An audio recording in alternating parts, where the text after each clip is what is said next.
Want to speak real Russian from your first lesson? Sign up for your free lifetime account at RussianPod101.com.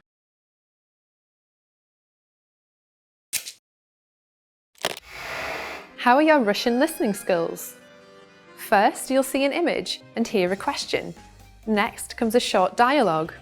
Listen carefully and see if you can answer correctly. We'll show you the answer at the end.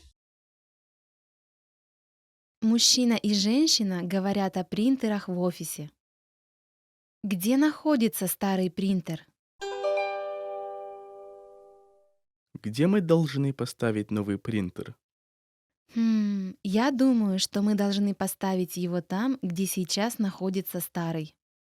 Но старый принтер еще работает. Мы собираемся продолжать его использовать. Хорошо, мы не можем поставить там новый. Очень плохо.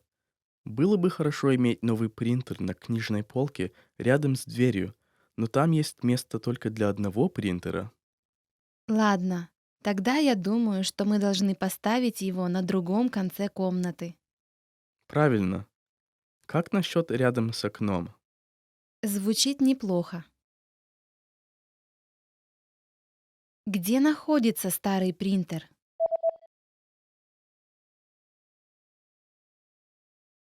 Мужчина и женщина говорят о принтерах в офисе. Где находится старый принтер? Где мы должны поставить новый принтер? Я думаю, что мы должны поставить его там, где сейчас находится старый. Но старый принтер еще работает. Мы собираемся продолжать его использовать. Хорошо, мы не можем поставить там новый.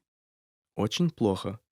Было бы хорошо иметь новый принтер на книжной полке рядом с дверью, но там есть место только для одного принтера.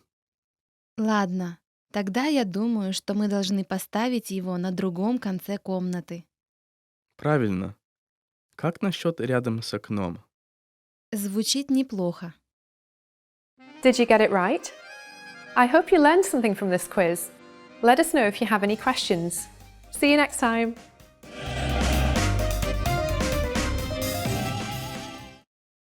Всем привет! Hi, it's me, Katusha. Today we're gonna talk about 20 travel phrases you should know. You cannot survive without these phrases, so pay attention.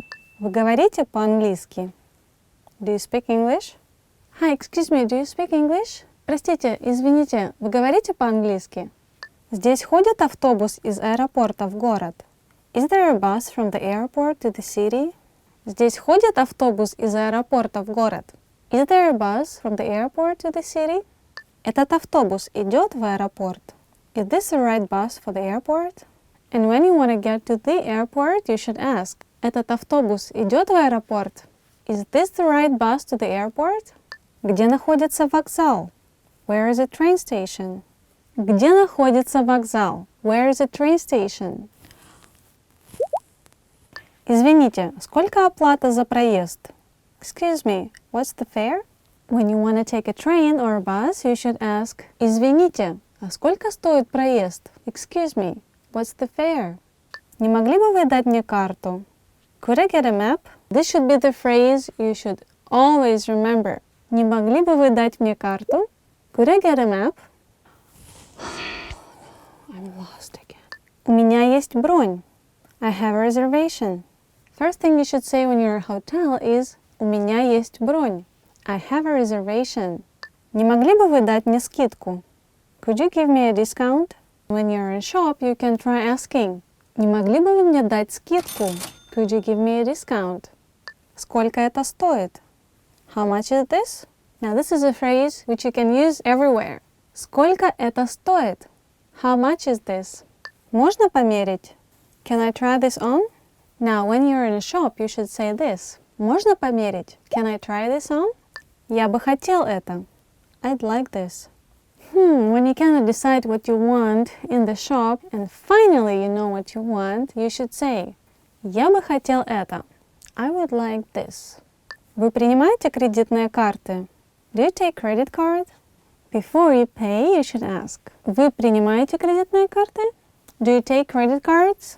The answer could be no, so be ready. Не могли бы вы сфотографировать меня, пожалуйста? Could you take a picture of me, please? And one of the phrases you can use at all the places you want to take a picture. Не могли бы вы сфотографировать меня, пожалуйста? Could you take a picture of me, please? Здесь есть бесплатный Wi-Fi? Is there a free Wi-Fi? Also, this phrase could be very useful while you're traveling. Здесь есть бесплатный Wi-Fi? Do you have free Wi-Fi? You should emphasize on бесплатный, free. Место для некурящих, пожалуйста. I'd like to have a non-smoking seat, please. If you don't smoke, please be careful to choose your seat. Место для некурящих, пожалуйста. I'd like to have a non-smoking seat, please. У вас есть какие-нибудь рекомендации? Do you have any recommendations? У вас есть какие-нибудь рекомендации? Do you have any recommendations? Есть ли у вас какие-либо вегетарианские блюда? Do you have any vegetarian dishes? Есть ли у вас какие-нибудь вегетарианские блюда? Do you have any vegetarian dishes? У меня аллергия на арахис. I'm allergic to peanuts. У меня аллергия на арахис. I'm allergic to peanuts. Воды, пожалуйста. Water, please. Excuse me, water, please. Извините, воды, пожалуйста. Спасибо. Thank you. And, of course, you should say спасибо. Thank you. Now, all these phrases are very important, maybe life-saving when you're traveling to Russia. So, do your best and try to remember them. Thank you for staying with me, Katyusha. Please don't forget to subscribe and check out RussianPod101.com. Пока-пока!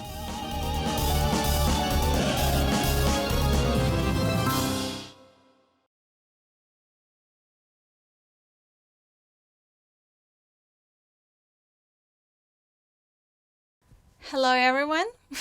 Welcome to Russian Weekly Words and me, Katyusha. Today we're gonna be discussing some interesting topics, some amazing Russian you have to remember and learn with me. Personalities. Личности.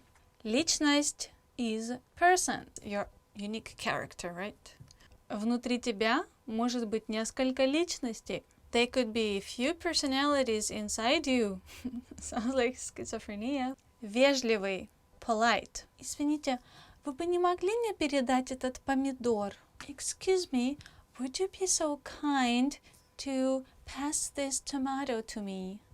Властный, overbearing. Отдай мне эту игрушку, это мое, это мое, это мое, это мое, это мое. Give this toy to me, it's my toy. And this one is mine, and this one is mine. Энергичный. Lively. Здесь очень энергичная атмосфера. This atmosphere here is very lively. Горделивый. Proud. Я так горд, что мои дети поступили в университет.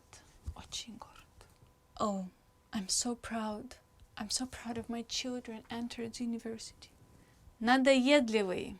Annoying. You can also say раздраженный. Эта муха очень надоедливая. This fly is really annoying. Well, I would love to talk about more personalities, like happy. I'm a happy person. Yeah, it's the end. Yeah. See you next time. Пока-пока.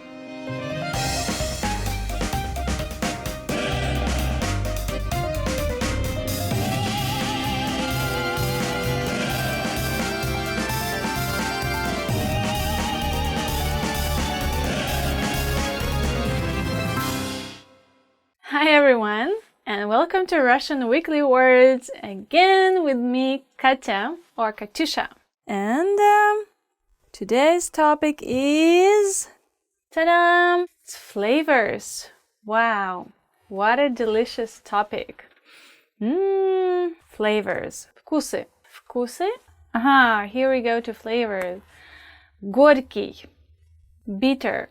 It's not the best flavor to start with, right? I mean, ginger ale is a bit bitter. Ginger ale немного горький. My life is bitter. Моя жизнь горька. So next word is кислый, sour. Sometimes when somebody is not happy, we can say, you look sour. In Russian it sounds like, что это за кислое лицо? What, like, you have a sour face. So, which means somebody's like, not happy. So, it's not offensive. It's just somebody's not in the mood. So you can use that. Lemon is sour, right? Limon кислый, which is, yeah, very obvious thing. Острый. Spicy. We're just talking about kimchi for lunch. Do you like kimchi? Я люблю kimchi на lunch, потому что он очень острый. It's really spicy. That's why I like kimchi for lunch. Do you like spicy food? Тебе нравится острая еда? Spicy. Острый. Finally, my favorite flavor is sweet. That's sweet. Сладкий. I love everything sweet. Мне нравится все сладкое.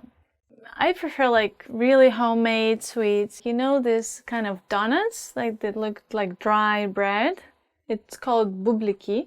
When I was a kid, you can have it with tea, enjoy hot tea with bublyki. In Soviet Union times, we had limited amount of things that could be cooked or presented to people. Candies could be like really like a big treat for kids. But nowadays, of course, we have all sorts of things we can choose from, like abroad or like other brands. So, yeah, I guess candies is a thing. We had many candies when I was a kid. Like you get it for New Year's Eve, like a presents. You could hang it on a Christmas tree and just pick it up from there like apples, you know. Cool memories. Oh, соленый, salty. Salt is соль. That's why соленый. It's kind of similar. Соль, соленый. Do you like it salty? Ты любишь соленое? Like sometimes pickles, you know. My grandma used to make some pickles and we would just always have it like with mashed potatoes or something as a side dish. Oh no, it's finished again. No more flavors, but there's so many flavors to talk about. Talk to you later. Пока-пока. Bye.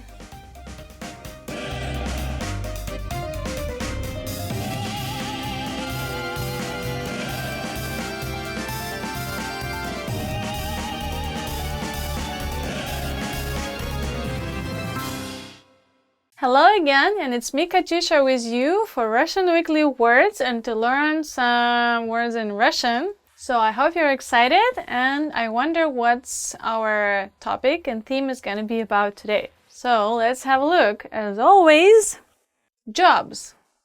Работа. What kind of job can you do? There's so many. Oh my god. So the first job is инженер. Engineer. Okay. Engineer, you know what's engineer, right? So, инженер, which is very similar in pronunciation. Мой папа работает инженером. My father is an engineer. In English, it's kind of simple because you just say is, which specifies what kind of job a person does. But in Russian, you have to say work. So what exactly he does, what work he does. So it's работает. So the next job is медсестра. It's a nurse. Literally, сестра is a sister. It's interesting that we say sister and brother, actually. In the hospital, there are sisters and brothers, like medical sisters and medical brothers. For women, you say медсестра, and for guys, you say медбрат. Funny. My sister is a nurse. Моя сестра работает медсестрой. Программист, programmer. There are many good programmers in Russia. I would like to be a programmer. Я хотела бы быть программистом. For girls or for guys, it doesn't matter, it's always a программист. Профессор. Professor. Would you like to be a professor? Ты хотел бы быть профессором? Professor, very similar, so easy to remember for you. Next word is домохозяйка. Housewife. It's interesting that they use it as a job. I guess it's pretty hard job too. So, домохозяйка. I would never think I could be a housewife. Никогда бы не подумала, что я могу быть домохозяйкой. To me, I'm not sure. I would rather choose something else. More exciting, maybe, involving meeting other people. Probably like you watching me. This is the end to our topic today. That was jobs. And so I hope next time we will also talk some about new, nice, useful words. Next time you have a trip to Moscow or somewhere else you can use. So see you later and пока-пока!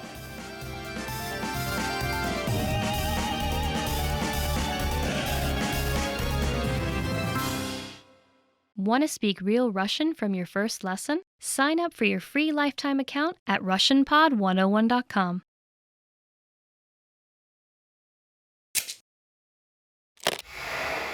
Hi everyone, I'm Gabriella. How are your Russian listening skills? In this video, you'll have a chance to test them out with a quiz. First, you'll see an image and hear a question. Next comes a short dialogue. Listen carefully and see if you can answer correctly. We'll show you the answer at the end. Are you ready? Мужчина выступает на совещании с докладом о продажах компании. Какие два графика он использует в своей презентации? Давайте посмотрим на представленные материалы.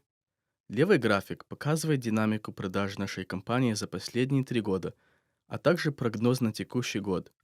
Правый график отображает объем продаж этого года помесячно, включая октябрь месяц. Теперь, пожалуйста, посмотрите на левый график. Как мы видим, на протяжении последних 3 лет объем продаж неуклонно растет. И если мы и дальше будем увеличивать продажи, то и в этом году нас ожидает рост по сравнению с прошлым. Далее давайте посмотрим на правый график. Правый график показывает, что проведенные в апреле и августе этого года компании были довольно эффективными. Ясно. Однако в мае и сентябре продажи упали. Да, но такой вид спада неизбежен. Я ожидаю, что годовой объем продаж в этом году покажет рост по сравнению с прошлым годом, если мы сможем продолжать увеличивать наши продажи. Какие два графика он использует в своей презентации?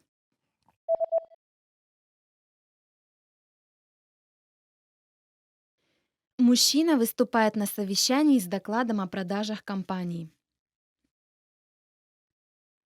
Какие два графика он использует в своей презентации? Давайте посмотрим на представленные материалы.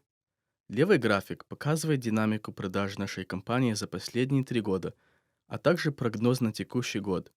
Правый график отображает объем продаж этого года помесячно, включая октябрь месяц.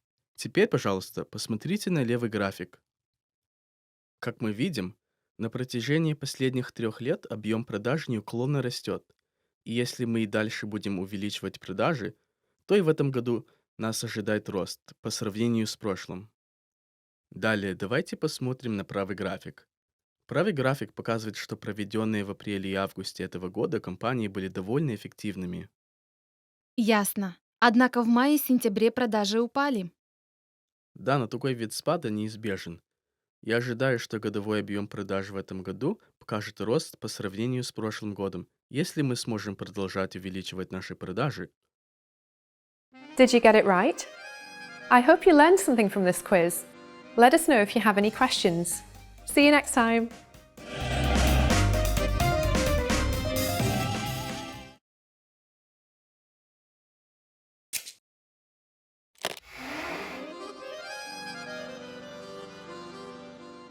Привет всем! Меня зовут Анастасия. Как вы думаете, какой праздник в России является рекордсменом по количеству праздничных дней? Этот праздник называется Масленица, праздник проводов зимы и встречи весны. И в этом уроке я расскажу вам о нем. Как вы считаете, почему Масленица называется Масленицей? Мы покажем вам ответ в конце этого видео. Масленица – один из самых старых славянских праздников, который появился еще задолго до христианства. Праздник Масленицы символизирует прощание с зимой и встречу весны. Дата начала Масленицы меняется каждый год, так как зависит от даты начала Великого Поста. Масленица – это не один день, а целая неделя, которая предшествует Великому Посту. Масленицу еще по-другому называют блинной неделей, так как главным блюдом Масленицы являются блины.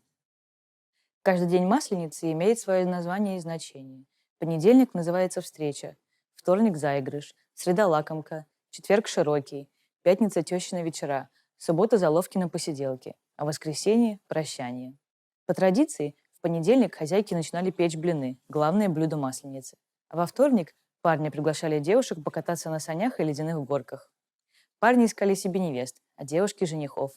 В среду теща приглашала к себе зятя на блины, а в пятницу зять тещу. В четверг начинались всевозможные народные гуляния и конкурсы. В наши дни традиции празднования Масленицы сохранились во многих деревнях. В больших городах на Масленицу проходят различные ярмарки, представления, конкурсы и концерты. Россияне с удовольствием играют в старинные игры, как, например, «Штурм Снежной крепости». В последний день Масленицы сжигают чучело Масленицы, что символизирует прощание с зимой.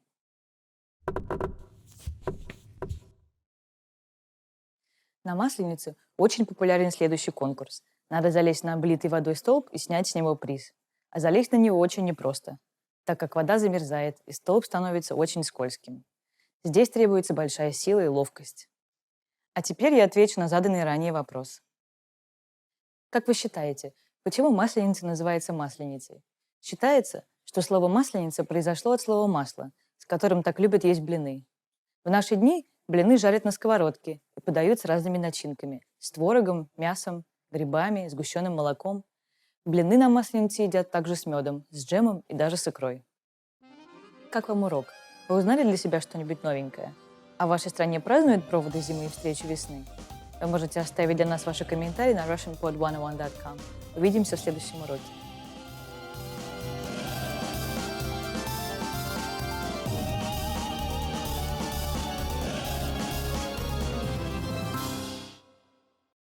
In this video, you learned 20 of the most common words and phrases in Russian. Hi everybody, my name is Katya. Welcome to the 800 Core Russian Words and Phrases video series. This series will teach you the 800 most common words and phrases in Russian. But there is a twist. With each new lesson in this series, we'll include the previous lessons at the end. So after you've learned the new words and phrases, stick around and review what you've learned in previous lessons. Reviewing is one of the most important parts of learning a language. You can also get the full list right now at russianpod101.com. Click the link in the description to access more example sentences, create your own flashcard deck, and finally master Russian. Okay, let's get started. First is смеяться. Laugh. Смеяться. Смеяться. Laugh. Смеяться над шуткой. Laugh at a joke. Смеяться над шуткой. Вкусно. Delicious. Вкусно. Вкусно. Delicious. Вкусные десерты. Delicious desserts. Вкусные десерты. Вода. Water. Вода. Вода. Water. Стакан воды. Glass of water. Стакан воды. Чай. Tea. Чай. Чай. Tea. Чашка чая. Cup of tea. Чашка чая. Кофе. Coffee. Кофе. Кофе. Coffee. Чашка кофе. cup of coffee. Чашка кофе. Пиво. Beer. Пиво. Пиво. Beer. Банка пива. Can of beer. Банка пива. Вино. Wine. Вино. Вино. Wine. Бокал вина. Glass of wine. Бокал вина. Говядина. Beef. Говядина. Говядина. Beef. Кусок говядины. Piece of beef. Кусок говядины. Курица. Chicken. Курица. Курица. Chicken. Есть курицу. Eat chicken. Есть курицу. Свинина. Pork. Свинина. Свинина. Pork. Свинина является мясом свиньи. Pork is a meat from a pig. Свинина является мясом свиньи. Рыба. Fish. Рыба. Рыба.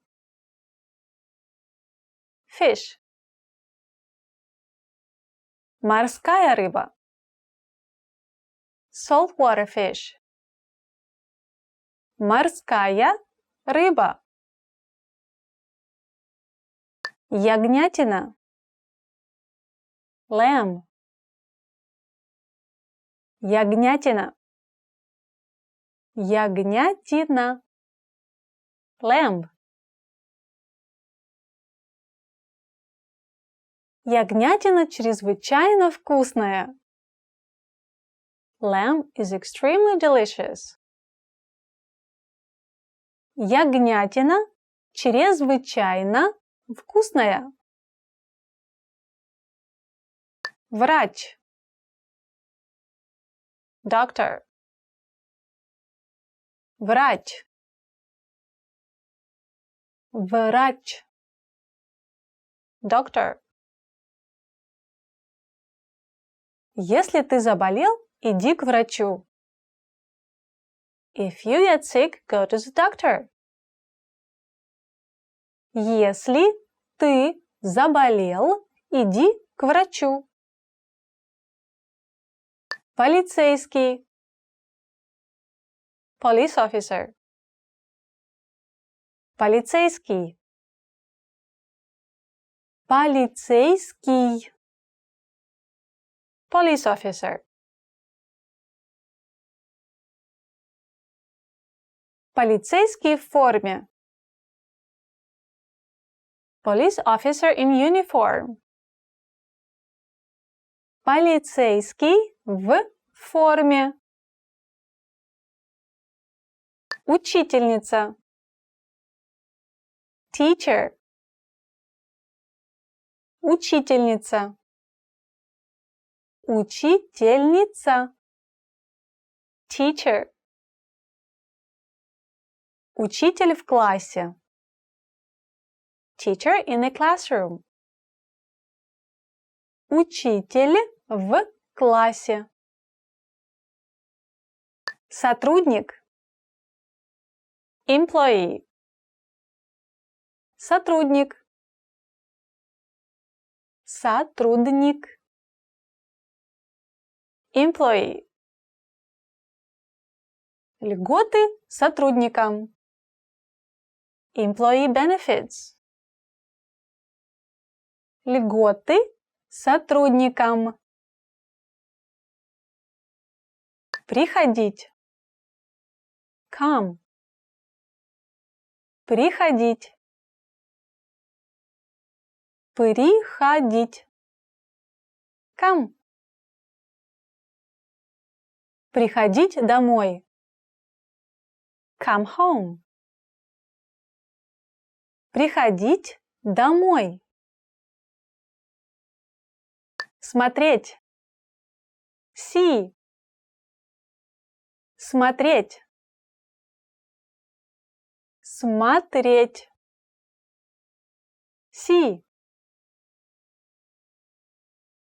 Я буду смотреть пьесу в воскресенье. I'll see a play on Sunday. Я буду смотреть пьесу в воскресенье. Делать. Make. Делать. Делать. Make. На этой фабрике делают машины. They make cars in this factory. На этой фабрике делают машины. Использовать. Use. Использовать. Использовать. Use. Я использую компьютер для работы. I use a computer for work. Я использую компьютер для работы. Well done! In this lesson, you expanded your vocabulary and learned 20 new useful words. Click the link in the description and sign up for free at RussianPod101.com to get access to the full list of vocabulary you need for daily live conversations. You'll also get example sentences, custom flashcards decks, and more learning resources. See you next time! Пока-пока! До свидания! Привет всем! Hi everyone and welcome to Russian Weekly Words with me, Katyusha. Nice to meet you if you're watching me for the first time, and I should tell you that I have no idea what kind of words we're gonna be checking out today, so I'm gonna check it out now and follow my finger. Ta-da! Today's topic is gonna be in the classroom. In the classroom. If you say it in Russian, it's gonna be в классе. Ta-da! Ластик. Eraser. Well, you can also say резинка. Ластик, резинка. Both of them are erasers, so you can choose which one you prefer and which one feels better in your mouth to say. The example is gonna be, can you give me eraser? Дай мне, пожалуйста, ластик. Дай мне, пожалуйста, резинку. Домашняя работа. Homework. Oh my god, we hate homework. Домашняя работа. Я забыла про домашнюю работу. I forgot about homework. Happens because we really want to forget about it. Oh, I had a fever, or usually my excuse was like I had the dancing classes, so I just skipped to a dance class and I'll skip the lesson completely so I don't have any homework. Of course, it didn't work out because even if you skip your lesson, you still have to do your homework. But anyway, I wasn't a very good student in the class, so you must be so happy I'm teaching you some Russian words, right? Доска, blackboard. Blackboard, доска. Yeah, it's kind of annoying when you didn't do your homework and the teacher asks you to come to blackboard and write something on it that you simply didn't remember or you forgot to do. Katyusha, come to the blackboard. Катюша, подойди к доске. I hope your name is not Katusha. Okay, the next word is учебник, textbook, учебник. Do you wrap your textbooks? Because I remember we didn't have like proper covers for textbooks in Soviet Union times, so we were using newspaper or other wrapping paper to wrap our textbooks nicely. Заверните ваш учебник. Wrap your textbook. Don't use toilet paper to wrap your textbooks. Не используйте туалетную бумагу, чтобы завернуть ваш учебник. What a ridiculous example. Викторина. Quiz. Do you do any quiz in the classroom? That sounds fun. I didn't have this opportunity, but I'll try to make an example. Be ready for tomorrow because we will have a quiz. Будьте готовы на завтра, потому что у нас будет викторина. Викторина. Oh my god. I hope you don't have many quizzes. Follow me for the next session and I hope we can learn some nice Russian words together. Talk to you later. Bye bye. Пока-пока. We were supposed to have like notebook and to make like a red line on the edge of it and write only in the middle of this notebook. I guess it's too much information.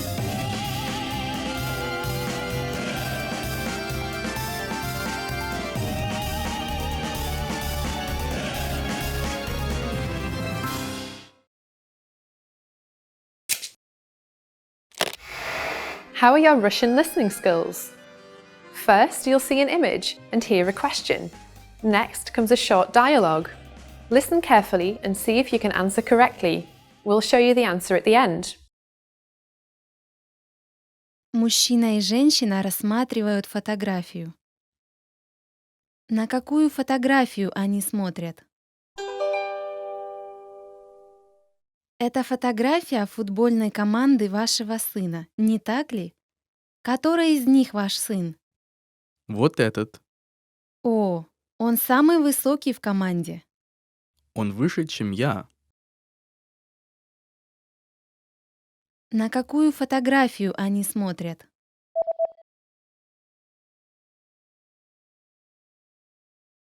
Мужчина и женщина рассматривают фотографию. На какую фотографию они смотрят? Это фотография футбольной команды вашего сына, не так ли? Который из них ваш сын? Вот этот. О, он самый высокий в команде. Он выше, чем я. Did you get it right? I hope you learned something from this quiz. Let us know if you have any questions. See you next time.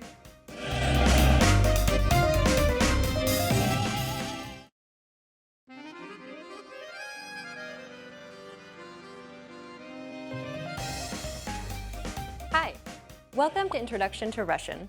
My name is Alicia, and I'm joined by... Hi everyone, I'm Katya. In this lesson, we'll focus on teaching you the most useful Russian words and phrases for absolute beginners. Make sure you're repeating the words out loud after I say the examples. Are you ready? Let's get started. Do you remember how to greet someone in Russian? We taught you this phrase in the very first lesson of the series. Can you recall what it was? Здравствуйте. It's a common greeting that's used not only in Russia, but many Slavic countries. Здравствуйте. Now you try. Здравствуйте. To greet a friend more casually, you can say, Привет. Привет. try it.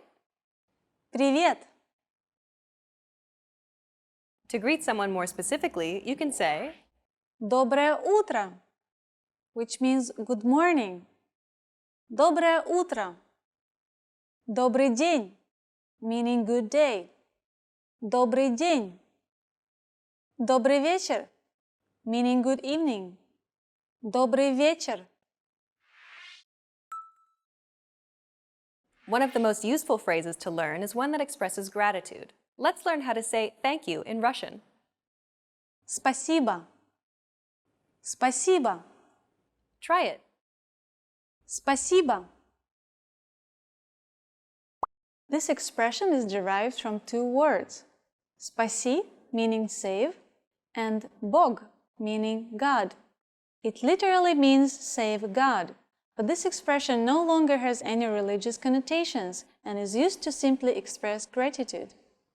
Спасибо. Repeat it one more time. Спасибо. The next phrase we'll teach you is perhaps the second most useful phrase of all. It's to apologize or excuse yourself.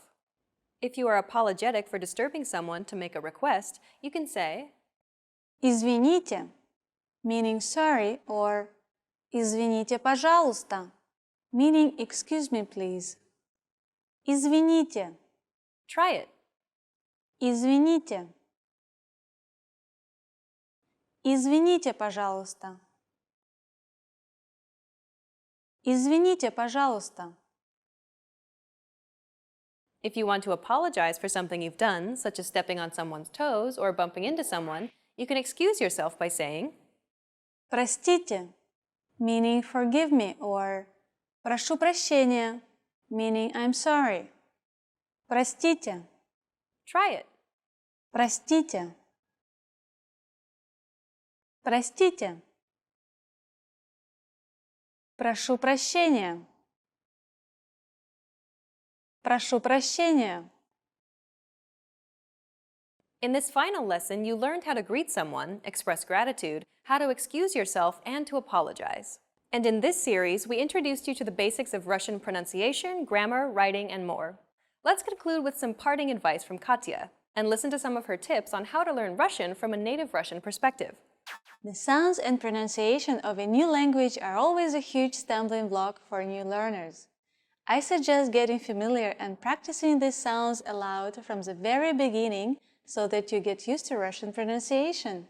The key is to repeat them aloud. It's not enough to just sit idly expecting to improve when it comes to pronunciation.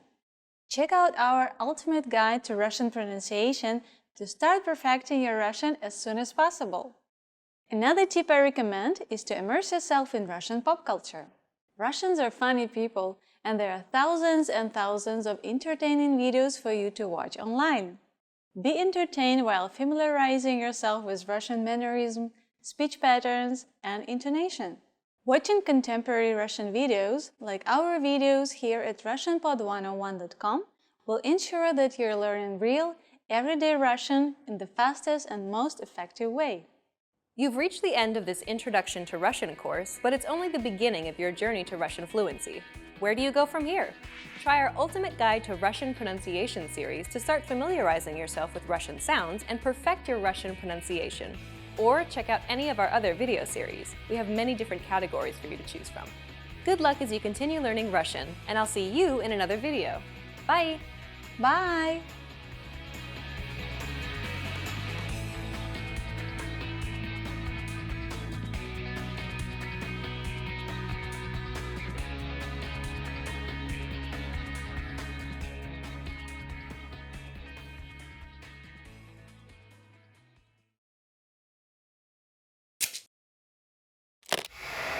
How are your Russian listening skills?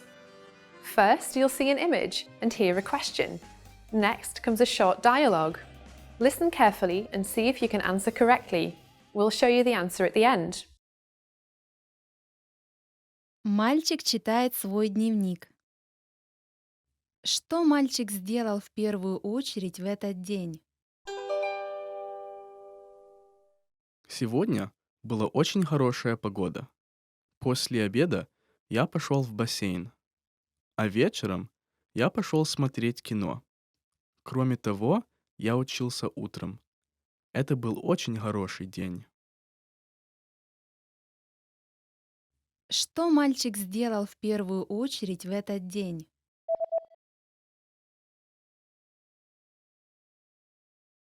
Мальчик читает свой дневник.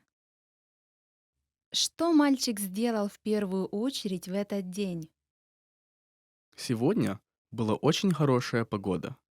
После обеда я пошел в бассейн, а вечером я пошел смотреть кино. Кроме того, я учился утром. Это был очень хороший день. Did you get it right?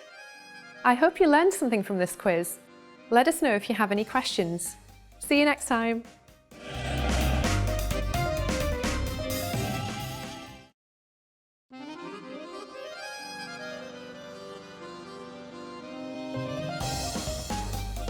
Hi! Welcome to Introduction to Russian. My name is Alicia, and I'm joined by... Hi everyone, I'm Katya. In this lesson, you'll learn the basics of Russian writing. Russian is written using letters from the Cyrillic script, one of the most widely used writing systems in the world. The Russian alphabet consists of 33 letters. These are 10 vowels. Of these, 5 are hard vowels and 5 are soft vowels. There are 21 consonants and 2 special letters which aid in designating hardness and softness. These letters do not produce sounds on their own. They merely augment the sound of a preceding letter. Like English, Russian has upper and lowercase letters.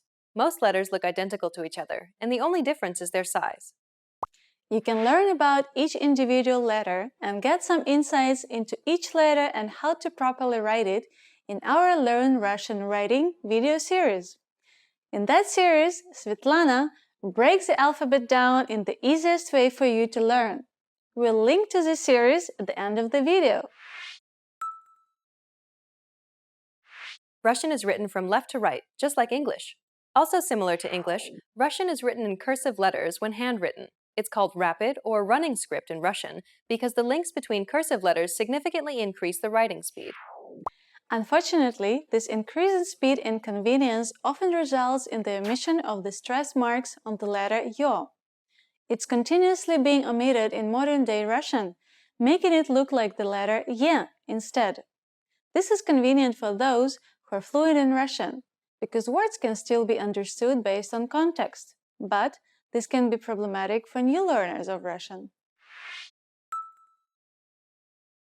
Every sentence begins with a capital letter in Russian. Сегодня хорошая погода. Proper nouns also begin with a capital letter. Ломоносов, Москва, Днестр. Proper names are also capitalized, but only on the first letter. Индийское море, Багамские острова. If all words in a proper name are proper nouns themselves, then they'll all be capitalized. Северная Америка. Unlike English, the pronoun for you is capitalized in Russian. It's done so as a sign of respect. Вы не подскажете? The days of the week are not capitalized in Russian. Среда. Neither are months, nationalities, languages, nor the pronoun for I in Russian. Август. Эстонец. Испанский язык. Я один. Okay, let's wrap up this lesson by recapping what we've learned. In this lesson, you learned that Russian uses the Cyrillic alphabet, which consists of 33 letters. You learned that Russian has upper and lowercase letters, and that it's written from left to right. You also learned a few capitalization rules in this lesson. We've covered only a few basic things about Russian writing. Remember, you can check out our Learn Russian Writing video series as well. In that course, Svetlana breaks down the Russian alphabet, teaching you insightful things about each letter and how to write it. In the next lesson, you'll be entering Russian boot camp, where you'll learn useful beginner phrases to get you speaking Russian right away. See you in the next lesson. Bye! Bye!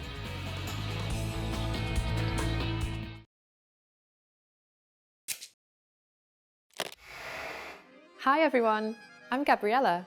How are your Russian listening skills? In this video, you'll have a chance to test them out with a quiz. First, you'll see an image and hear a question. Next comes a short dialogue. Listen carefully and see if you can answer correctly. We'll show you the answer at the end. Are you ready? Муж и жена рассматривают планы некоторых квартир. Какую квартиру они собираются посмотреть? Как насчет вот этой? В ней хорошая большая гостиная. Мне нравится большая гостиная, но я хочу жилье с парковкой. Давай посмотрим. Как насчет этой? О, это ничего. Может, пойдем посмотрим ее? Подожди секунду. Тебе не кажется, что гардероб немного маловат? Хороший вопрос. Похоже, тут нет идеальной квартиры. Подожди, а как насчет этой? Похоже, в ней есть все, что нужно. И гардероб тоже довольно большой. Пойдем посмотрим эту. Хорошо. Какую квартиру они собираются посмотреть?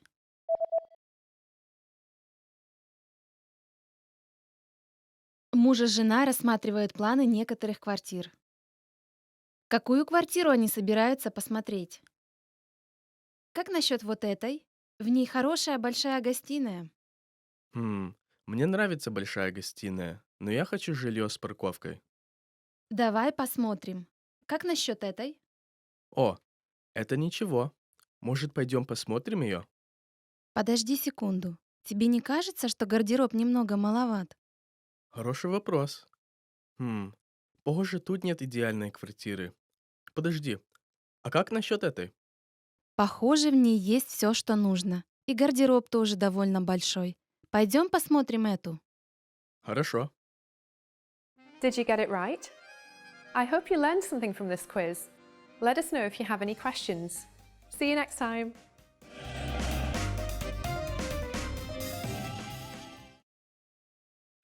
In this video, you learned 20 of the most common words and phrases in Russian. Hi everybody, my name is Katya. Welcome to the 800 Core Russian Words and Phrases video series. This series will teach you the 800 most common words and phrases in Russian.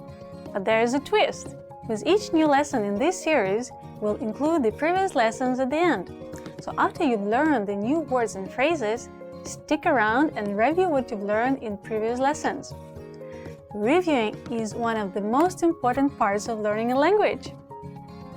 You can also get the full list right now at RussianPod101.com.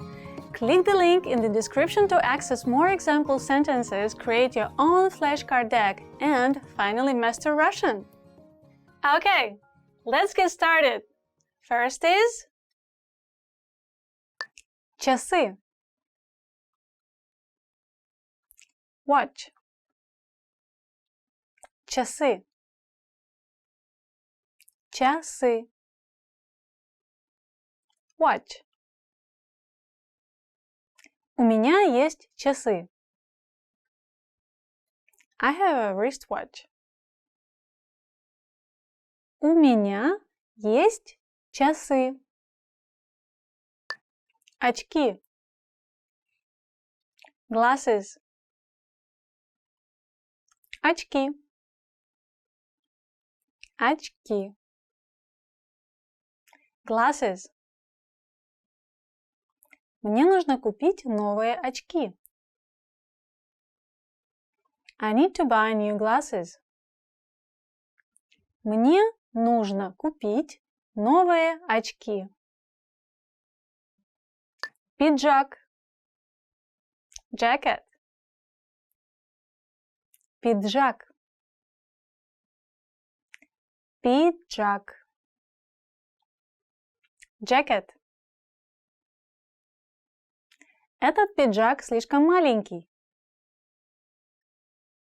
This jacket is too small.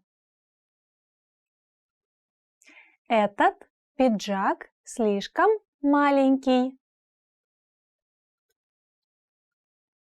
Получать. Receive. Получать. Получать.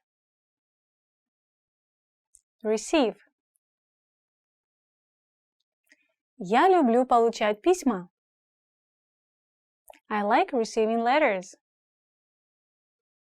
Я люблю получать письма. Искать. Search. Искать. Искать. Search. Мне нужно найти квартиру. I need to search for an apartment. Мне нужно найти квартиру. Взять. Take. Взять. Взять. Take. Можно взять этот стул? May I take this chair? Можно взять этот стул? Слабый. Weak. Слабый. Слабый. Weak. Он очень слабый. He is too weak. Он очень слабый. Сильный. Strong. Сильный. Сильный. Strong. Он очень сильный. He is very strong. Он очень сильный. Холодно. Cold. Холодно. Холодно. Cold.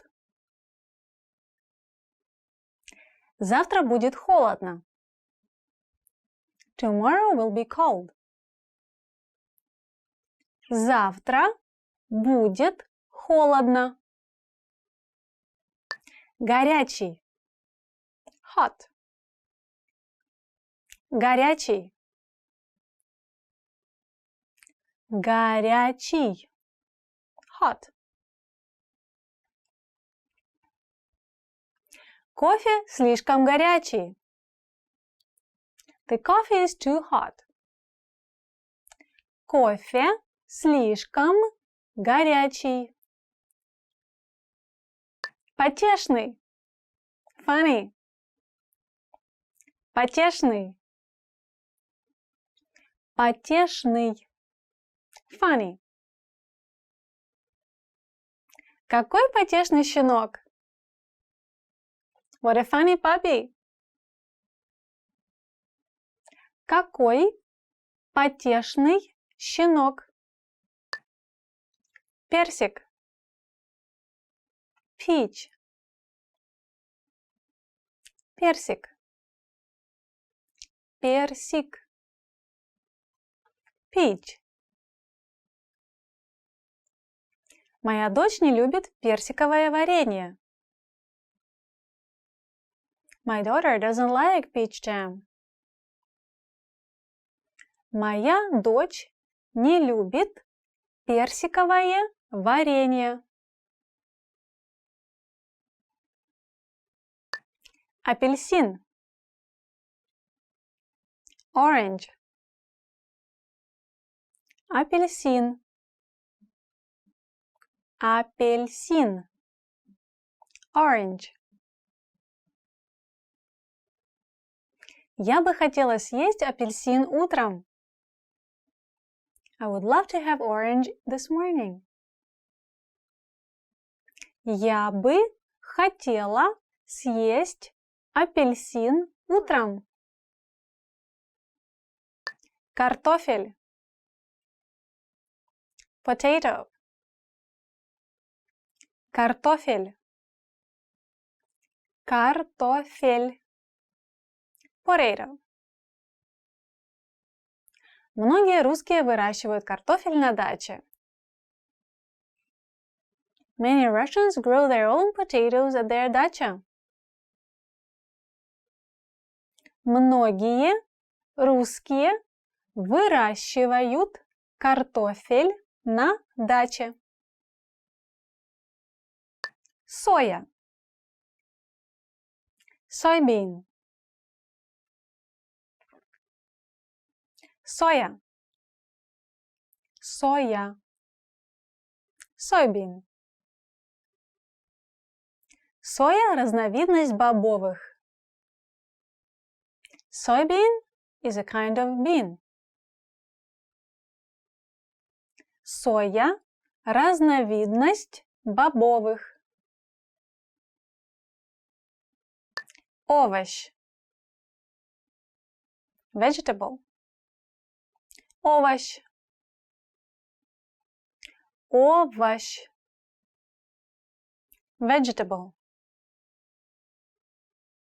В этом магазине продаются свежие овощи.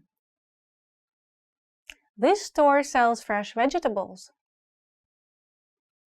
В этом магазине продаются свежие овощи. Корова. Cow. Корова. Корова. Cow. Коровы пасутся в поле. The cows are grazing in the field. Коровы пасутся в поле. Свинья. Pig. Свинья. Свинья. Pig. Свиньи – умные животные.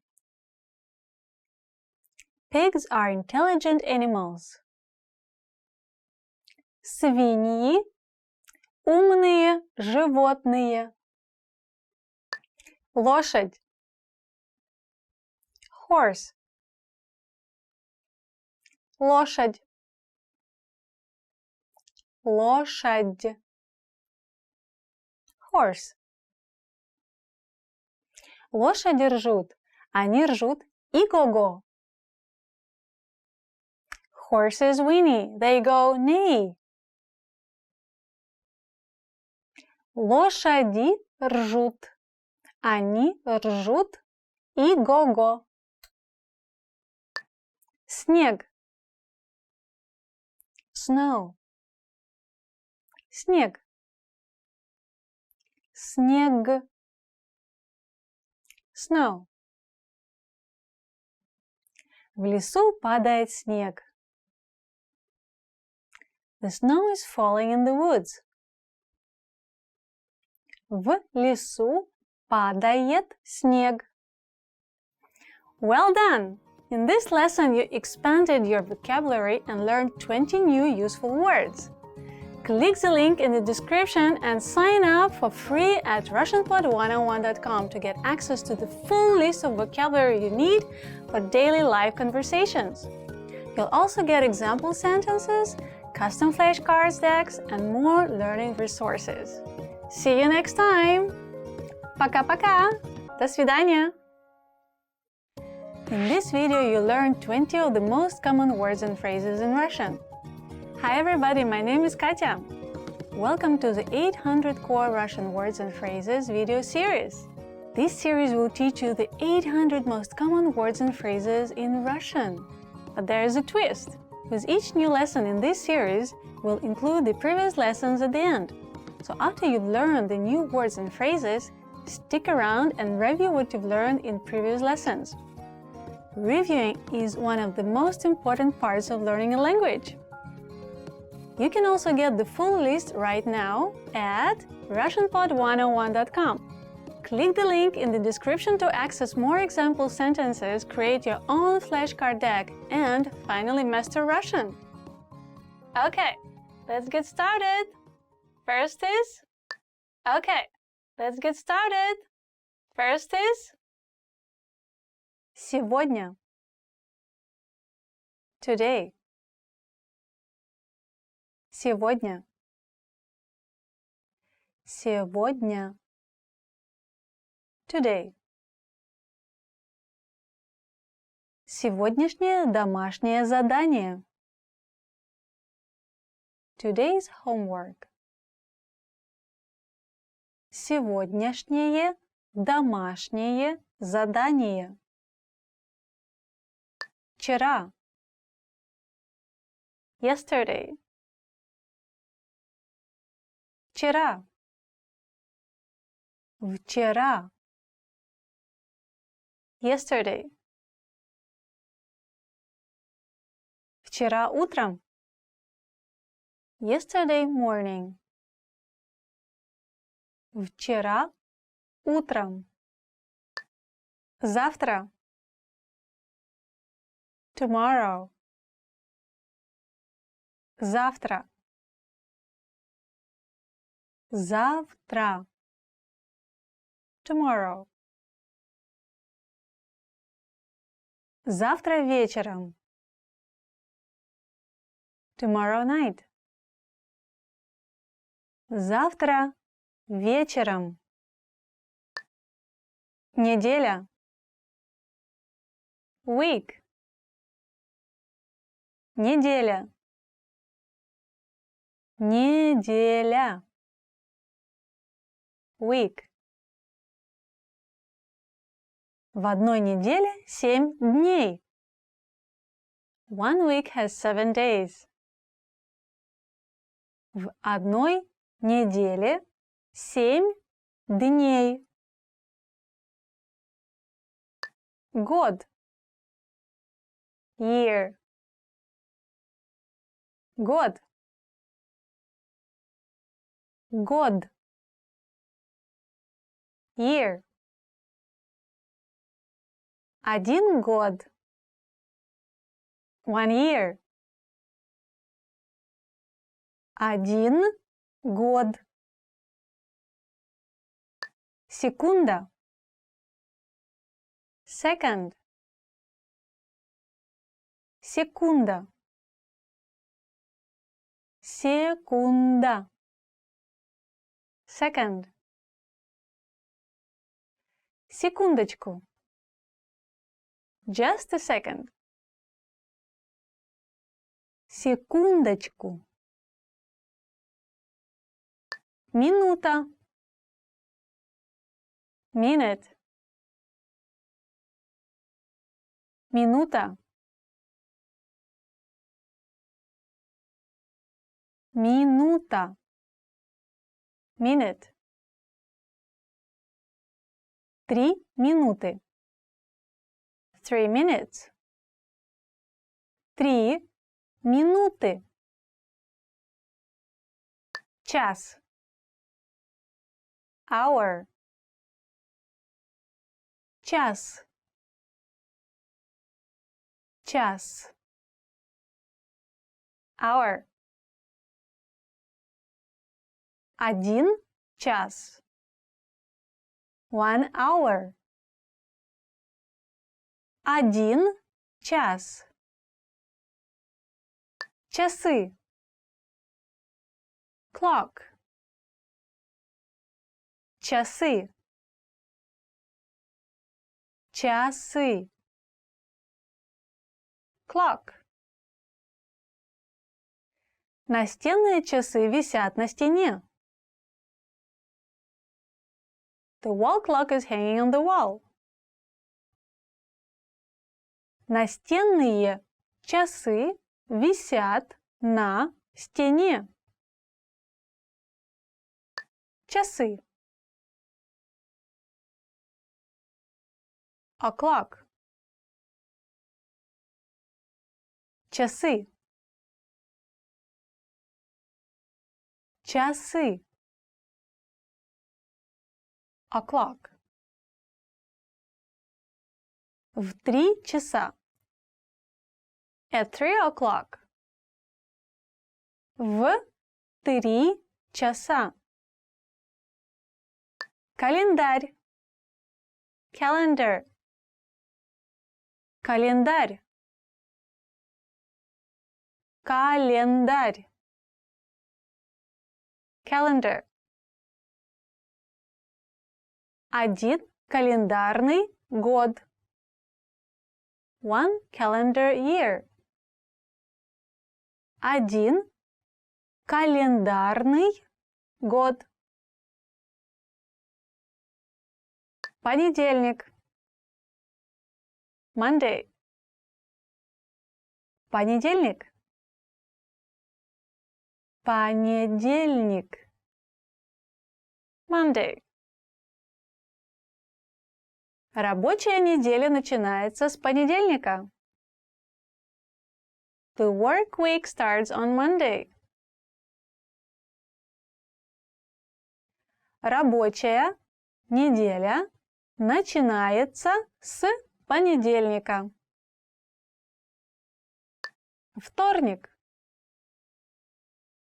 Tuesday.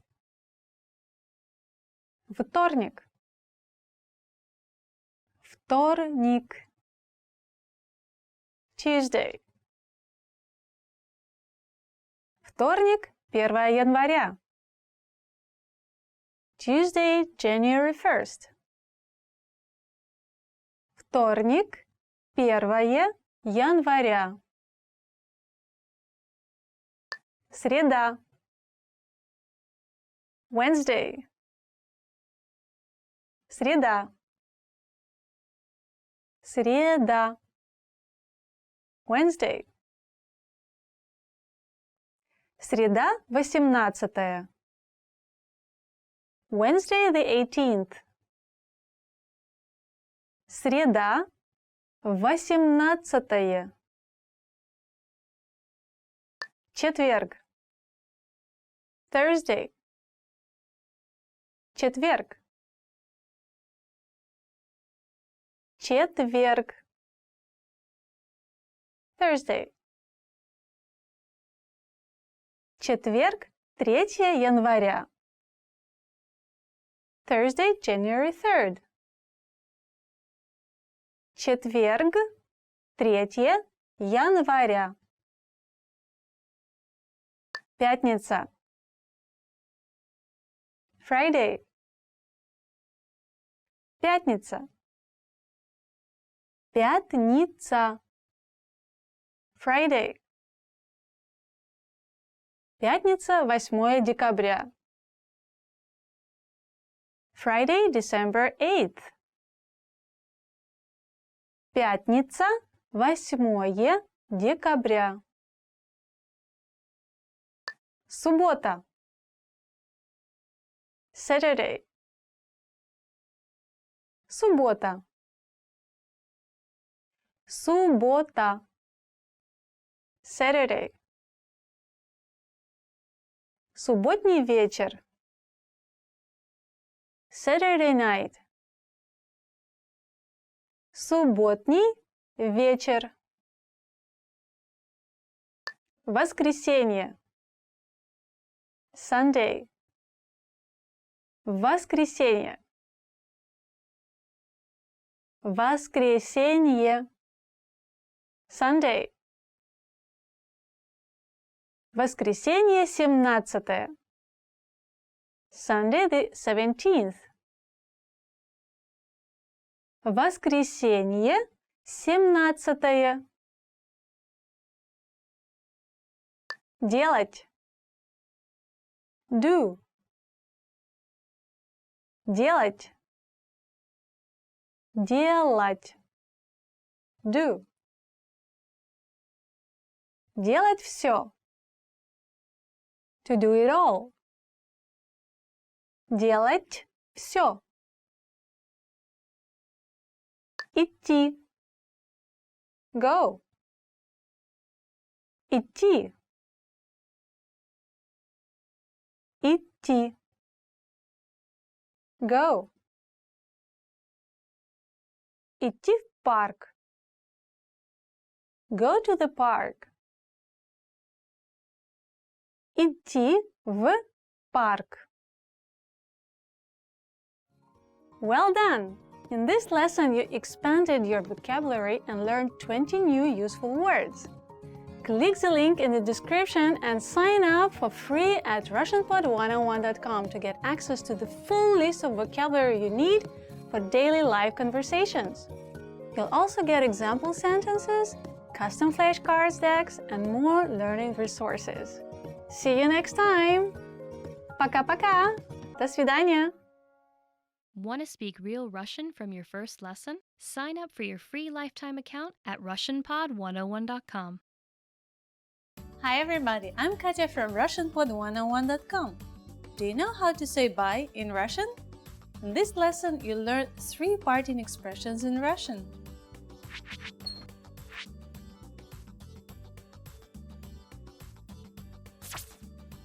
Let's start with the easiest one. До свидания. До свидания. This means goodbye in Russian. This is a formal expression. It literally means till we meet again. But this doesn't necessarily mean that you're going to meet again anytime soon.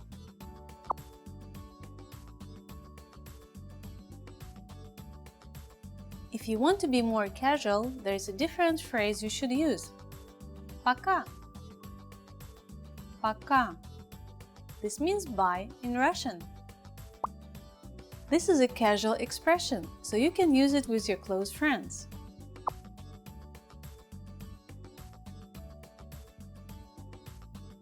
If you know that you're going to see the person again, here's a phrase for you. До встречи.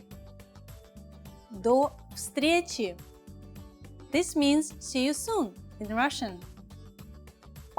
До встречи literally means till the next meeting. This phrase implies that you're going to see this person again.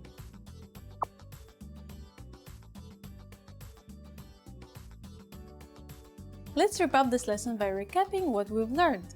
Listen to the words and repeat after me. Goodbye. До свидания.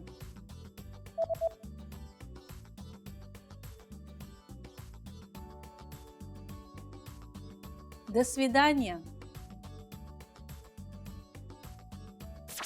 The casual way to say goodbye. Пока.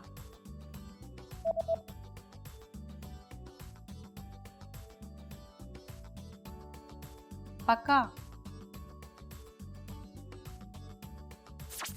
See you soon. До встречи.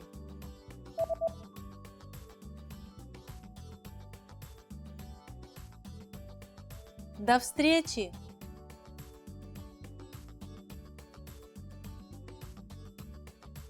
Well done! Here's a fun fact.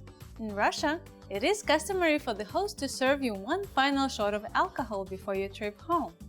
This final drink is referred to as napasashok and stems from an old Russian tradition where the person departing took a shot for a safe trip back home. You just learned how to say bye in 3 different ways in Russian. And don't forget, you can learn Russian twice as fast with your free PDF lessons. Just click on the link in the description to download them. See you soon! Пока-пока!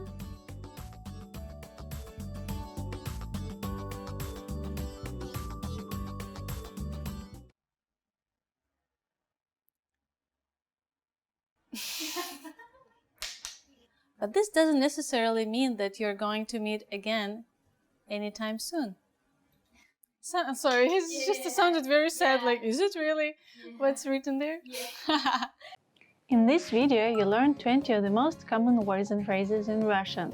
Hi everybody, my name is Katya. Welcome to the 800 Core Russian Words and Phrases video series. This series will teach you the 800 most common words and phrases in Russian. But there is a twist. With each new lesson in this series, we'll include the previous lessons at the end. So after you've learned the new words and phrases, stick around and review what you learned in previous lessons. Reviewing is one of the most important parts of learning a language. You can also get the full list right now at RussianPod101.com. Click the link in the description to access more example sentences, create your own flashcard deck, and finally, master Russian. Okay, let's get started. First is надеяться. Be hopeful. Надеяться. Надеяться. Be hopeful. Я надеюсь, что следующий мой летний отпуск будет отличным. I'm hopeful that my next summer vacation will be very good. Я надеюсь, что следующий мой летний отпуск будет отличным.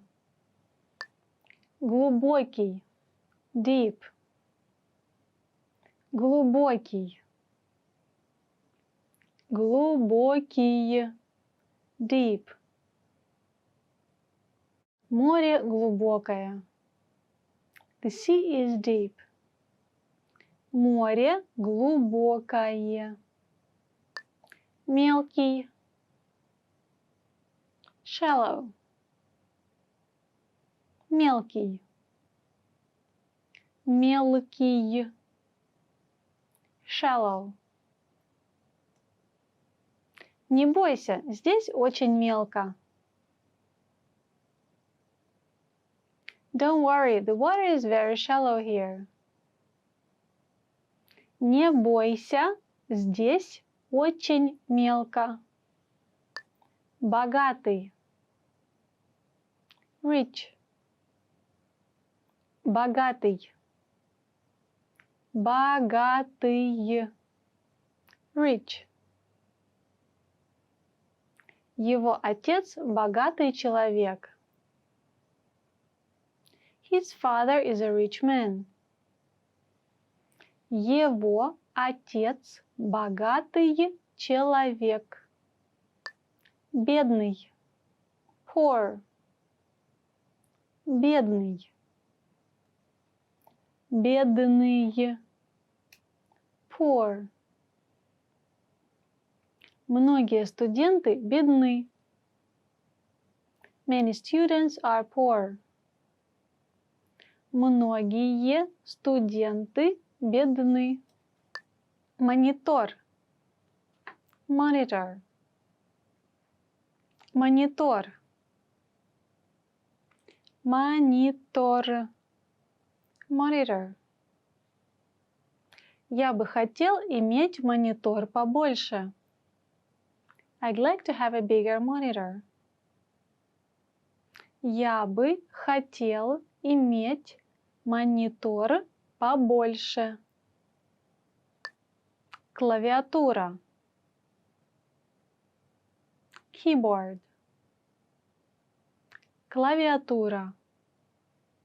Клавиатура. Keyboard. Моя клавиатура сломана. My keyboard is broken. Моя клавиатура сломана. Наушники. Headphones. Наушники. Наушники. Headphones. Те наушники действительно дорогие. Those headphones are really expensive. Те наушники действительно дорогие. Икать. Hiccup. Икать. Икать. Hiccup. Сложно разговаривать, когда икаешь. When you hiccup, it's hard to talk. Сложно разговаривать, когда икаешь. Черника. Blueberry. Черника. Черника. Blueberry. Черника круглая. Blueberries are round. Черника круглая. Чернослив. Prune. Чернослив. Чернослив. Prune. Чернослив – это высушенные сливы. Prunes are dried plums. Чернослив – это высушенные сливы. Манго. Mango. Манго. Манго. Mango. Манго едят больше, чем любые другие фрукты в мире. More mangoes are eaten than any other fruit in the world. Манго едят больше, чем любые другие фрукты в мире. Лимон. Lemon. Лимон. Лимон. lemon. Лимонная кислота в лимонах делает сок как прекрасным очистителем, так и вкусным лимонадом. The citric acid in lemons makes the juice a great cleaner and tasty lemonade. Лимонная кислота в лимонах делает сок как прекрасным очистителем, так и вкусным лимонадом. Ягодицы. Buttocks. Ягодицы. Ягодицы. Buttocks. Она упала назад, жестко приземлившись на ягодицы. She fell backwards, landing hard on her buttocks. Она упала назад, жестко приземлившись на ягодицы. Плечо. Shoulder. Плечо. Плечо. Shoulder. У меня болит правое плечо. My right shoulder hurts. У меня болит правое плечо. Мускул. Muscle. Мускул. Мускул. Muscle. Если вы поднимаете тяжести, вы сможете накачать мускулы. If you lift weights, you can build your muscles. Если вы поднимаете тяжести, вы сможете накачать мускулы. Кость. Bone. Кость.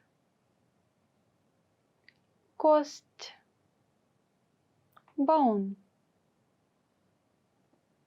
Ваши кости находятся под кожей. Your bones are beneath your skin. Ваши кости находятся под кожей.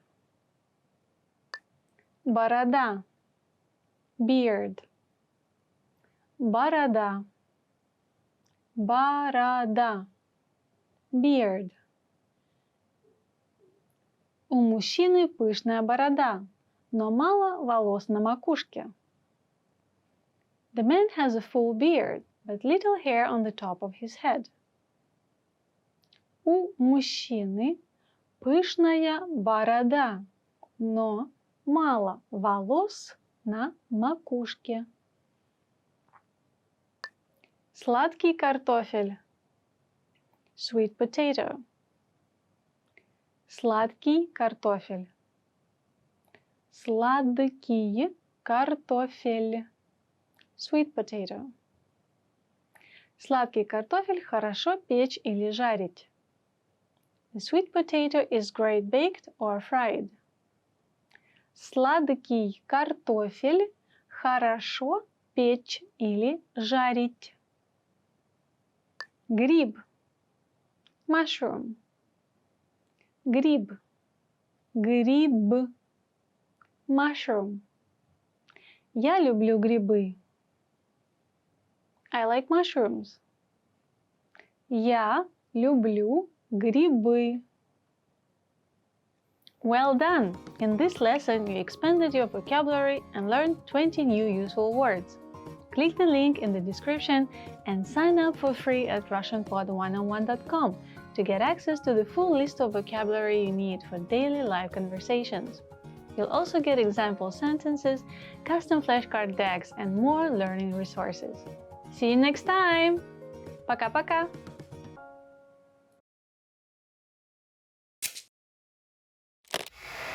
How are your Russian listening skills?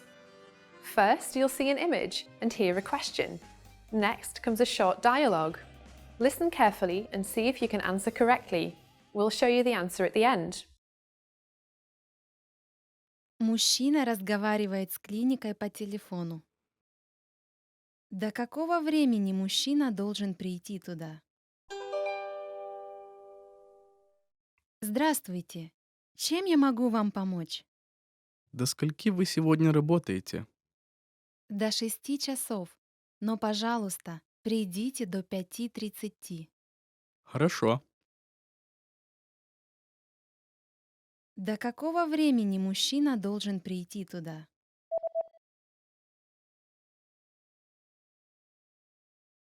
Мужчина разговаривает с клиникой по телефону. До какого времени мужчина должен прийти туда? Здравствуйте. Чем я могу вам помочь? До скольки вы сегодня работаете? До 6 часов. Но, пожалуйста, придите до 5:30. Хорошо. Did you get it right? I hope you learned something from this quiz. Let us know if you have any questions. See you next time.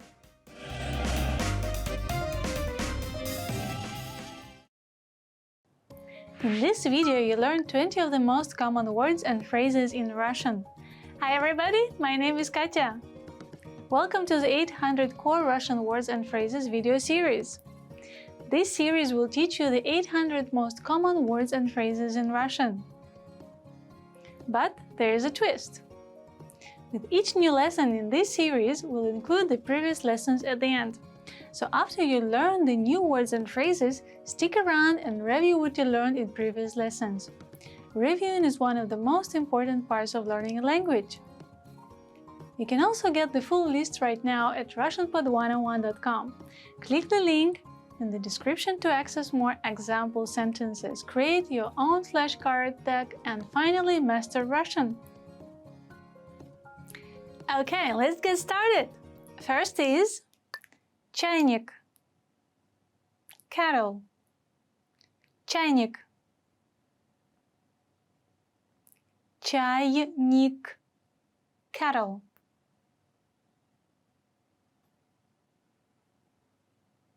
Чайник стоит на плите. The kettle is on the stove. Чайник стоит на плите. Кастрюля. Pot. Кастрюля. Кастрюля. Pot. Шоколад растаял в кастрюле. The chocolate melted in the pot. Шоколад растаял в кастрюле. Лягушка. Frog. Лягушка. Лягушка. Frog. Лягушка сидит на бревне. The frog is on the log. Лягушка сидит на бревне. Голубь. Pigeon. Голубь. Голубь. Pigeon. Из голубя выходит маленький, но ароматный ужин. A pigeon makes a small but flavorful dinner. Из голубя выходит маленький, но ароматный ужин. Путеводитель. Guidebook. Путеводитель. Путеводитель. Guidebook. Путеводитель даст вам информацию, полезную для вашего путешествия. A guidebook will give you helpful information for your trip. Путеводитель даст вам информацию, полезную для вашего путешествия. Вход. Entrance. Вход. Вход. Entrance. Девочка идет ко входу. The girl is moving toward the entrance. Девочка идет ко входу. Гид. Tour guide. Гид. Гид. Tour guide. Гид поможет вам найти дорогу в незнакомом месте. The tour guide will help you find your way in a strange place. Гид поможет вам найти дорогу в незнакомом месте. Бронирование. Reservation. Бронирование. Бронирование. Reservation. Извините, но мы потеряли ваше бронирование. I'm sorry, but we lost your reservation. Извините, но мы потеряли ваше бронирование. Паспорт. Passport. Паспорт. Паспорт. Passport. У вас есть паспорт? Do you have a passport? У вас есть паспорт? Информатика. Computer science. Информатика. Информатика. Computer science. Уроки информатики по понедельникам. Computer science classes are on Mondays. Уроки информатики по понедельникам. Математика. Math. Математика. Математика. Math. Мой любимый школьный предмет – математика. My favorite subject in school is math.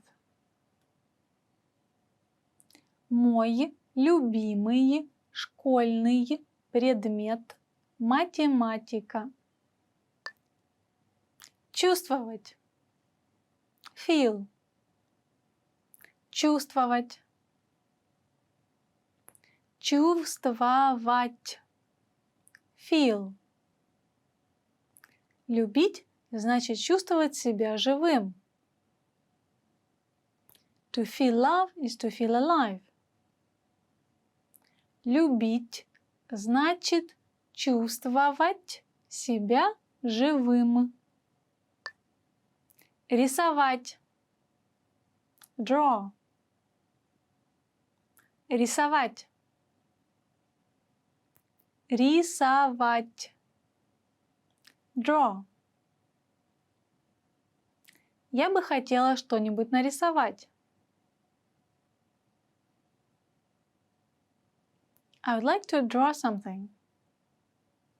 Я бы хотела что-нибудь нарисовать. Планировать. Plan. Планировать. Планировать. Plan. Мы будем планировать отпуск в Европе. We'll plan the holiday to Europe. Мы будем планировать отпуск в Европе. Продажи. Sale. Продажи. Продажи.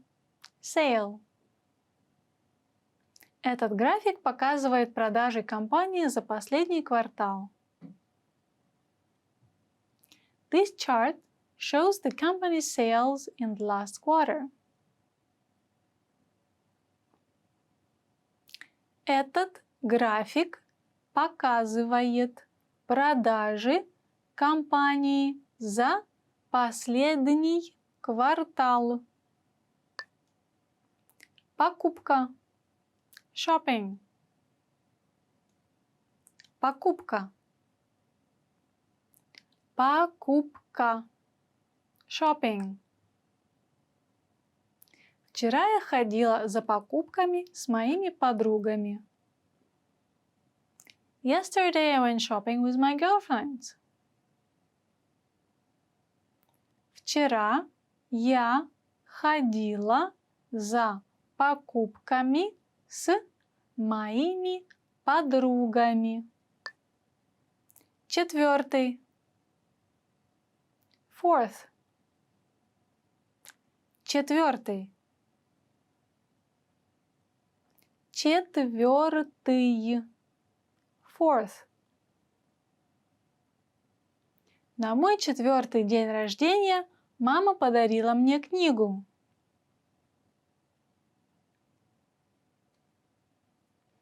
On my 4th birthday, my mother gave me a book. На мой 4-й день рождения мама подарила мне книгу. 5. Fifth. 5. 5. Fifth. Он купил 5-й дом. He bought his 5th house. Он купил 5-й дом. 6. Sixth. 6. 6. Sixth.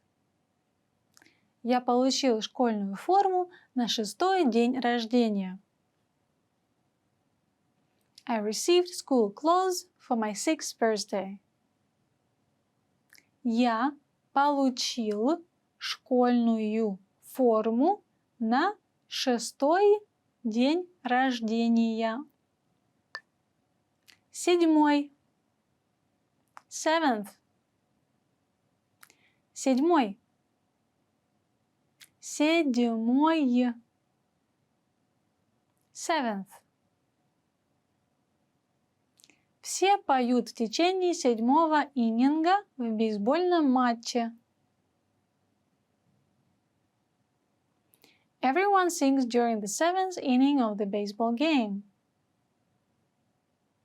Все поют в течение 7-го иннинга в бейсбольном матче. Well done! In this lesson, you expanded your vocabulary and learned 20 new useful words. Click the link in the description and sign up for free at RussianPod101.com to get access to the full list of vocabulary you need for daily live conversations. You'll also get example sentences, custom flashcard decks, and more learning resources. See you next time! Пока-пока! In this video, you learned 20 of the most common words and phrases in Russian. Hi everybody, my name is Katya. Welcome to the 800 Core Russian Words and Phrases video series. This series will teach you the 800 most common words and phrases in Russian. But there is a twist. With each new lesson in this series, we'll include the previous lessons at the end. So after you've learned the new words and phrases, stick around and review what you've learned in previous lessons. Reviewing is one of the most important parts of learning a language.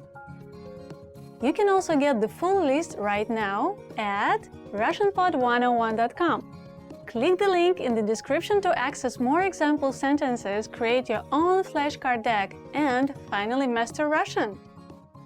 Okay, let's get started. First is... Okay, let's get started. First is... Сегодня.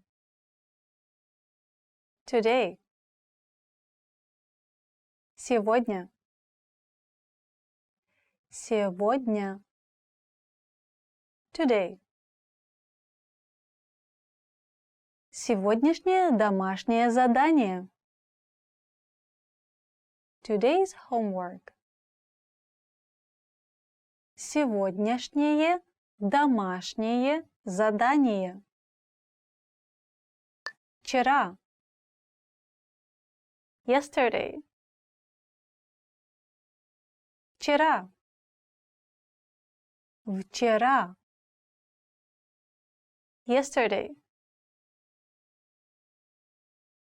Вчера утром. Yesterday morning. Вчера утром. Завтра. Tomorrow. Завтра. Завтра. Tomorrow. Завтра вечером. Tomorrow night. Завтра вечером. Неделя. Week. Неделя. Неделя. Week. В одной неделе 7 дней. One week has 7 days. В одной неделе 7 дней. Год. Year. Год. Год. Year. 1 год. 1 year. 1 год. Секунда. Second. Секунда. Секунда. Second. Секундочку. Just a second. Секундочку. Минута. Minute. Минута. Минута. Minute. 3 минуты. 3 minutes. 3 минуты.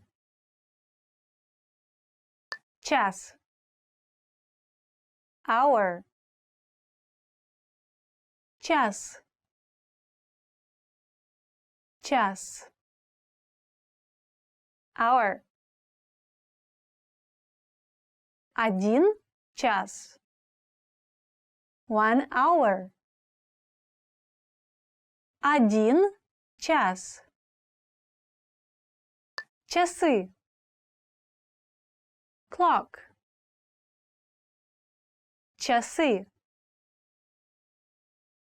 Часы. Clock. Настенные часы висят на стене. The wall clock is hanging on the wall. Настенные часы висят на стене. Часы. O'clock. Часы. Часы. O'clock. В 3 часа. At 3 o'clock. В 3 часа. Календарь. Calendar. Календарь. Календарь. Calendar. Один календарный год. One calendar year. Один календарный год. Понедельник. Monday. Понедельник. Понедельник. Monday.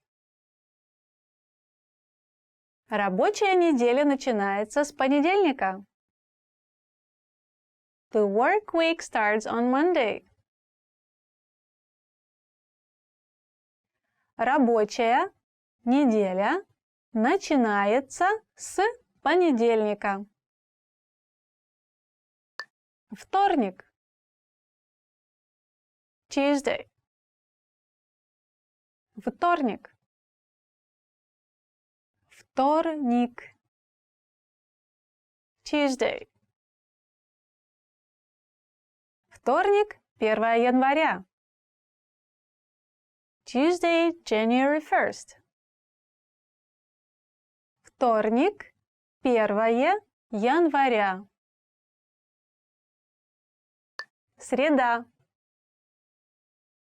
Wednesday. Среда. Среда. Wednesday. Среда, 18. Wednesday, the 18th. Среда, 18. Четверг. Thursday. Четверг. Четверг. Thursday. Четверг, 3 января. Thursday, January 3rd. Четверг, 3 января. Пятница. Friday. Пятница. Пятница. Friday. Пятница, 8 декабря. Friday, December 8th. Пятница, 8 декабря. Суббота. Saturday. Суббота. Суббота. Saturday. Субботний вечер. Saturday night. Субботний вечер. Воскресенье. Sunday. Воскресенье. Воскресенье. Sunday. Воскресенье, 17. Sunday, the 17th. Воскресенье, 17. Делать. Do. Делать. Делать. Do. Делать все. To do it all. Делать все. Идти. Go. Идти. Идти. Go. Идти в парк. Go to the park. Идти в парк. Well done! In this lesson, you expanded your vocabulary and learned 20 new useful words. Click the link in the description and sign up for free at RussianPod101.com to get access to the full list of vocabulary you need for daily live conversations. You'll also get example sentences, custom flashcards decks, and more learning resources. See you next time! Пока-пока! До свидания! Hi everybody, I'm Katya from RussianPod101.com. Do you know how to say bye in Russian?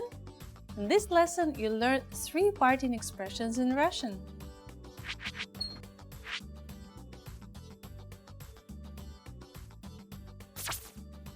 Let's start with the easiest one. До свидания. До свидания. This means goodbye in Russian. This is a formal expression. It literally means till we meet again. But this doesn't necessarily mean that you're going to meet again anytime soon.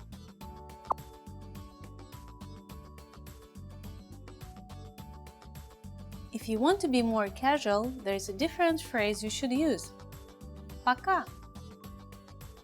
Пока. This means bye in Russian. This is a casual expression, so you can use it with your close friends.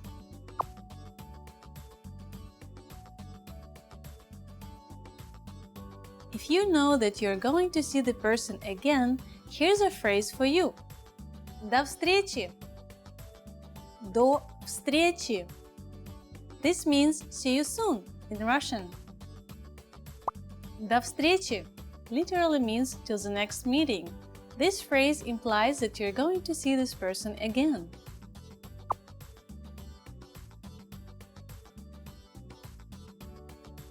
Let's wrap up this lesson by recapping what we've learned. Listen to the words and repeat after me. Goodbye. До свидания.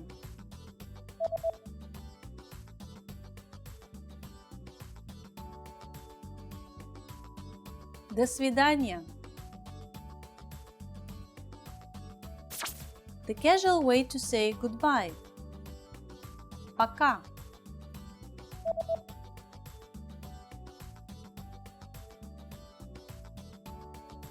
Пока. See you soon. До встречи.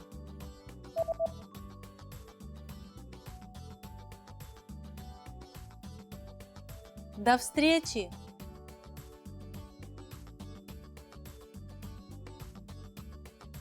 Well done! Here's a fun fact. In Russia, it is customary for the host to serve you one final shot of alcohol before your trip home. This final drink is referred to as napasashok and stems from an old Russian tradition where the person departing took a shot for a safe trip back home. You just learned how to say bye in 3 different ways in Russian. See you soon! Пока-пока!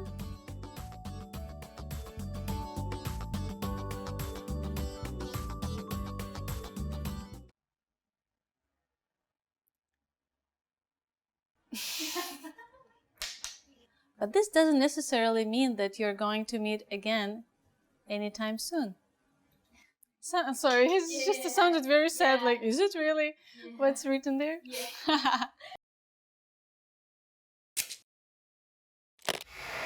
How are your Russian listening skills? First, you'll see an image and hear a question. Next comes a short dialogue. Listen carefully and see if you can answer correctly. We'll show you the answer at the end. Мужчина разговаривает с клиникой по телефону. До какого времени мужчина должен прийти туда? Здравствуйте. Чем я могу вам помочь? До скольки вы сегодня работаете? До 6 часов. Но, пожалуйста, придите до 5:30. Хорошо. До какого времени мужчина должен прийти туда?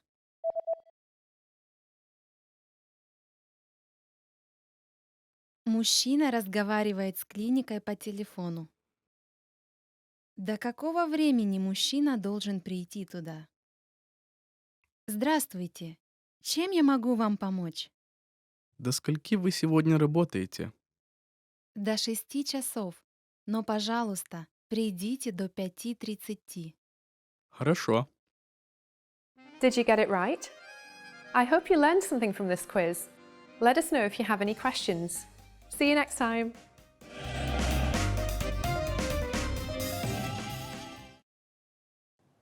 In this video, you learned 20 of the most common words and phrases in Russian. Hi everybody, my name is Katya. Welcome to the 800 Core Russian Words and Phrases video series. This series will teach you the 800 most common words and phrases in Russian. But there is a twist. With each new lesson in this series, we'll include the previous lessons at the end. So after you learn the new words and phrases, stick around and review what you learned in previous lessons. Reviewing is one of the most important parts of learning a language. You can also get the full list right now at RussianPod101.com. Click the link in the description to access more example sentences, create your own flashcard deck, and finally master Russian. Okay, let's get started. First is чайник, kettle, чайник, чайник, kettle.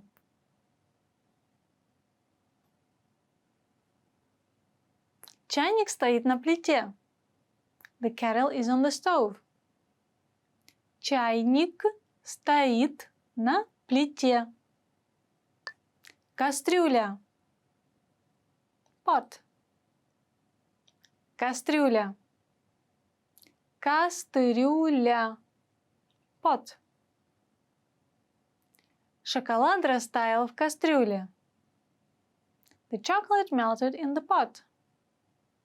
Шоколад растаял в кастрюле. Лягушка. Frog. Лягушка. Лягушка. Frog. Лягушка сидит на бревне. The frog is on the log. Лягушка сидит на бревне. Голубь. Pigeon. Голубь. Голубь. Pigeon. Из голубя выходит маленький, но ароматный ужин. A pigeon makes a small but flavorful dinner. Из голубя выходит маленький, но ароматный ужин. Путеводитель. Guidebook. Путеводитель. Путеводитель. Guidebook. Путеводитель даст вам информацию, полезную для вашего путешествия. A guidebook will give you helpful information for your trip. Путеводитель даст вам информацию, полезную для вашего путешествия. Вход. Entrance. Вход. Вход. Entrance. Девочка идет ко входу. The girl is moving toward the entrance. Девочка идет ко входу. Гид. Tour guide. Гид. Гид. Tour guide. Гид поможет вам найти дорогу в незнакомом месте. The tour guide will help you find your way in a strange place. Гид поможет вам найти дорогу в незнакомом месте. Бронирование. Reservation. Бронирование. Бронирование. Reservation. Извините, но мы потеряли ваше бронирование. I'm sorry, but we lost your reservation. Извините, но мы потеряли ваше бронирование. Паспорт. Passport. Паспорт. Паспорт. Passport. У вас есть паспорт? Do you have a passport? У вас есть паспорт? Информатика. Computer science. Информатика. Информатика. Computer science. Уроки информатики по понедельникам. Computer science classes are on Mondays. Уроки информатики по понедельникам. Математика. Math. Математика. Математика. Math. Мой любимый школьный предмет – математика. My favorite subject in school is math. Мой любимый школьный предмет – математика. Чувствовать. Feel. Чувствовать. Чувствовать. Feel. Любить значит чувствовать себя живым. To feel love is to feel alive. Любить значит чувствовать себя живым. Рисовать. Draw. Рисовать. Рисовать. Draw. Я бы хотела что-нибудь нарисовать. I would like to draw something. Я бы хотела что-нибудь нарисовать. Планировать. Plan. Планировать. Планировать. Plan. Мы будем планировать отпуск в Европе. We'll plan the holiday to Europe. Мы будем планировать отпуск в Европе. Продажи. Sale. Продажи. Продажи. Sale. Этот график показывает продажи компании за последний квартал. This chart shows the company's sales in the last quarter.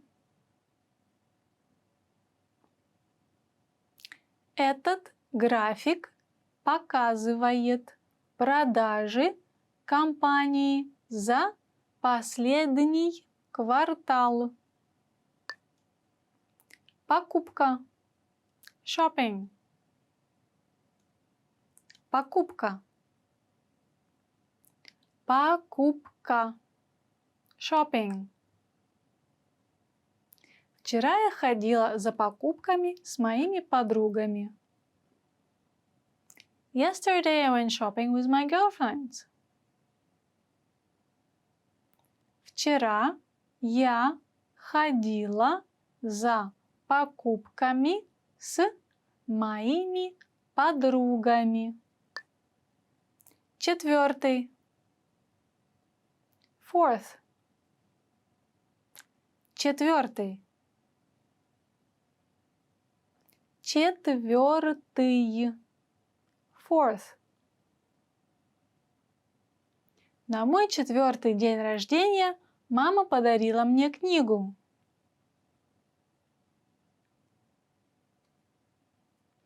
On my 4th birthday, my mother gave me a book. На мой 4-й день рождения мама подарила мне книгу. 5. Fifth. 5. 5. Fifth. Он купил 5-й дом. He bought his 5th house. Он купил 5-й дом. 6. Sixth. 6. 6. Sixth. Я получил школьную форму на 6-й день рождения. I received school clothes for my 6th birthday. Я получил школьную форму на 6-й день рождения. 7. Seventh. 7. 7. Seventh. Все поют в течение 7-го иннинга в бейсбольном матче. Everyone sings during the 7th inning of the baseball game. Все поют в течение 7-го иннинга в бейсбольном матче. Well done! In this lesson, you expanded your vocabulary and learned 20 new useful words. Click the link in the description and sign up for free at RussianPod101.com to get access to the full list of vocabulary you need for daily live conversations. You'll also get example sentences, custom flashcard decks, and more learning resources. See you next time! Пока-пока! Hello again, and it's me, Katusha, with you in Russian language. So today we're gonna be talking about 10 phrases to amaze native speakers. Wow, what's gonna be? You're gonna try amaze me. Now let's begin. Кроме русского, я также могу говорить на нескольких других языках. Apart from knowing Russian, I can also speak a few other languages as well. Кроме русского, я также могу говорить на нескольких других языках. Apart from knowing Russian, I can speak a few other languages as well. That will be very impressive if you can tell me that in Russian. Wow. Русский весело и легко учить. Russian is fun and easy to learn. Русский весело и легко изучать. Russian is fun and easy to learn. Yay! Maybe it's fun, yeah, but we're trying to make it easy for you. Спасибо, но на самом деле я не носитель языка. Thank you, but I'm not a native speaker actually. Спасибо, но на самом деле я не носитель языка. Thank you, but I'm not a native speaker actually. Your Russian is so good that you have to say this. У меня заняло всего год, чтобы заговорить свободно. It took me only 1 year to become fluent. У меня заняло всего год, чтобы заговорить свободно. It took me only 1 year to become fluent. Impressive! Я буду говорить по-русски, как носитель языка, через 3 года. I'll speak Russian as a native speaker in 3 years. Я буду говорить по-русски, как носитель языка, через 3 года. I'll speak Russian like a native speaker in 3 years. Well, yeah, 3 years is not bad. You can speak fluent like a native speaker. You never know. Я изучаю русский в течение 10 лет. I've been learning Russian for 10 years. Я изучаю русский язык в течение 10 лет. I've been learning Russian for 10 years. That's crazy. Я изучаю русский самостоятельно. I'm learning Russian by myself. Я изучаю русский самостоятельно. I'm learning Russian by myself. I'm sure it's about you. You're learning it by yourself, right? Good job. Молодец. Я могу запомнить около 50 новых русских слов в день. I can memorize around 50 new Russian words a day. Я могу запомнить около 50 новых русских слов в день. I can memorize about 50 new Russian words a day. That's me. I can do that. Я могу смотреть русские фильмы без субтитров. I can watch Russian movies without subtitles. Я могу смотреть русские фильмы без субтитров. I can watch Russian movies without subtitles. That's impressive. Wow. У вас нет акцента. Wow. You don't have an accent at all. О, у вас совсем нет акцента. Wow, you don't have an accent at all. У вас совсем нет акцента. Ой, вы так хорошо говорите по-русски. Где вы изучали русский? Я не могу поверить своим ушам. О боже! Вы точно не русский? Может, у вас родители русские, а? А нет? Великолепно!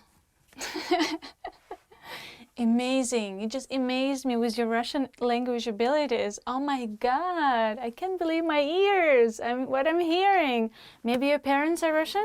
Maybe you're Russian? Are you sure you're not Russian?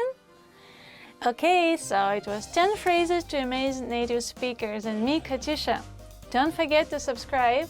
Пока-пока. Wanna do like this, you know?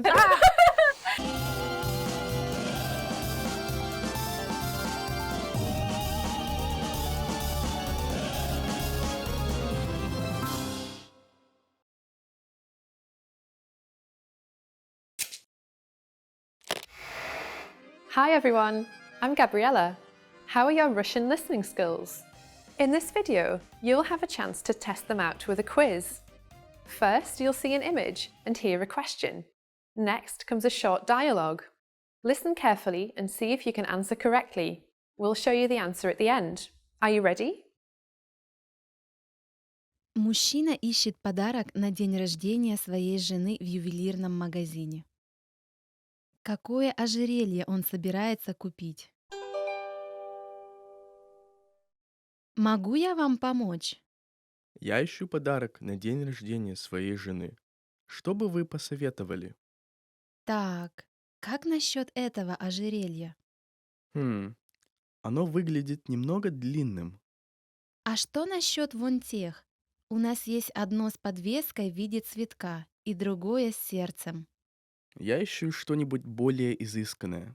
Сколько стоит вот это жемчужное ожерелье? Оно стоит 300 тысяч рублей. Это слишком дорого.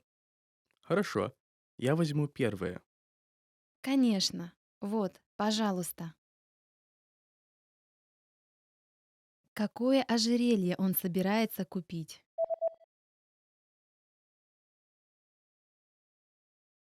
Мужчина ищет подарок на день рождения своей жены в ювелирном магазине. Какое ожерелье он собирается купить? Могу я вам помочь? Я ищу подарок на день рождения своей жены. Что бы вы посоветовали? Так, как насчет этого ожерелья? Хм, оно выглядит немного длинным. А что насчет вон тех? У нас есть одно с подвеской в виде цветка и другое с сердцем. Я ищу что-нибудь более изысканное. Сколько стоит вот это жемчужное ожерелье? Оно стоит 300 тысяч рублей. Хм, это слишком дорого. Хорошо, я возьму первое. Конечно. Вот, пожалуйста. Did you get it right? I hope you learned something from this quiz. Let us know if you have any questions. See you next time.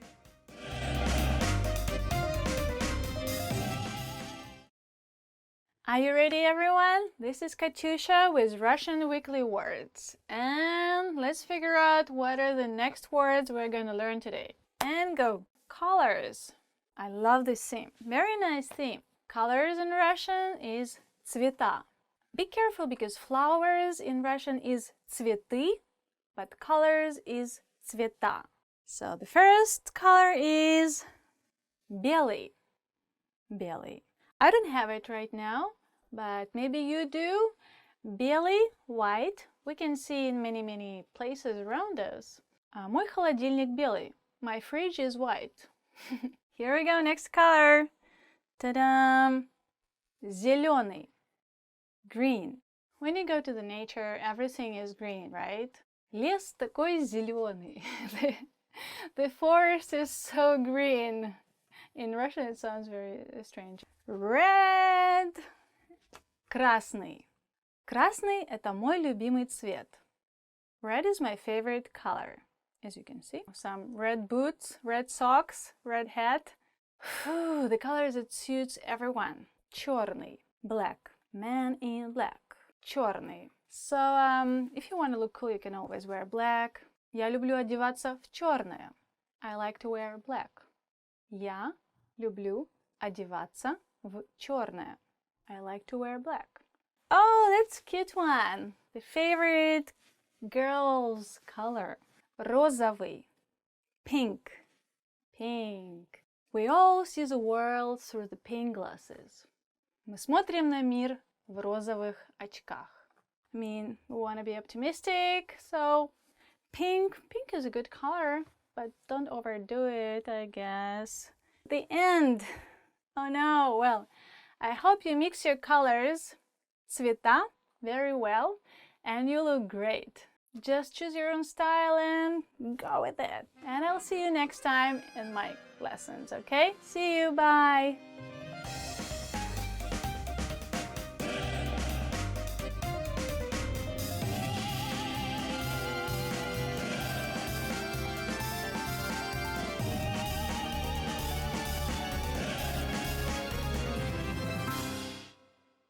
Love these lessons? Want more? You'll find the rest of the Russian alphabet made easy lessons on RussianPod101.com. So sign up for your free lifetime account and unlock the full course in seconds. You also get audio and video lessons that get you speaking from your very first lesson and teach you real conversations. You'll get PDF lesson notes, cheat sheets, study tools, and much more. Click the link in the description below and sign up for your free lifetime account. Привет! Hi everyone, and welcome to Russian Weekly Words with me, Katyusha. So I wonder what kind of topic we're gonna be learning today, so let's have a look. Овощи, vegetables. You should eat healthy. So the first word will be картофель, potato. So you'll be surprised, but I think this word is coming from German language, картофель. Would you like some potatoes? Вы бы хотели картофель? You cannot say like картофель when you like in the restaurant. Картофель is just a vegetable, already made it cooked or fried or something. You say картошка. It's kind of funny. There was like a Russian animation with a red hair guy, boy, with all these freckles. He would also always sing a song saying Антошка, Антошка, пошли копать картошку. Antoshka, Antoshka, let's go dig some potatoes. Sorry, it was just my memories of my childhood. So the other vegetable is лук. Onion. Лук. Я всегда плачу, когда режу лук. I always cry when I cut onion. One trick I know, like if you don't want to cry when you cut onion, you have to put your knife under water and like keep doing it so the juice doesn't kind of get into the air or something. I don't know how it works, but it seems to work. Next vegetable is морковь, carrot. I used to love carrot juice when I was a kid. Я любила морковный сок, когда я была маленькая. Carrot juice, you might think, oh my god, must be disgusting. That is actually, it was really good. Okay, next vegetable is чеснок, garlic. When I was a kid, my grandma used to make a toast of a kind of a dark bread, and then you take the garlic and like scratch all over the bread and put some salt on top of it. It was really good, but like a lot of garlic, but it's so good. Oh my god. But yeah, anyway, garlic is good for your health. Чеснок полезен для здоровья. Okay, next vegetable is шпинат. Шпинат. Spinach. Popeye always eats spinach. Popeye всегда ест шпинат, right? If you watch animation, you know what I'm talking about. The end! So I'll see you next time with another session of Russian Weekly Words. Пока-пока!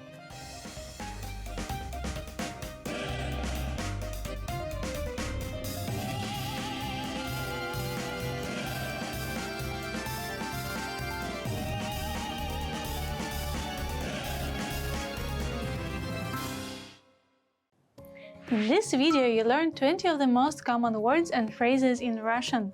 Hi everybody, my name is Katya.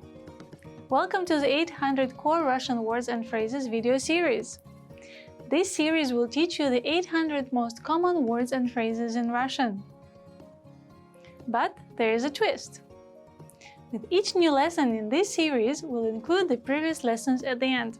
So after you learn the new words and phrases, stick around and review what you learned in previous lessons. Reviewing is one of the most important parts of learning a language. You can also get the full list right now at RussianPod101.com. Click the link in the description to access more example sentences, create your own flashcard deck, and finally master Russian. Okay, let's get started. First is снаружи. Outside. Снаружи. Снаружи. Outside. Я хочу сесть снаружи. I want to sit outside. Я хочу сесть снаружи. Внутри. Inside. Внутри. Внутри. Inside. Ты был внутри этого замка? Have you been inside this castle? Ты был внутри этого замка. Налево. Left. Налево. Налево. Left. Идите прямо, потом поверните налево на втором перекрестке. Go straight and then turn left at the second intersection. Идите прямо, потом поверните налево на втором перекрестке. Направо. Right. Направо. Направо. Right. Поверните направо на следующем светофоре. Turn right at the next light. Поверните направо на следующем светофоре. Первый. First. Первый. Первый. First. Первый раз всегда самый трудный. The first time is always the most difficult. Первый раз всегда самый трудный. Второй. Second. Второй. Второй. Second. На мой второй день рождения мне подарили мягкую игрушку. On my second birthday, my present was a stuffed animal. На мой второй день рождения мне подарили мягкую игрушку. Третий. Third. Третий. Третий. Third. Новосибирск – третий по населенности город в России. Novosibirsk is the third most populated city in Russia. Новосибирск – третий по населенности город в России. Мыло. Soap. Мыло. Мыло. Soap. Принимайте ванну с мылом каждый день. Bathe with soap and water every day. Принимайте ванну с мылом каждый день. Зубная щетка. Toothbrush. Зубная щетка. Зубная щетка. Toothbrush. Я забыл свою зубную щетку. I forgot my toothbrush. Я забыл свою зубную щетку. Зубная паста. Toothpaste. Зубная паста. Зубная паста. Toothpaste. У нас кончилась зубная паста. We're out of toothpaste. У нас кончилась зубная паста. Шампунь. Shampoo. Шампунь. Шампунь. Shampoo. Этот шампунь мне не подходит.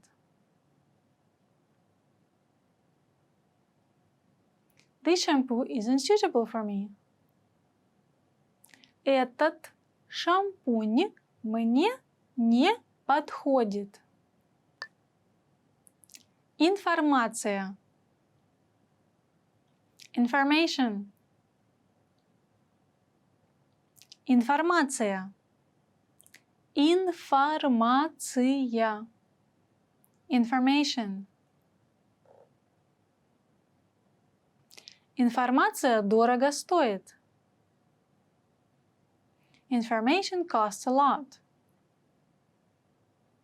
Информация дорого стоит. Фермер. Farmer. Фермер. Фермер. Farmer. Фермер на пшеничном поле. The farmer is in the wheat field. Фермер на пшеничном поле. Секретарь. Secretary. Секретарь. Секретарь. Secretary. Секретарь разговаривает по телефону. The secretary is on the phone. Секретарь разговаривает по телефону. Банкир. Banker. Банкир. Банкир. Banker.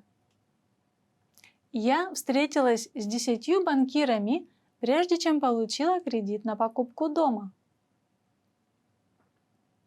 I met with 10 bankers before I received a loan to buy a house. Я встретилась с 10 банкирами, прежде чем получила кредит на покупку дома. Писатель. Writer. Писатель. Писатель. Writer. Писатель пишет главную сюжетную линию на бумаге. The writer is outlining a story on paper.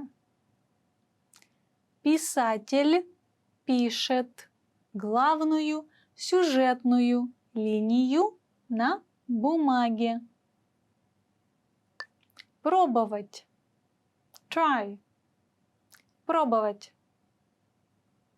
Пробовать. Try. Я хочу попробовать понять. I want to try to understand. Я хочу попробовать понять. Измерить. Measure.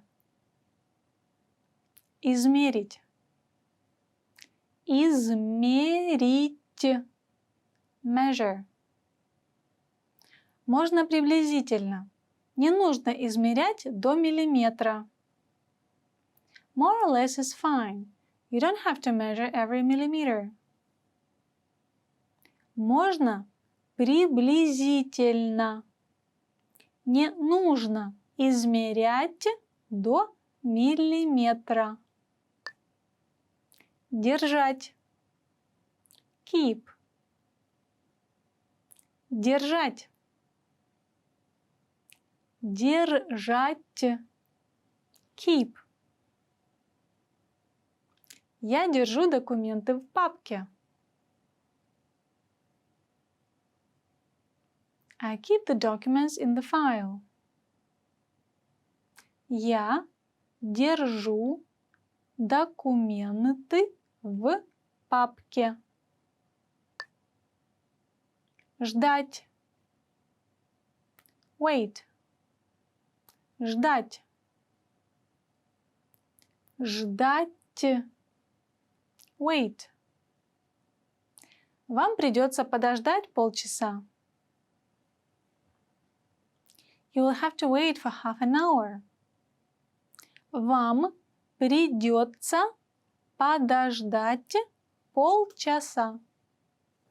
Well done! In this lesson, you expanded your vocabulary and learned 20 new useful words. Click the link in the description and sign up for free at RussianPod101.com to get access to the full list of vocabulary you need for daily live conversations. You'll also get example sentences, custom flashcard decks, and more learning resources. See you next time! Пока-пока! In this video, you learned 20 of the most common words and phrases in Russian. Hi everybody, my name is Katya. Welcome to the 800 Core Russian Words and Phrases video series.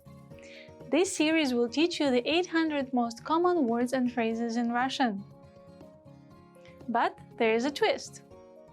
With each new lesson in this series, we'll include the previous lessons at the end.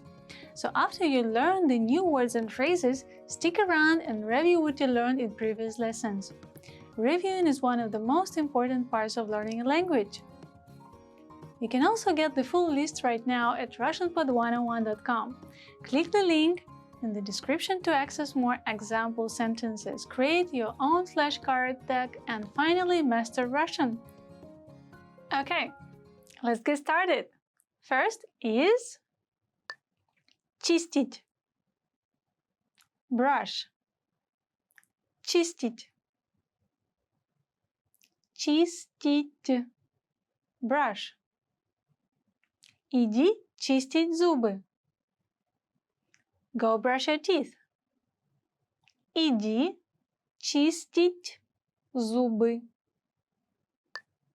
Душ. Shower. Душ. Душ. Shower. Ты уже принял душ? Have you already taken a shower? Ты уже принял душ? Мыть. Wash. Мыть. Мыть. Wash. Он моет посуду. He's washing the dishes. Он моет посуду. Уходить. Leave. Уходить. Уходить. Leave. Я думаю, нам нужно уходить. I think we should leave. Я думаю, нам нужно уходить. Чек. Check. Чек. Чек. Check. Можно чек, пожалуйста? Could I get the check, please?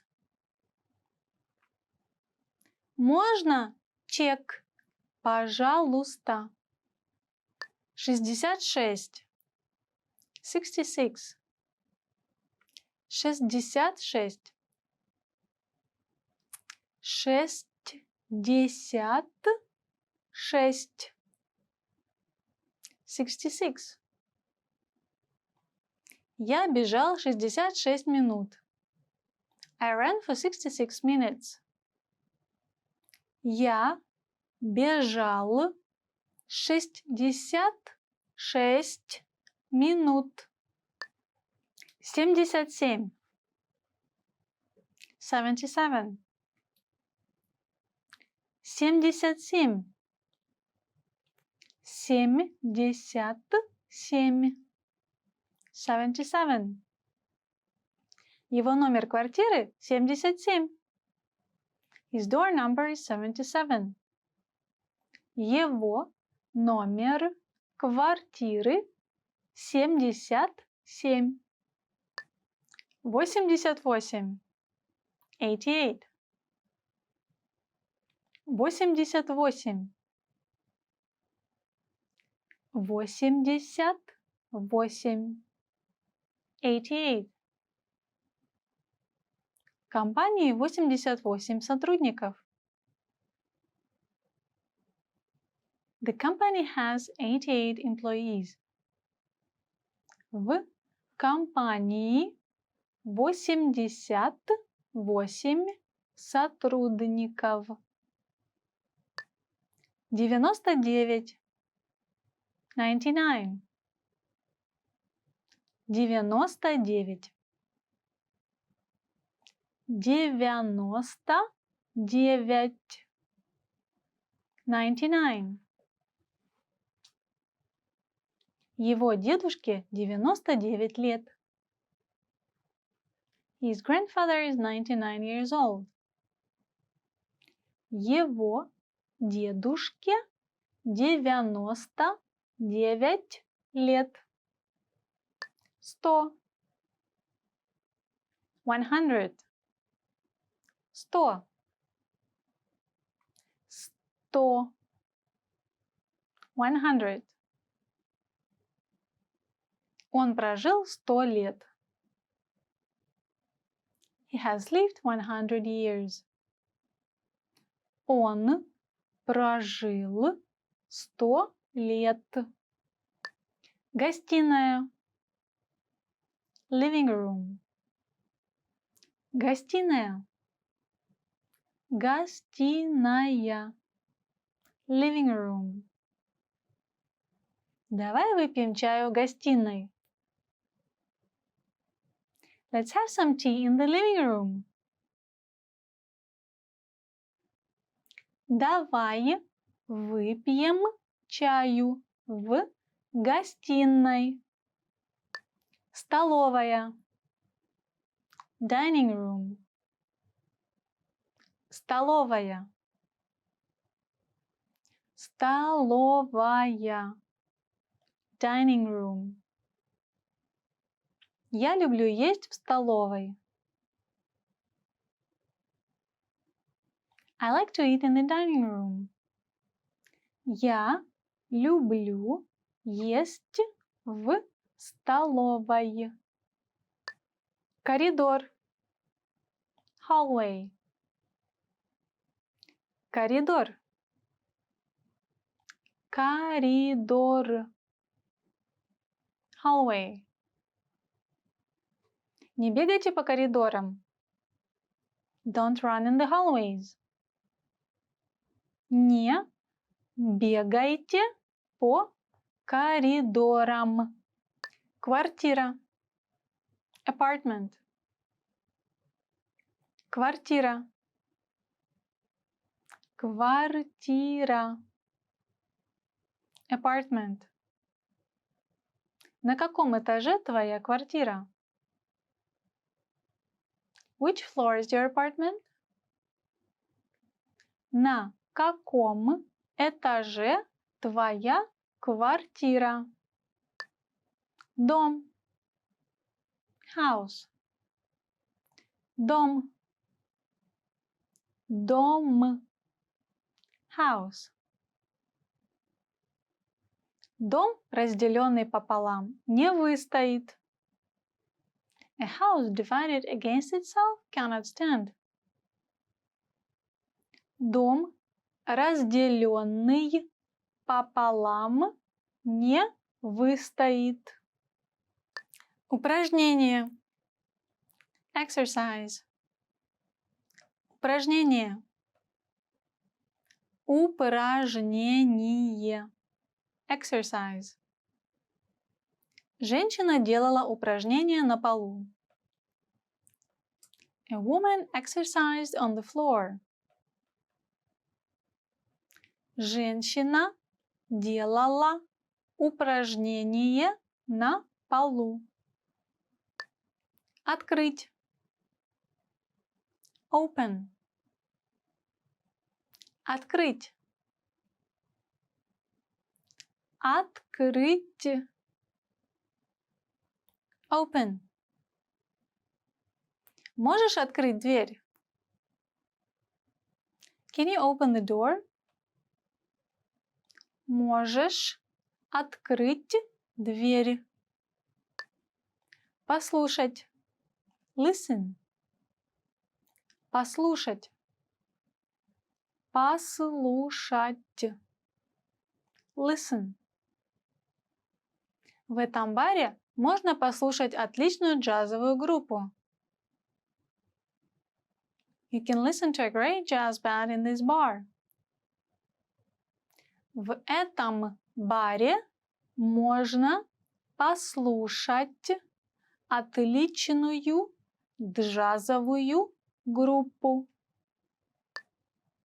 День рождения.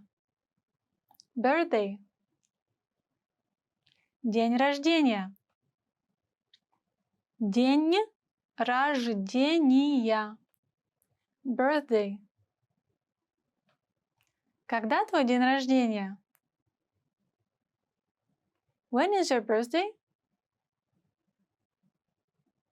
Когда твой день рождения?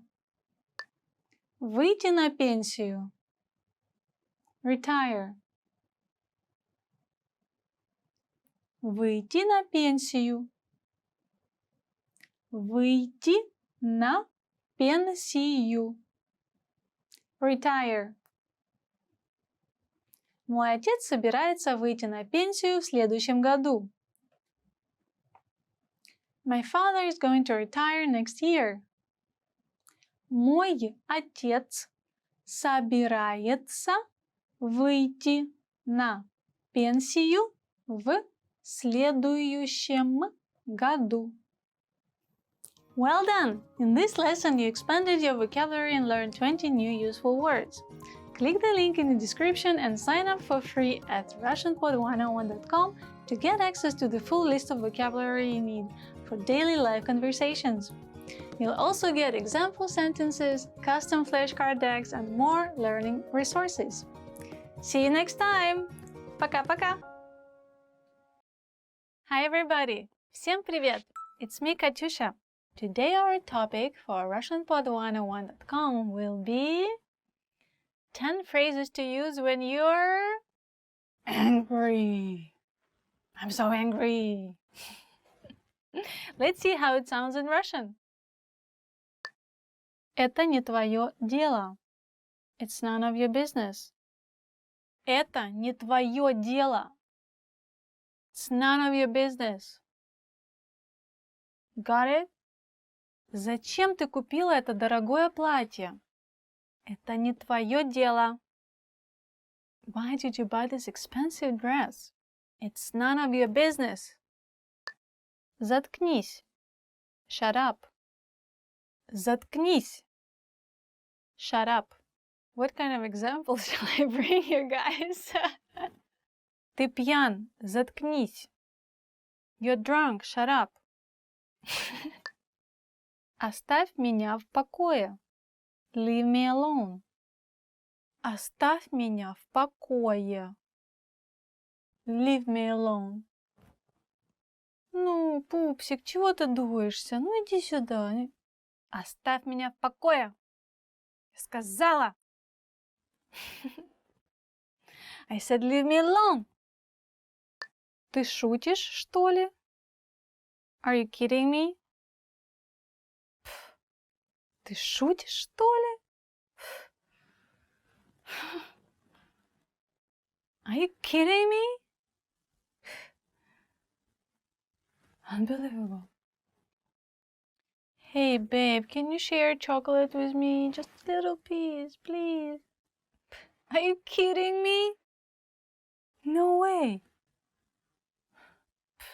Ты шутишь, что ли?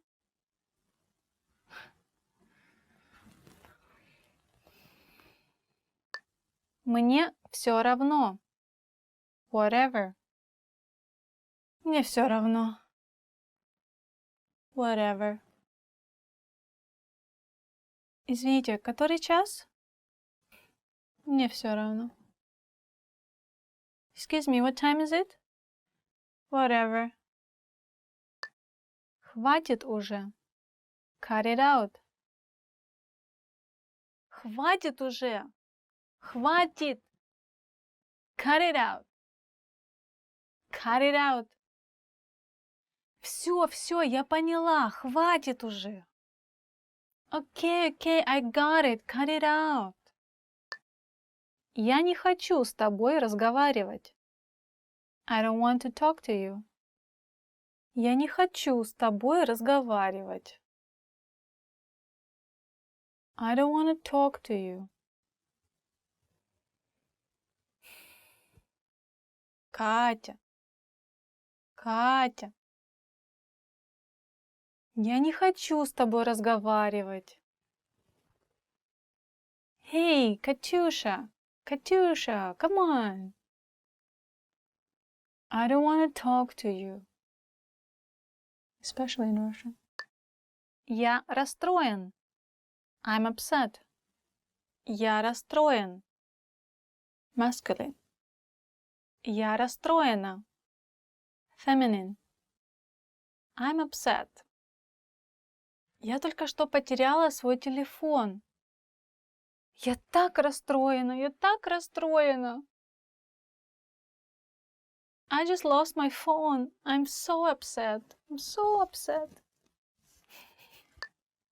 И что? So what? И что? So what? Эй, я первый в очереди. И что? Hey, you cut me in line. So what? Да что ты о себе возомнил? Who do you think you are? Да что ты о себе возомнил? Who do you think you are? Извините, клуб переполнен. Да что ты о себе возомнил? Sorry, club is full. Hey, who do you think you are? So our topic was 10 phrases to use when you're angry, and me, Angry Katusha. I hope you enjoyed it so much. Don't forget to leave your comments on RussianPod101.com. Пока-пока!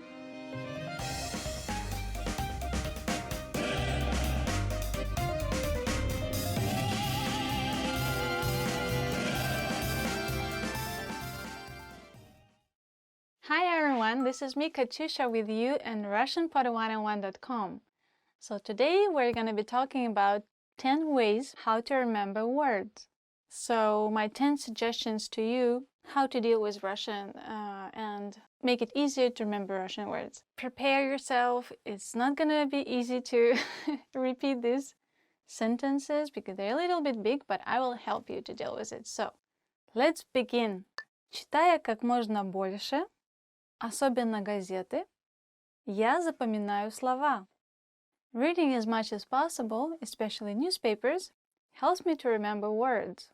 You know, they say if you can read a newspaper of the language you're learning, it means you're getting closer to being native level. So if you can understand just a little bit, because the reading newspaper is much harder than reading any other literature. So newspapers could actually help you deepen your knowledge of the language you're trying to learn. Я говорю как можно чаще с носителями языка. I speak as often as possible with native speakers. I talk to myself in a mirror. Maybe find some coffee conversations with like a language exchange with someone. So you can meet native speakers of the language, like in our case is Russian. Я изучаю корни слов и как различные слова связаны друг с другом. I learn about the roots of words and how different words are connected to each other. It may help you to understand where the word is coming from, and sometimes we have one word that could be the main for creating another word. So, of course, it could be easier for you. And especially we have many words from other languages, and so knowing those words could also help you speak Russian more fluent. Я произношу слова вслух, чтобы я мог их услышать. I say words out loud so I could hear myself. For example, when you hear me speaking, if you put me on a pause and try to repeat after me and say it out loud, you can see the difference as you say it and I say it, so it makes you closer to the native pronunciation. So please try that, even if it looks ridiculous and you're staring at yourself in the mirror. Я слушаю песни и запоминаю слова. I listen to songs and I memorize lyrics. Yes, it's one an easy way to learn traditional like song. First of all, you learn culture of the language you're learning, because in songs there are a lot of things what people of that country are thinking about and they want to say out loud to the world, right? So memorizing songs is a very great idea. Я стараюсь думать на русском языке, чтобы это стало естественной частью моего мыслительного процесса. I try to think in Russian so it becomes natural to my thought process. In Russian, it sounded really long. I'm sorry, guys. So, of course, this is how you know your language is getting better, because you actually start thinking in your not native language. So, if you start thinking to yourself in Russian, congratulations! You're going great. Я упорно практикуюсь каждый день, разговаривая со своей семьей и собаками, даже несмотря на то, что они меня не понимают. I'm persistent in practicing every day by talking to my family and my dogs, even though they don't understand me. Okay, I know this is a crazy idea. And you can get a crazy reaction from your family and from your dogs. So yeah, be ready to see very funny faces, very surprised reactions. But if it helps you practice your language, why not? Я использую метод повторения. Читаю, пишу и произношу слова снова и снова. I use repetition method, reading, writing, and speaking words again and again. Of course, if you want to work on your pronunciation, you can do that, but if you write it down, better write down in the combination of other words or like a sentence, so it helps you to understand this word inside the context, so it will be easier for you to remember it. Otherwise, if you just write down one word or say one word out loud, it's not going to connect it with anything else, so you could just easily forget it, I think. So better use it with some other words or expressions or just sentences. Я пытаюсь использовать новое слово в простом предложении, поэтому я учу целые фразы, а не только слова. I try to use a new word in a simple sentence, so I learn whole phrases, not just individual words. This is what I just mentioned in a previous example, I think. So yes, try learning as a whole phrase instead of just a word. It will help you definitely. Я стараюсь использовать язык регулярно в повседневной жизни. I try to use the language regularly in daily life. Yeah, so try from hello, from how are you, как дела, привет, хорошо, я тоже, а ты, and you. So you can keep saying same things and then you will see how naturally it goes out by itself. So it was 10 ways to remember words, and me, Katusha, trying hard to help you and remember Russian words. So stick to our advice and don't forget to subscribe. Talk to you later. Пока-пока.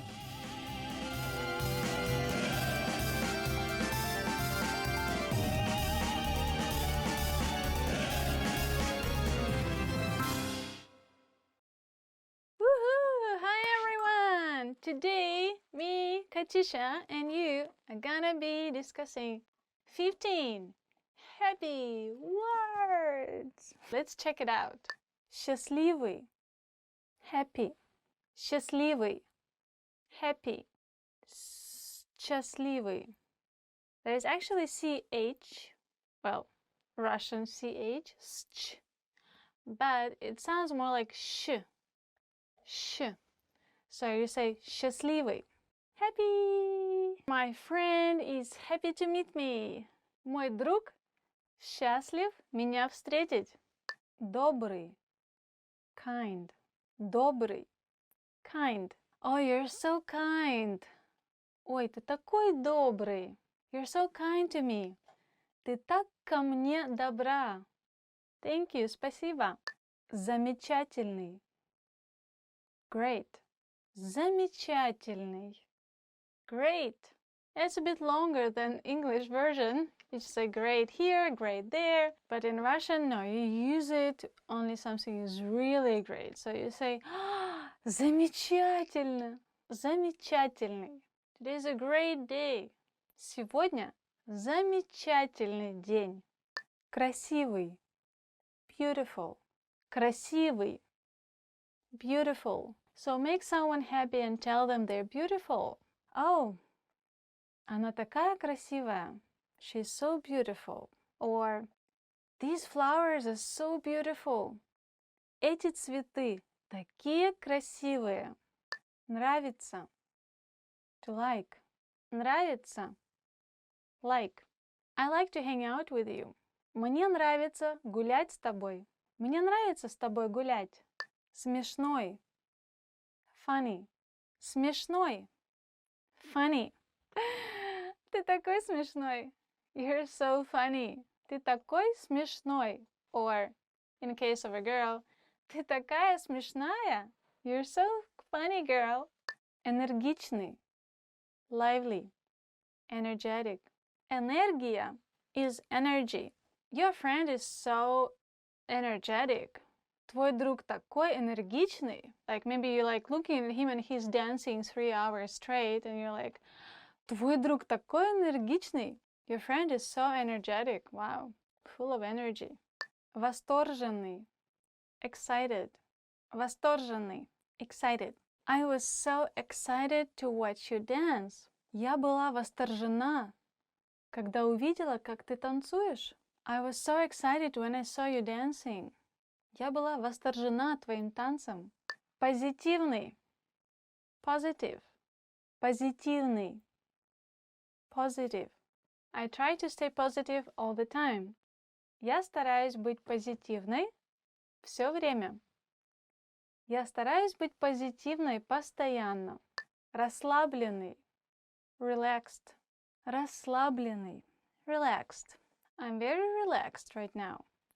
Я очень расслаблен сейчас. Somebody's giving you a massage, you can say, oh, I'm so relaxed. Я так расслаблен. Сердечный. Warm. Сердечный. Warm personality. Somebody's good to you. Он очень сердечный. Его поступки очень сердечные. Means he does everything from the heart, from the bottom of the heart to you, for you. It's very, very kind and nice word, and I think you should use it. You should remember it. Смеяться. To laugh. Смеяться. To laugh. Oh my god! You make me laugh. Ты заставляешь меня смеяться. You make me laugh so much. Ты меня заставляешь так смеяться. Довольный. Satisfied. Satisfied. Довольный. I'm so satisfied with my test results. Я так довольна результатами своего экзамена. Любить. To love. Любить. To love. I love jogging in the mornings. Я люблю бегать по утрам. Заботливый. Caring. Заботливый. Caring. Забота is care. Somebody's care. Забота. My boyfriend is very caring. Мой парень очень заботливый. It's very nice. Okay, so today it was 15 happy words for you in Russian and me, Katyusha. Hope you could remember some and use it in your daily life. So don't forget to subscribe and see you later. Пока-пока!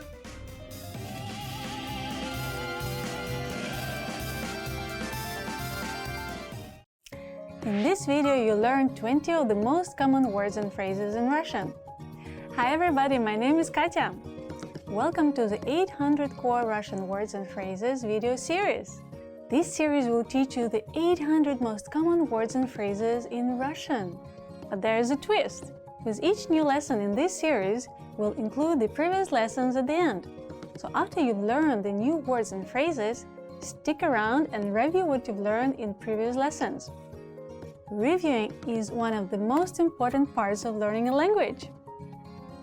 You can also get the full list right now at RussianPod101.com. Click the link in the description to access more example sentences, create your own flashcard deck, and finally master Russian. Okay, let's get started. First is счастливый. Happy. Счастливый. Счастливый. Happy. Счастливого Нового года. Have a happy new year. Счастливого Нового года.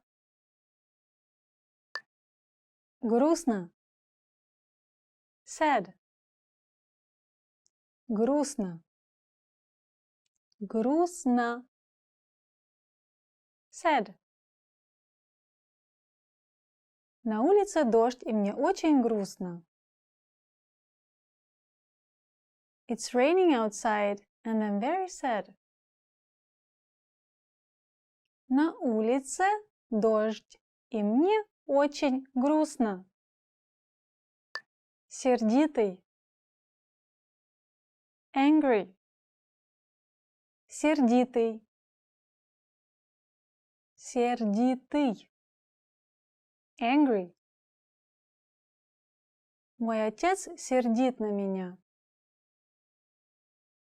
My father is angry with me. Мой отец сердит на меня.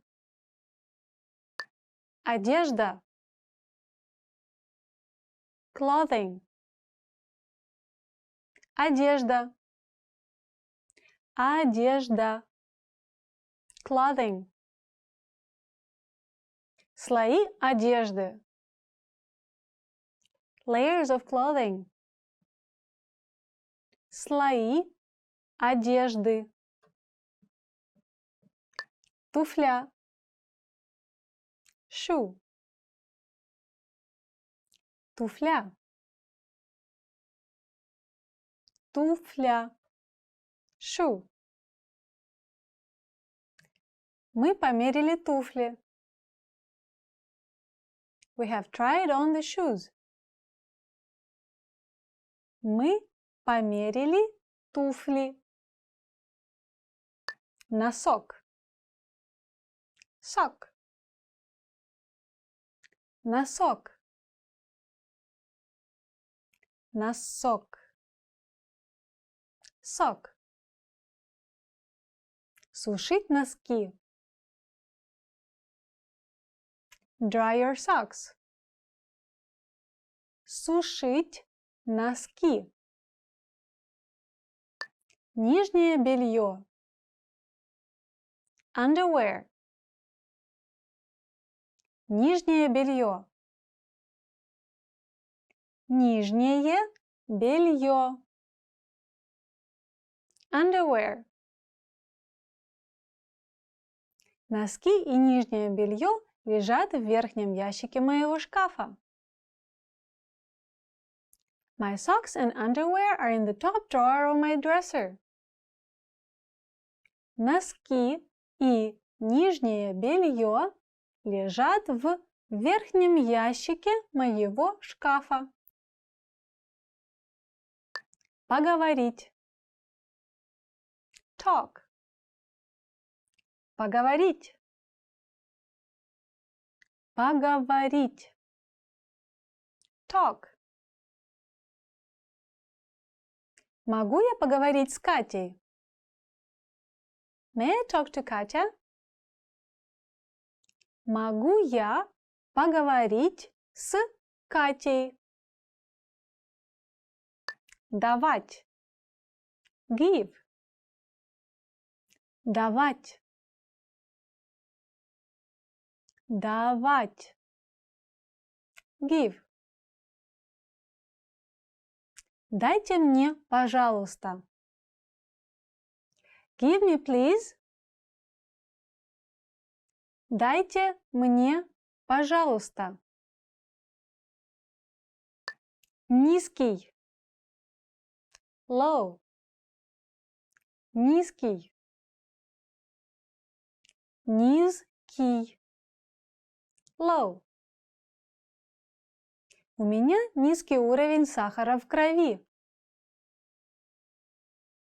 My sugar levels are low. У меня низкий уровень сахара в крови. Высокий. High. Высокий. Высокий. High. Эта компания производит изделия из стекла высокого качества. This company produces high-quality products made of glass. Эта компания производит изделия из стекла высокого качества. Фрукт. Fruit. Фрукт. Фрукт. Fruit. Я ем мало овощей и фруктов. I eat few fruits and vegetables. Я ем мало овощей и фруктов. Осьминог. Octopus. Осьминог. Осьминог. Octopus. Осьминог плавает в океане. The octopus is swimming in the ocean. Осьминог плавает в океане. Акула. Shark. Акула. Акула. Shark. Большая белая акула. Great white shark. Большая белая акула. Кит. Whale. Кит. Кит. Whale. Раз в жизни я бы хотела увидеть кита своими собственными глазами. Once in my lifetime, I would love to see a whale with my own eyes. Раз в жизни я бы хотела увидеть кита своими собственными глазами. Облачно. Cloudy. Облачно. Облачно. Cloudy. Сегодня облачно. Today is cloudy. Сегодня облачно. Прохладный. Cool. Прохладный. Прохладный. Cool. С моря дул прохладный бриз. A cool breeze was blowing from the sea. С моря дул прохладный бриз. Огурец. Cucumber. Огурец. Огурец. Cucumber. Она знает много рецептов заготовки огурцов и помидоров на зиму.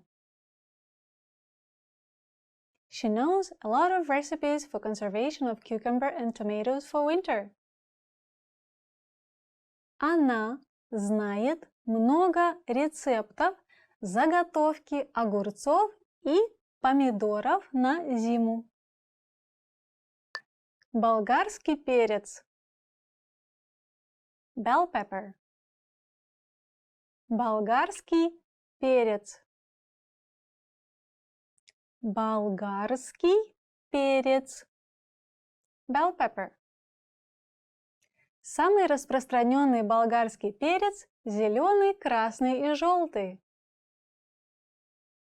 The most common bell peppers are green, red and yellow. Самый распространенный болгарский перец – зеленый, красный и желтый. Брокколи. Broccoli. Брокколи. Брокколи. Broccoli.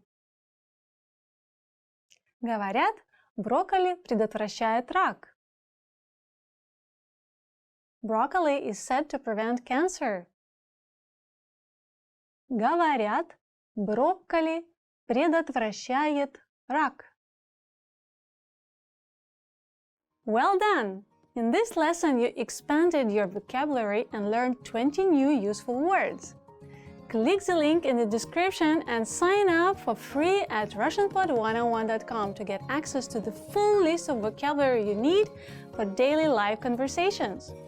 You'll also get example sentences, custom flashcards decks, and more learning resources.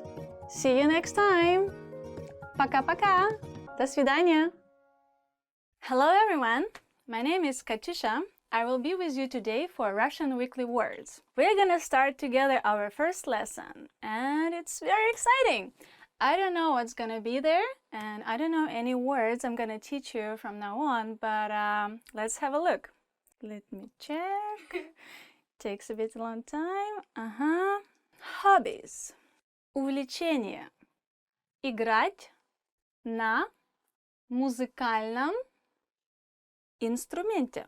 Play a musical instrument. All my childhood, I was dreaming to play piano. I always wanted to play a musical instrument. Я всегда хотела сыграть на музыкальном инструменте. We're good? Okay. Something about the play again. No, we're moving to sports right now.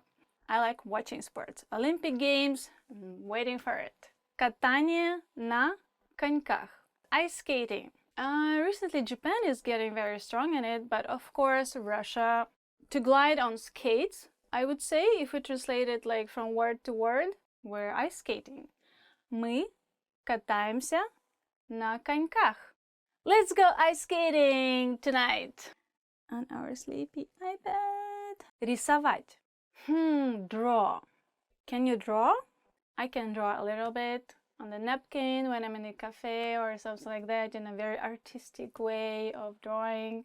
I would like to draw something. Я бы хотела что-нибудь нарисовать. Я бы хотела что-нибудь нарисовать. Would you like to draw something? Next one, maybe guys will be interested in. Рыбачить. Fishing, right? Why not? It's summer, the weather is great. We can just go outside, pull a tent out and just stay and go to the river and do fishing and fish. We can cook the fish later. Рыбачить is a verb and the noun is рыба, fish. I go fishing from now on. Прямо сейчас я иду рыбачить. You got it? The next one is my favorite. Танец. It's dancing. To dance. Танцевать. Dance. To dance. Let's go to club to dance. Yay! Пошли в клуб танцевать. Outside in the parking, do some break dancing. Next time you can do some cool movements. You can say it in Russian. Танцевать. I like dancing. Я люблю танцевать. Oh no! It says the end. For now, it's just the first lesson is over. Nice talking to you. Okay, I'll see you next time.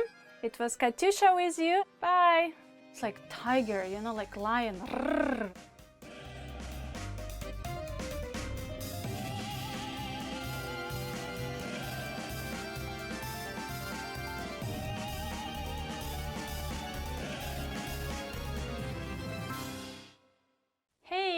Hello, it's me Katyusha again with you, and are you ready for the 10 hardest words to pronounce?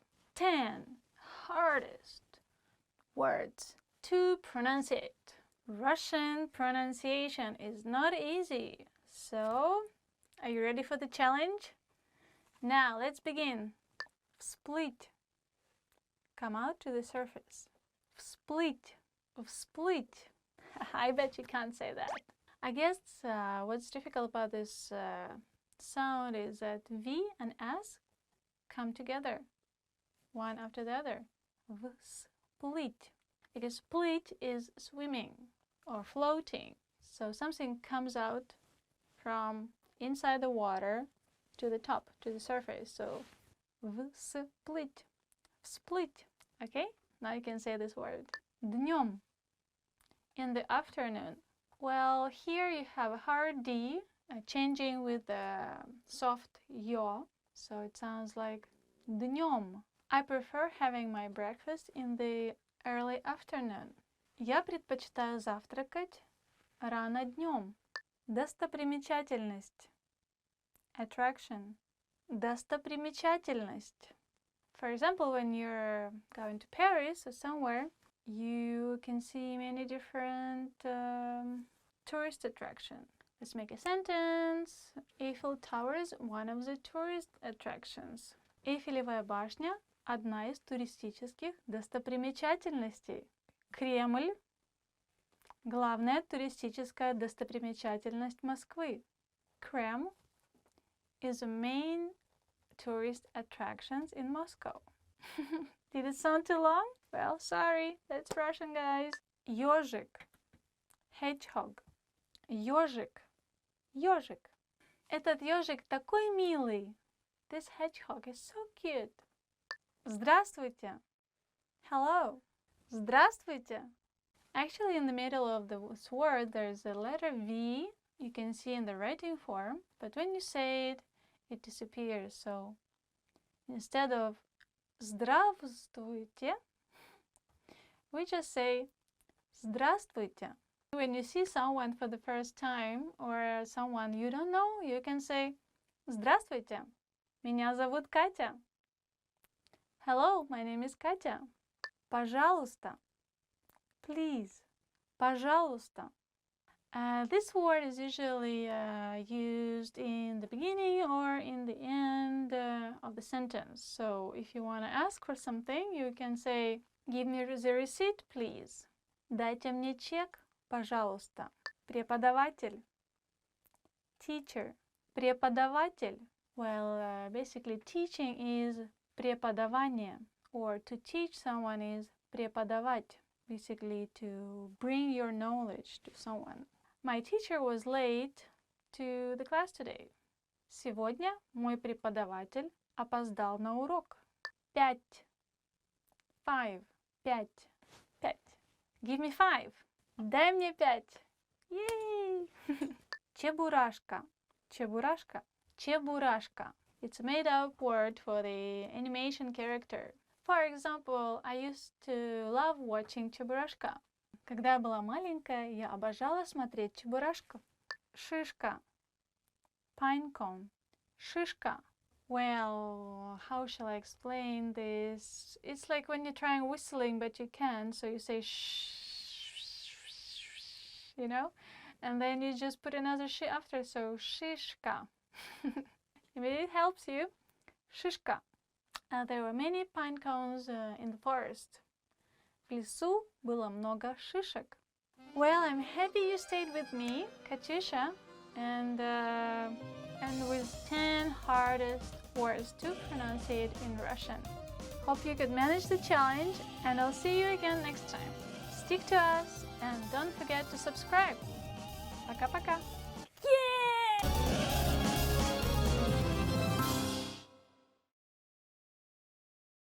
Привет всем! Hi everyone, and I'm Katyusha, and today we're going to talk about 10 lines you need for introducing yourself. Ta-da-da-dun-ta-dun! Let's begin! Меня зовут Катюша. My name is Katyusha. Меня зовут. My name is. So when you meet someone for the first time, as we probably talked about it before, you say your name. We can practice. Hi, my name is Katyusha. What's your name? Oh, nice to meet you. Мне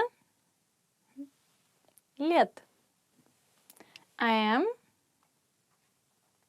years old. Maybe you don't really want to discuss your age, but if somebody asks you, you should answer, for example, 18. Мне 18 лет. How old are you? Сколько тебе лет? I'm 102 years old. Мне 102 года. Be careful with Russian because, as you just noticed, I didn't say лет, but I said года. Years can differ from which numbers do you use. It depends on which age you say, so be careful. Tricky Russian, yay! Мне очень нравится слушать музыку. I like listening to music. So I enjoy or I like is мне нравится. And then you can say what you like. I enjoy playing computer. Мне нравится играть на компьютере. I like going out. Мне нравится ходить по клубам. I like shopping. Мне нравится ходить по магазинам. Or I like you. Ты мне нравишься. Одно из моих хобби чтение. One of my hobbies is reading. Or you can say my hobby is. Мое хобби рисовать. My hobby is to draw. My hobby икебана. Привет! Приятно познакомиться. Hi, nice to meet you. Привет, я Катюша. Приятно познакомиться. So you should try saying, you say hello, привет. And then you say your name and then nice to meet you. Приятно познакомиться. The friendly you will be ты, and the polite you will be вы. So when you want to emphasize on someone being friendly and you just met, you say приятно с тобой познакомиться. Nice to meet you as friendly. And nice to meet you as polite will be приятно с вами познакомиться. Okay, so just a small little touch for you. Hope it's gonna be useful. Я из Москвы. I'm from Moscow. Я из Америки. I'm from America. Я из России. I am from Russia. Я изучаю русский в течение года. I've been learning Russian for a year. Я изучаю русский в течение года. Okay, how long have you been studying Russian, huh? I hope you're progressing with me. Я учитель. I'm a teacher. Я твой учитель. Or you can say a feminine way. Я твоя учительница. Я учительница. Я учу русский на RussianPod101.com. I'm learning Russian on RussianPod101.com. Yes, I said it. So you're proud. You just say, oh, I am learning Russian on RussianPod101.com. Of course. Чем ты занимаешься? What do you do? Чем ты занимаешься? Hi, what do you do? Привет, чем ты занимаешься? What do you do can mean what are you doing now, right now? Like you come back home and say, oh, what are you doing kind of thing. Or you can just say like you're asking someone what kind of job, work they're doing in their life. So it can be useful. Okay, so it was 10 lines. You'll need to introduce yourself. So I hope you liked it and please leave me your comments. Nice meeting you and don't forget to subscribe. Пока-пока. What are we doing today? Stick it to my skin. I feel like I'm in a sauna.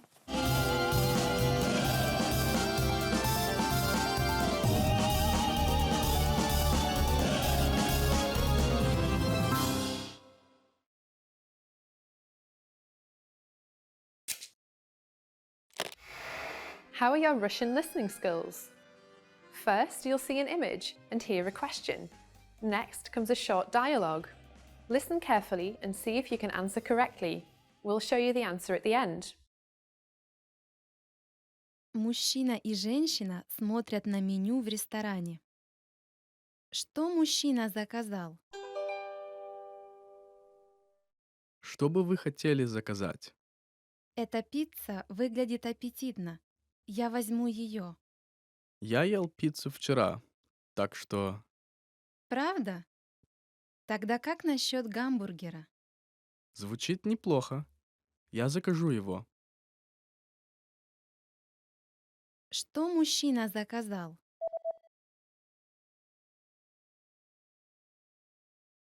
Мужчина и женщина смотрят на меню в ресторане. Что мужчина заказал? Что бы вы хотели заказать? Эта пицца выглядит аппетитно. Я возьму ее. Я ел пиццу вчера, так что Правда? Тогда как насчет гамбургера? звучит неплохо. Я закажу его. Did you get it right? I hope you learned something from this quiz. Let us know if you have any questions. See you next time.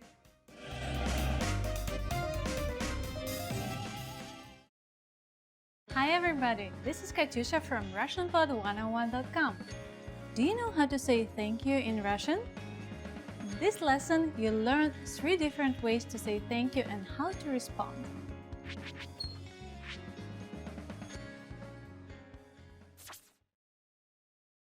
Let's start with the easiest one. Спасибо. Спасибо. It means thank you. If you want to show you really appreciate something, you just add большое. Большое спасибо.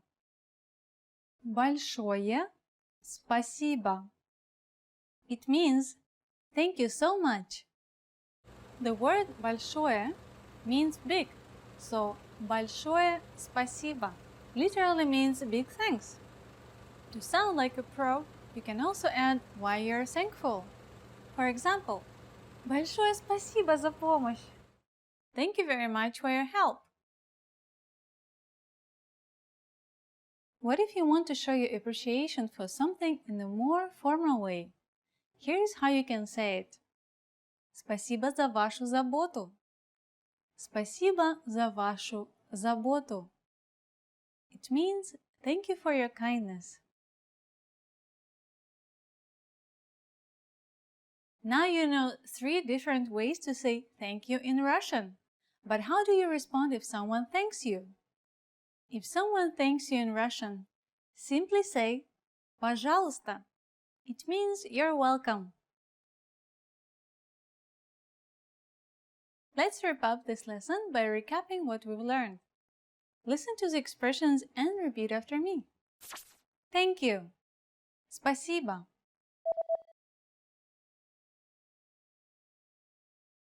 Спасибо. Thank you so much. Большое спасибо. Большое спасибо. Thank you for your kindness. Спасибо за вашу заботу.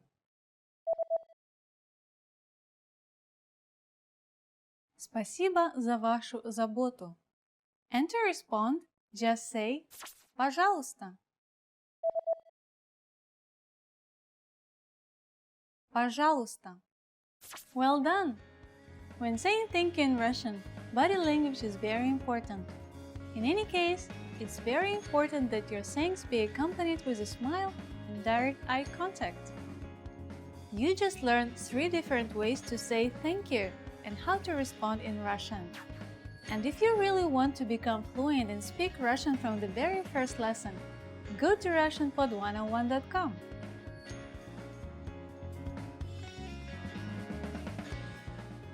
I'll see you next time. Пока-пока.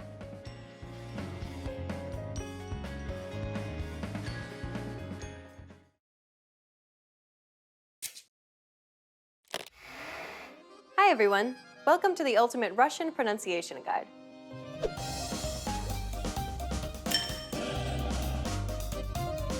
In this lesson, you'll learn all 13 Russian vowel sounds.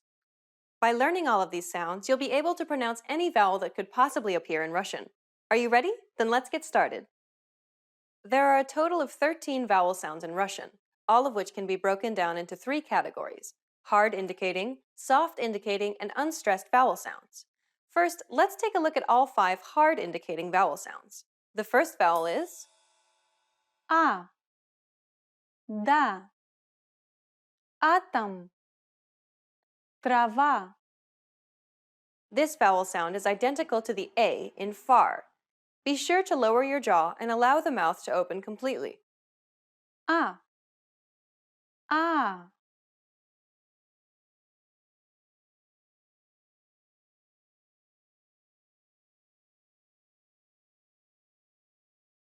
А. А. The next vowel is Это. Экран.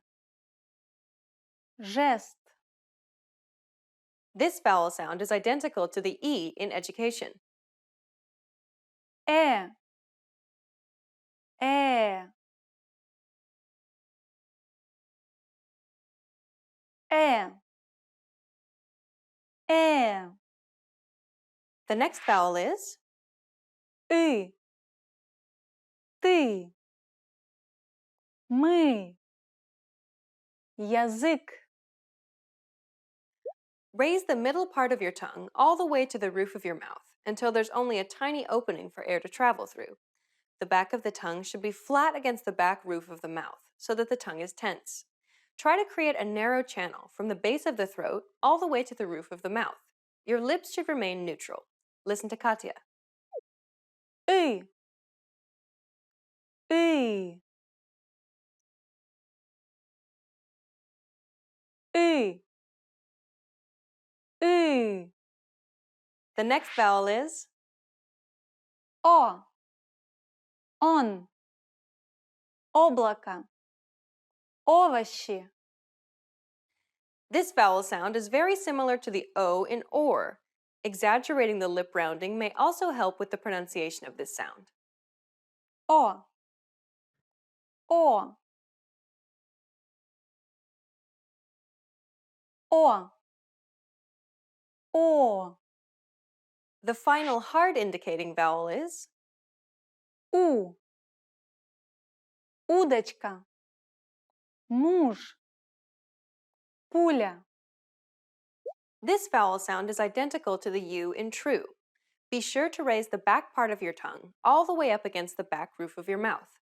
Exaggerating your lip rounding may also help with the pronunciation of this sound. У. У. У. У. You just learned 5 hard indicating vowel sounds. Now let's move on to soft indicating vowel sounds. Я. Яблоко. Ягода. Яхта. This is identical to the yaw sound in yard. Be sure to lower your jaw and allow your mouth to open completely. Я. Я. Я. Я. The next vowel is Е. Есть. Евро. Ездить. It sounds very similar to the YE in year. Е. Е. Е. Е.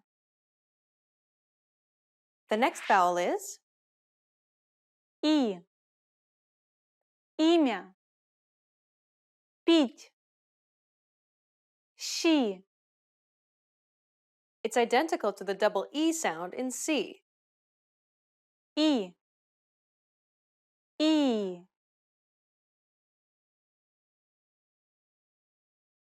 И.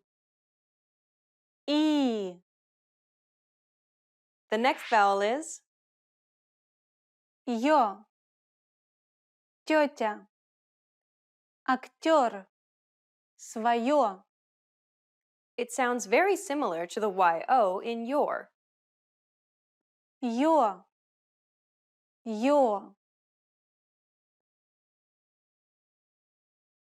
Ё. Ё. The final soft indicating vowel is Ю. Южный. Юбка. Юноша. It sounds very similar to you. Be sure to raise the back part of your tongue all the way up against the back roof of your mouth. Exaggerating your lip rounding may also help with the pronunciation of this sound. Ю. Ю. Ю. you. Well done! You've learned all the hard and soft indicating vowels in Russian. The final 3 vowel sounds are sounds that are only produced when certain vowels are in unstressed syllables. The first vowel sound that occurs in unstressed syllables is А. Россия. Молоко. Вода. This is similar to the U in Russell. The key part here is to pronounce it quickly. А. А. А. А. The next vowel sound is А. Облако. Новая. Кожа. it's identical to the A in about. When practicing, make sure you pronounce it about instead of about. А. А. А. А. The final sound that occurs in unstressed syllables and the final vowel sound for this lesson is Е. Еда. Язык. Дерево. it's identical to the YI in yippee. The key part here is to pronounce it quickly. Е. Е. Е. Е. Well done! You've just learned all 13 vowel sounds in Russian. With these sounds, you can pronounce any vowel that could possibly appear in the Russian language. Isn't that great? Which vowel sound was the most difficult for you to pronounce? Let us know in the comments. In the next lesson, you'll start learning consonant sounds. See you in the next Ultimate Russian Pronunciation Guide lesson.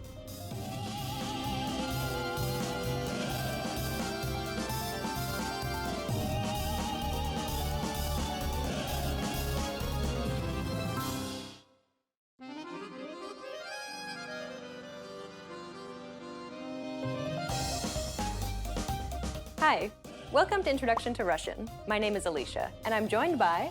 Hi everyone, I'm Katya. In this lesson, you'll learn the basics of Russian pronunciation. Russian pronunciation is arguably easier to learn than English. Consider the following English words. The first word is pronounced colonel, not colonel. The second word is pronounced arise. Adding an N, however, doesn't give you arisen, but arisen. The last word is pronounced ate, but adding an H doesn't give you hate. Instead, it becomes height. English is notorious for being a difficult language to learn, and it can be very frustrating for learners due to the fact that its pronunciation rules often don't make a lot of sense. Russian, on the other hand, can seem like a blessing when compared to English. Дуб. Вода. Дом. Russian is primarily pronounced as it's spelled.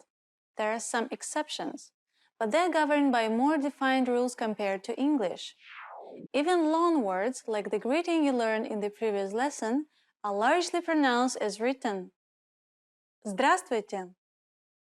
All you need to learn now then are the sounds of Russian. There are many vowel and consonant sounds in Russian.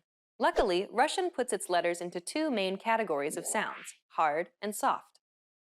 There are a total of 10 vowels in Russian, and they're divided equally. There are 5 hard vowels which are a little similar to English. A, E, U, O, U. And 5 soft vowels. These are vowels that have a netted glide or Y-like quality, making them sound softer.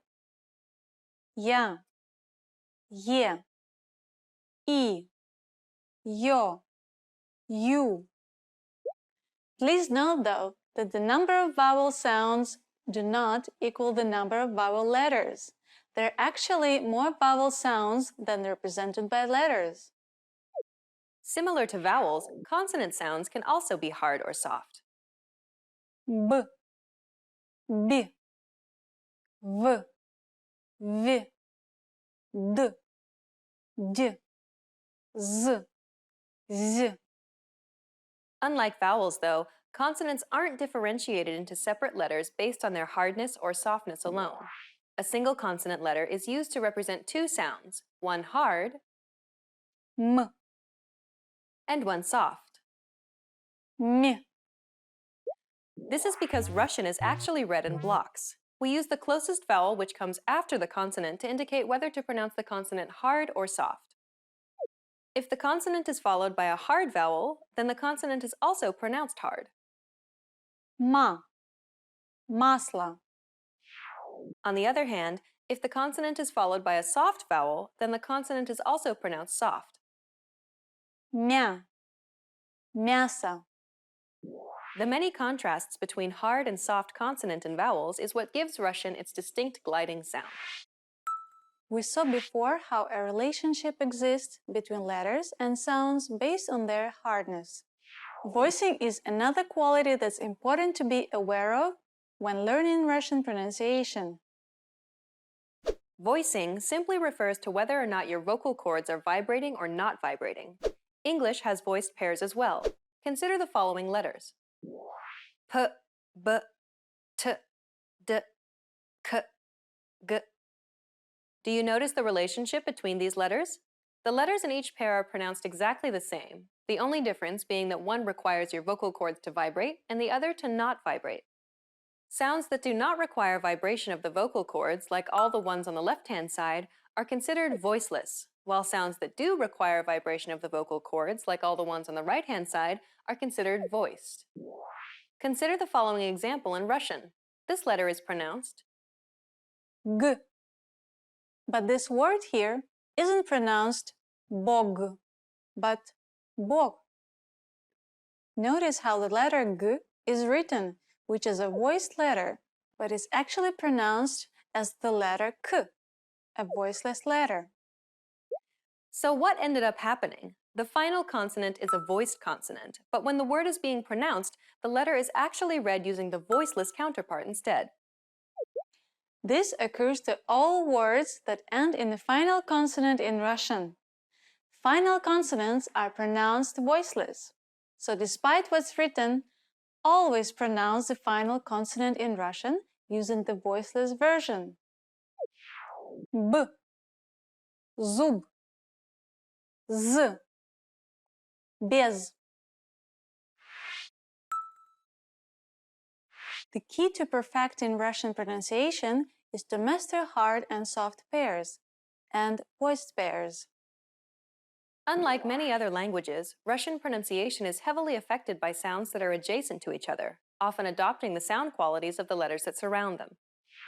Once you understand the concept and the relationship between hard and soft pairs and voiced pairs, Russian pronunciation actually becomes quite logical and easy to learn. Okay, let's wrap up this lesson by recapping what we've learned. In this lesson, we introduced you to some important concepts for learning Russian pronunciation. You learned that there are hard and soft pairs in Russian, about voiced pairs in Russian, and that letters can adopt these sound qualities. If you're interested in learning more about Russian pronunciation, check out the entire course we created named The Ultimate Guide to Russian Pronunciation. In that course, we cover and break down every single sound in the Russian language, showing you mouth and tongue positioning and giving you tips to help you perfect your Russian pronunciation. In the next lesson, we'll introduce you to the basics of Russian grammar, where you'll learn about Russian word order and how to build basic phrases in Russian. See you in the next lesson. Bye! Bye!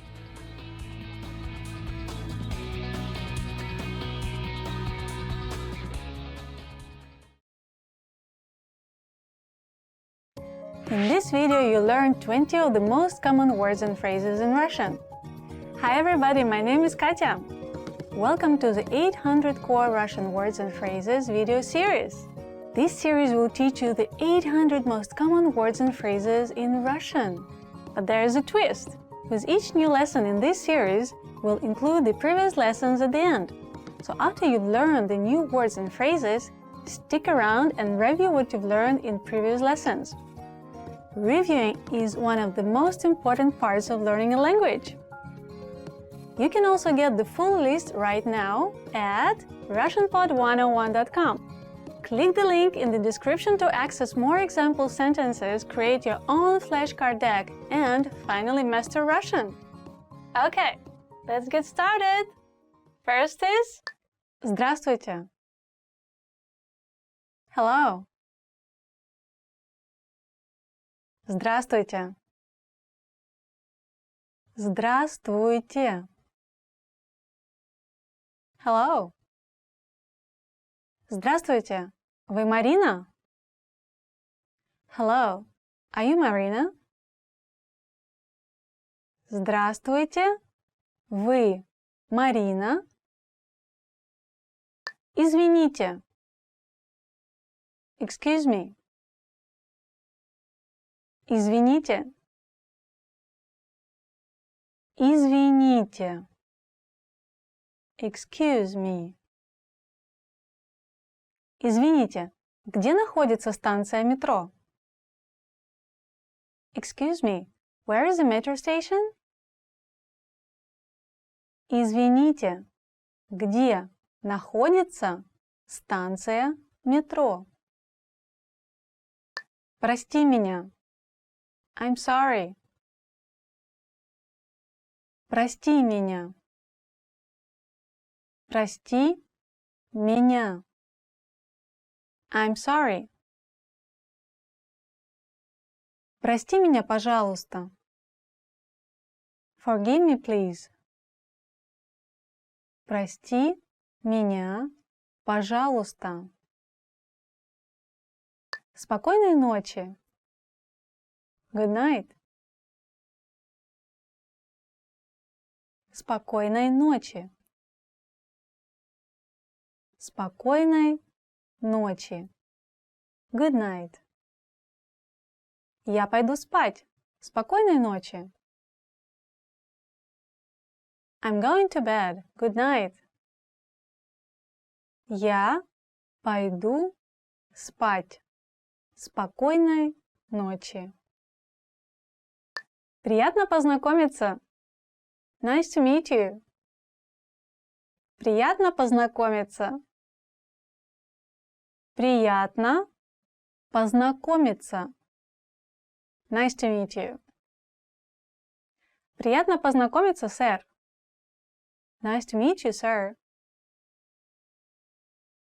Приятно познакомиться, сэр. Как дела? How are you? Как дела?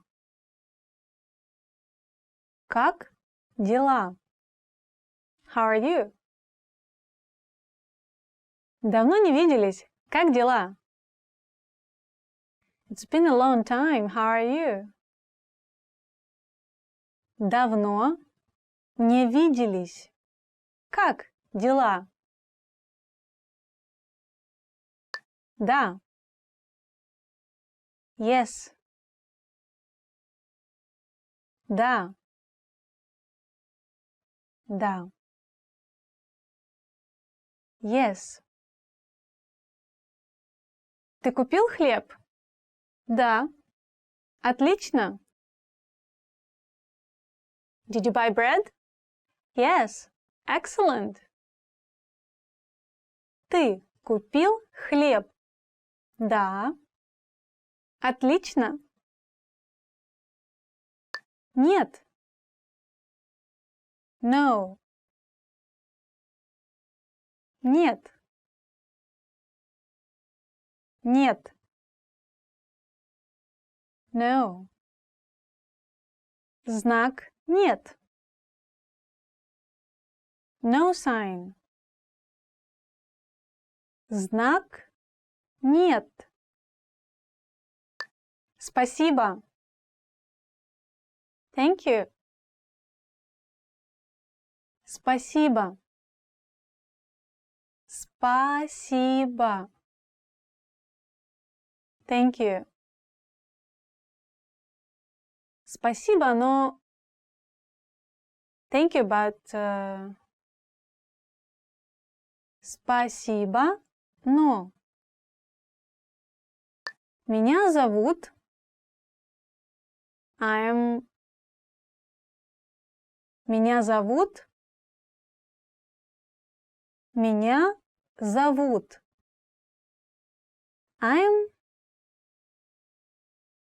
Меня зовут Катя.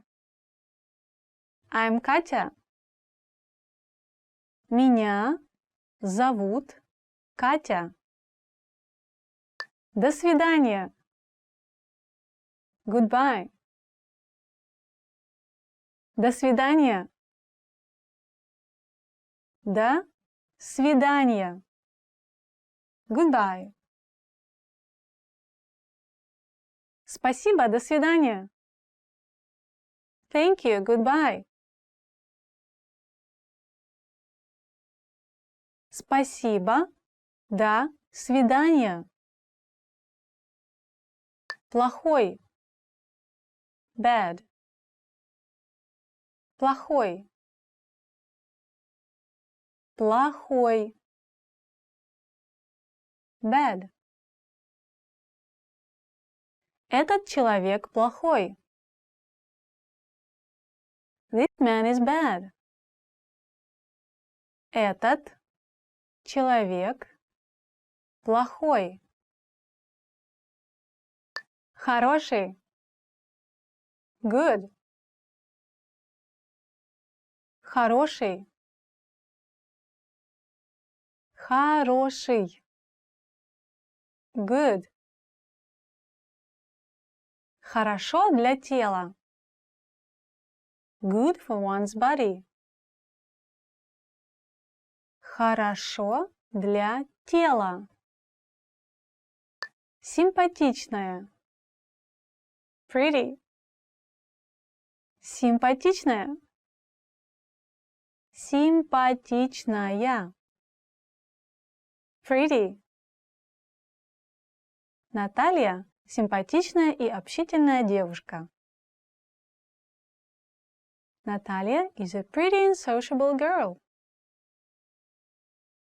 Наталья – симпатичная и общительная девушка. Гадкий. Ugly. Гадкий. Гадкий. Ugly.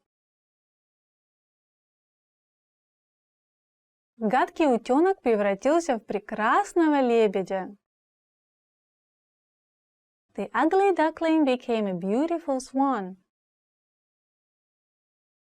Гадкий утенок превратился в прекрасного лебедя. Легкий. Easy. Легкий. Легкий. Easy. Эта проблема легкая. This problem is easy. Это проблема легкая. Трудный. Difficult. Трудный. Трудный. Difficult. Трудная работа. Difficult job. Трудная работа. Близкий. Near. Близкий. Близкий. Near. Близко к городу. Near the city. Близко к городу. Далекий. Far. Далекий. Далекий. Far. Далеко от. Far away. Далеко от.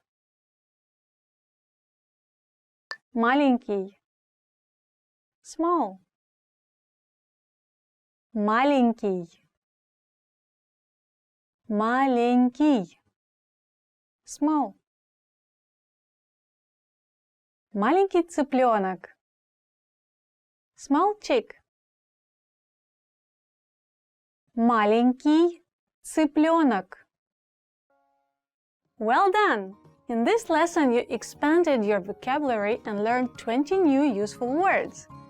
Click the link in the description and sign up for free at RussianPod101.com to get access to the full list of vocabulary you need for daily live conversations.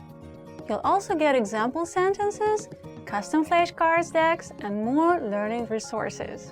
See you next time! Пока-пока! До свидания! Привет всем! Hello everyone, and you're with me, Katyusha, with 15 questions you should know. Let's see what you should know and could be really useful for you when you're in Russia. Вы когда-нибудь были в России? Have you ever been to Russia? Вы когда-нибудь были в России? Have you ever been to Russia? Где вы живете? Where do you live? Где вы живете? Where do you live?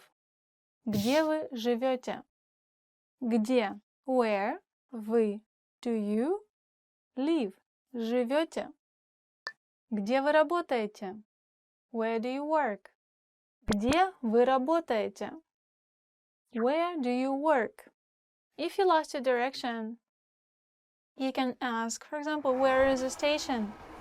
Где станция? Где вы учили русский язык? Where did you learn Russian? Где вы учили русский язык? Where did you learn Russian? Где вы учили? Where did you learn? It's a lot of where questions. Где находится туалет? Where is the toilet? Где находится туалет? Where is the toilet? Идите направо. Go to the right. Как вас зовут? What's your name? Как вас зовут? What's your name? My name is Katyusha. Меня зовут Катюша. And what's your name? Как дела? How are you? Как дела? How are you? Как дела? Хорошо? И я хорошо. Спасибо. Как долго вы учите русский язык? How long have you been studying Russian? I've been studying Russian language for 3 weeks. Я учу русский язык на протяжении 3 недель. How long you been studying Russian with me, huh? Какой у вас номер телефона? What's your phone number? Какой у вас номер телефона? What's your phone number? I'm sure you can ask this question a lot. Sorry, I forgot my phone number. Извините, я забыла свой номер телефона. Когда ваш день рождения? When is your birthday? Когда ваш день рождения? When is your birthday? My birthday is soon. Мой день рождения очень скоро. Откуда вы? Where are you from? Откуда вы? Where are you from? Or you can also switch and say, вы откуда? You are from where? Откуда вы? Вы откуда? I'm from Russia. And you? Сколько вам лет? How old are you? I'm gonna be 18 soon. Мне скоро будет 18. Что-что? What? Что вы сказали? What did you say? Что-что? Like what? This you can hear really a lot. Что-что? Что-что? Что вы сказали? What? What did you say? Что это? What is it? Что это? What is it? It's a present for you. Это подарок для тебя. Вам это нравится? Do you like this? Вам это нравится? Do you like it? You're choosing flowers, so you can ask, do you like this flower? Тебе нравятся эти цветы? Do you like this movie? Тебе нравится это кино? Okay, 15 questions are done, and I hope you can use it next time you're talking to a Russian person or just a Russian tourist you see somewhere in a cafe.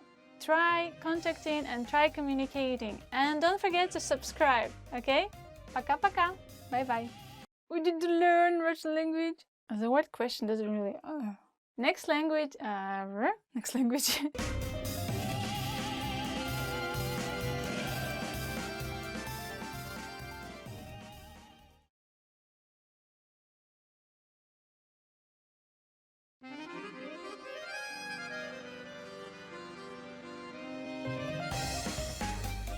Hi, welcome to Introduction to Russian. My name is Alicia, and I'm joined by...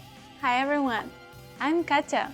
In this series, you'll learn everything you need to know to get started learning Russian. That's right, and we are here to help guide you through your journey. In this lesson, you'll learn the reasons you should start learning a new language, why you should learn Russian in particular, and how to get started. Let's begin with the most obvious question. Why learn a new language? There are countless reasons, but perhaps the biggest one of all is that it could actually change your life. Learning a new language unlocks new pathways that are off limits to you now. There are certain things that you simply cannot do without having the technical or cultural skills that come from learning a new language. Like working or living in another country. Knowing another language provides you with greater job opportunities. You have the freedom to move to another country halfway around the world and be able to earn a living, or even better yet, build a career from it, instead of just being stuck in one place. Language allows you to visit or live in places that you may never have even considered going simply because that wasn't a possibility for you. Knowing another language simply gives you more options to choose from. And learning a new language also helps you to be more open-minded and see the world from a new perspective. Language and culture go hand in hand. The world is a big place, and by broadening your understanding of other cultures, it allows you to be more empathetic and understanding of the many different ways that people live their lives. With language, you're able to see and experience more, which helps you to grow as a person. Learning a new language also improves your memory. Several studies have consistently shown that those who study another language have improved memory as opposed to those who didn't learn another language. Learning another language also keeps your brain healthy by significantly delaying the onset of Alzheimer's and dementia. This difference can be as much as 4 to 5 more years of quality life. And those are just some of the reasons you should learn another language. The list just goes on and on. Now you know the benefits of studying another language, but why should you learn Russian in particular? Everybody knows that Russia is the largest country in the world. But did you also know that Russian is one of the most widely spoken languages in the world too? Russian isn't only spoken in Russia. It's actually the official language of many other countries like Belarus, Kazakhstan, Kyrgyzstan, and the list just goes on and on. And unofficially, it's also widely spoken in Ukraine, Latvia, Estonia, and many other Slavic countries. In fact, Russian is part of the larger family of Slavic languages that are all very similar to each other, akin to super languages like Chinese and Spanish. There are around 300 million Russian speakers worldwide. And its importance as a language can be seen globally, as it's one of the official languages of the United Nations. All meetings and official documents drafted by the United Nations are spoken and written in Russian. Learning Russian also opens up many other business opportunities, as Russia leads the world in many industries, such as mechanical engineering, refining, shipbuilding, automotive, aerospace, microelectronics, and much, much more. What about the poetics of the Russian language itself? In the words of the 16th century Emperor of Rome, Charles V, I speak to God in Spanish, to friends in French, to my enemies in German, and to women in Italian. And to that, the Russian polymath Mikhail Lomonosov famously added that if he'd known Russian, he could speak to all of the former because Russian has the grandeur of Spanish, the vivacity of French, the strength of German, the gentleness of Italian, and in addition to that, the wealth and brevity of Latin in Greek. Indeed, Russian is one of the most interesting languages in the world. It's the king of Slavic languages. It's been said by language learners that if you learn this language, you can easily learn any other language in the world, no matter how difficult it may seem. Okay then, we've talked about why you should start learning a language and why you should start learning Russian in particular, but how should they get started, Katya? Well, it's as simple as learning your first word in Russian and building up from there. The good news, though, is that you already know some Russian. Respect, fail, good. As you can see, Russian is much closer to English than it seems initially, because it has had ties to English and English expressions for some 200 years. Let's teach you something that you might not know. Здравствуйте. This is a common Russian greeting that roughly translates to hello or how are you? Здравствуйте. That's a useful phrase. Can you explain a little bit about what these symbols are, though? Sure. Much like how English uses the Latin script in its writing, Russian uses another type of script called the Cyrillic script, and those symbols are actually letters of the Russian alphabet. And similar to English, one letter usually corresponds to one sound in Russian. We'll introduce you to the writing system in episode 4 of this series. For now, let's put up some Roman transcriptions so you can follow along. Здравствуйте. Repeat after Katya. Здравствуйте. Здравствуйте. Russian has a lot of consonant clusters like the ones found in this greeting, but don't let that intimidate you. Pronounce each consonant going from one to the next without adding any extra vowel sounds. Start off slowly and read them in the correct order. Здравствуйте. Здравствуйте. Здравствуйте. We can also abbreviate this phrase to make it more casual. Здравствуй. Just remove the last syllable te to say hello casually to a friend or relative. Здравствуй. Здравствуй. Well done. Now you know how to greet someone in Russian. We've covered a lot of things already, so why don't we wrap up the first lesson and recap on what we've learned. In this lesson, you learned that studying another language has many benefits, such as providing new job and business opportunities. Russian is spoken by hundreds of millions of people worldwide and is one of the official languages of the United Nations. And to greet someone in Russian, it's Здравствуйте. In the next lesson, we're going to demystify Russian pronunciation by taking a look at the sounds of Russian, so be sure to watch the next video. See you in the next lesson. Bye! Bye.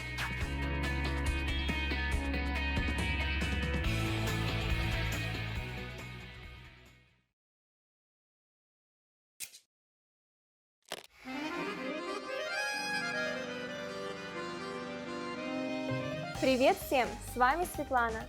Hi everybody, I'm Svetlana. Welcome to RussianPod101.com. Русский язык за 3 минуты. The fastest, easiest, and the most fun way to learn Russian. In the last lesson, we learned how to count in Russian. I hope you spent some time practicing the numbers, because they will come in handy today. Now we are going to learn how to go shopping in Russia. So you see something you like, and you want to ask the shop assistant how much it is. The first thing to say is «Извините». Do you remember the meaning? Right. Excuse me. Извините, сколько это стоит? Извините, сколько это стоит? Let's break it down to work out the meaning of these new words. Сколько means how much or how many. As you can see, it can be used both with countable nouns like people and uncountable nouns like time. The next word is это, which means this or that. And the last one is стоит, cost. If you want to be more specific when asking how much is this and refer to a certain type of object, you just need to drop the word это and place the object after the verb стоит. For example, сколько стоит хлеб? How much is the bread? Or сколько стоит мороженое? How much is the ice cream? But remember that Russian verbs change according to the noun. In this case, we have to be careful about using the nouns in plural and singular forms. For example, if we use the noun candies, which is plural, the verb will change. Извините, сколько стоят конфеты? Excuse me, how much are the candies? Извините, сколько стоят конфеты? As you might already know, the national currency in Russia is rubles, рубль, or рубли in the plural. So now let's hear the shop assistant's answer. He or she could answer by saying хлеб стоит 20 рублей, мороженое стоит 15 рублей, or конфеты стоят 50 рублей. Here comes our numbers. I'm sure you remember them and can easily understand the answer. Great job! Now it's time for Svetlana's tips. The prices in big shopping malls and department stores are mostly fixed. These shops may have some seasonal discounts or campaigns. But the prices in Russian markets, рынок or bazar, are very flexible. They really depend on your speaking and bargaining skills. People at these places are generally very open and friendly, and usually more than happy to find the most appropriate price to please both sides. He or she might even invite you in to have a drink. But always be aware of pickpockets and thieves. There are a lot of them in Russian markets. Do you know how to use Russian currency? We're going to learn how to do this and much more in the next lesson. I will see you soon in our next русский язык за 3 минуты lesson. Пока-пока!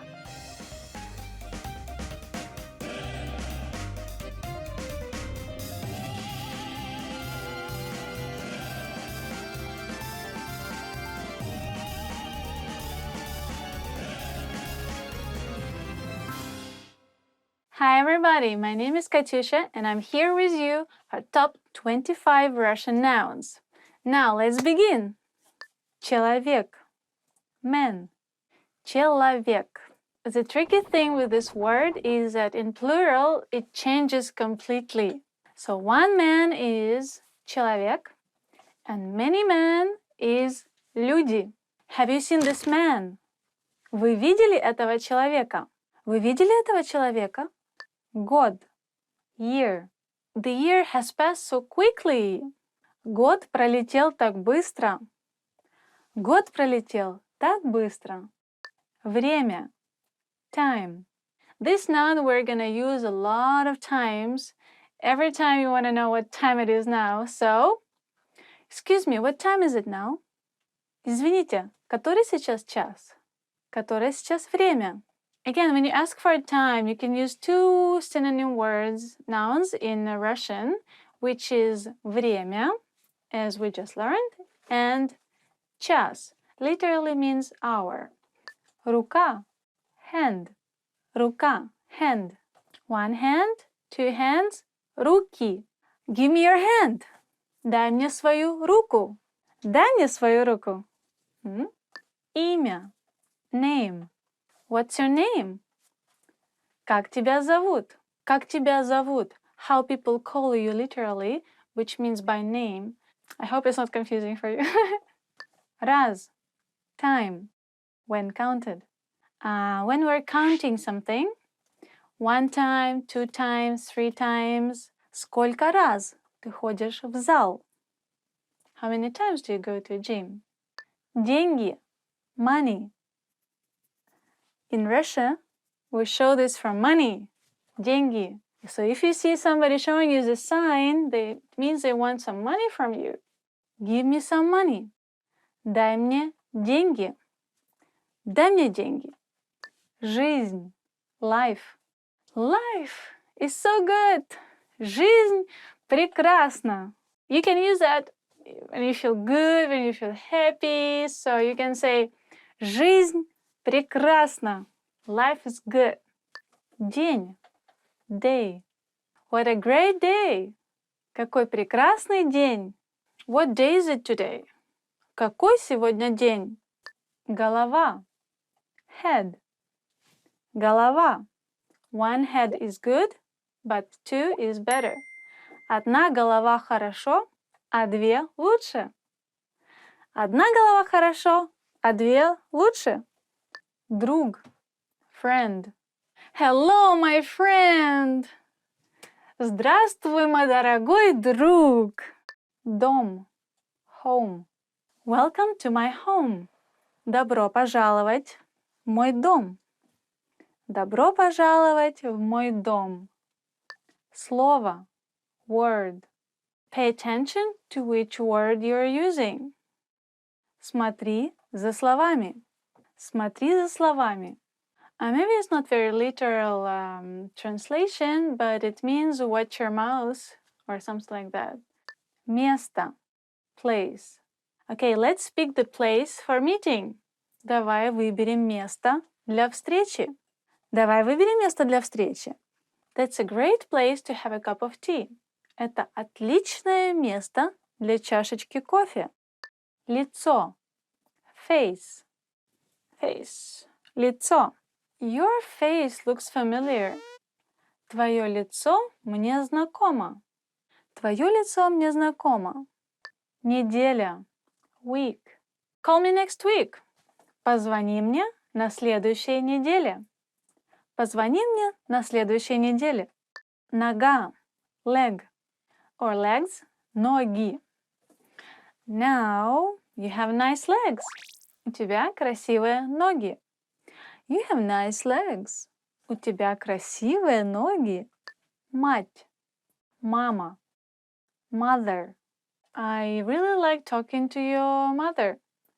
Мне очень нравится общаться с твоей мамой. Okay, мать is more like official way of saying it when you don't know whose mother we're talking about.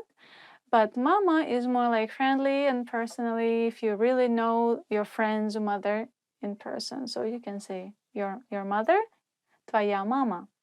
Отец, папа, father. Basically the same with the mother.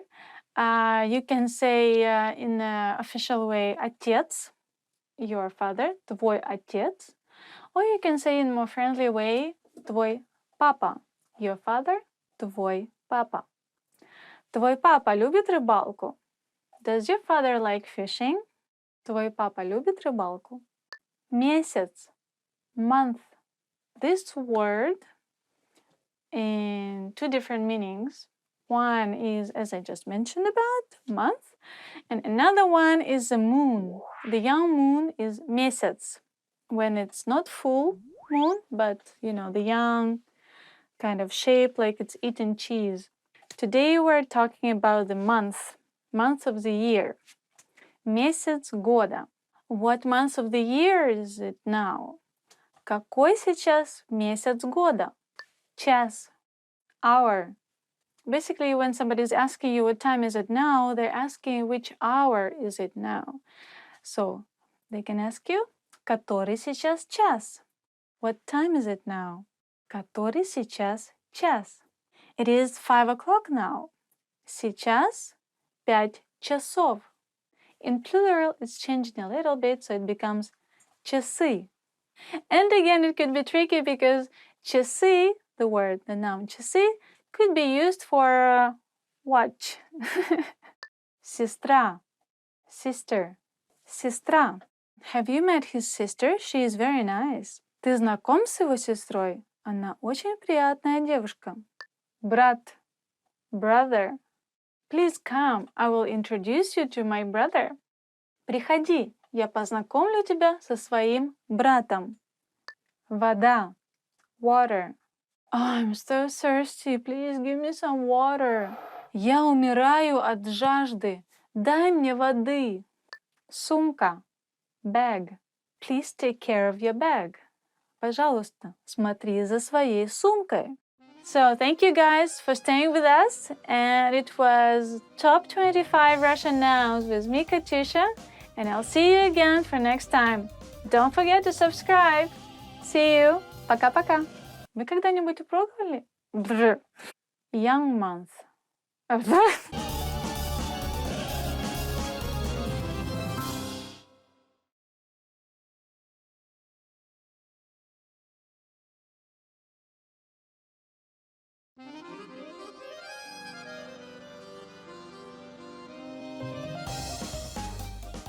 Hi, welcome to Introduction to Russian. My name is Alicia, and I'm joined by...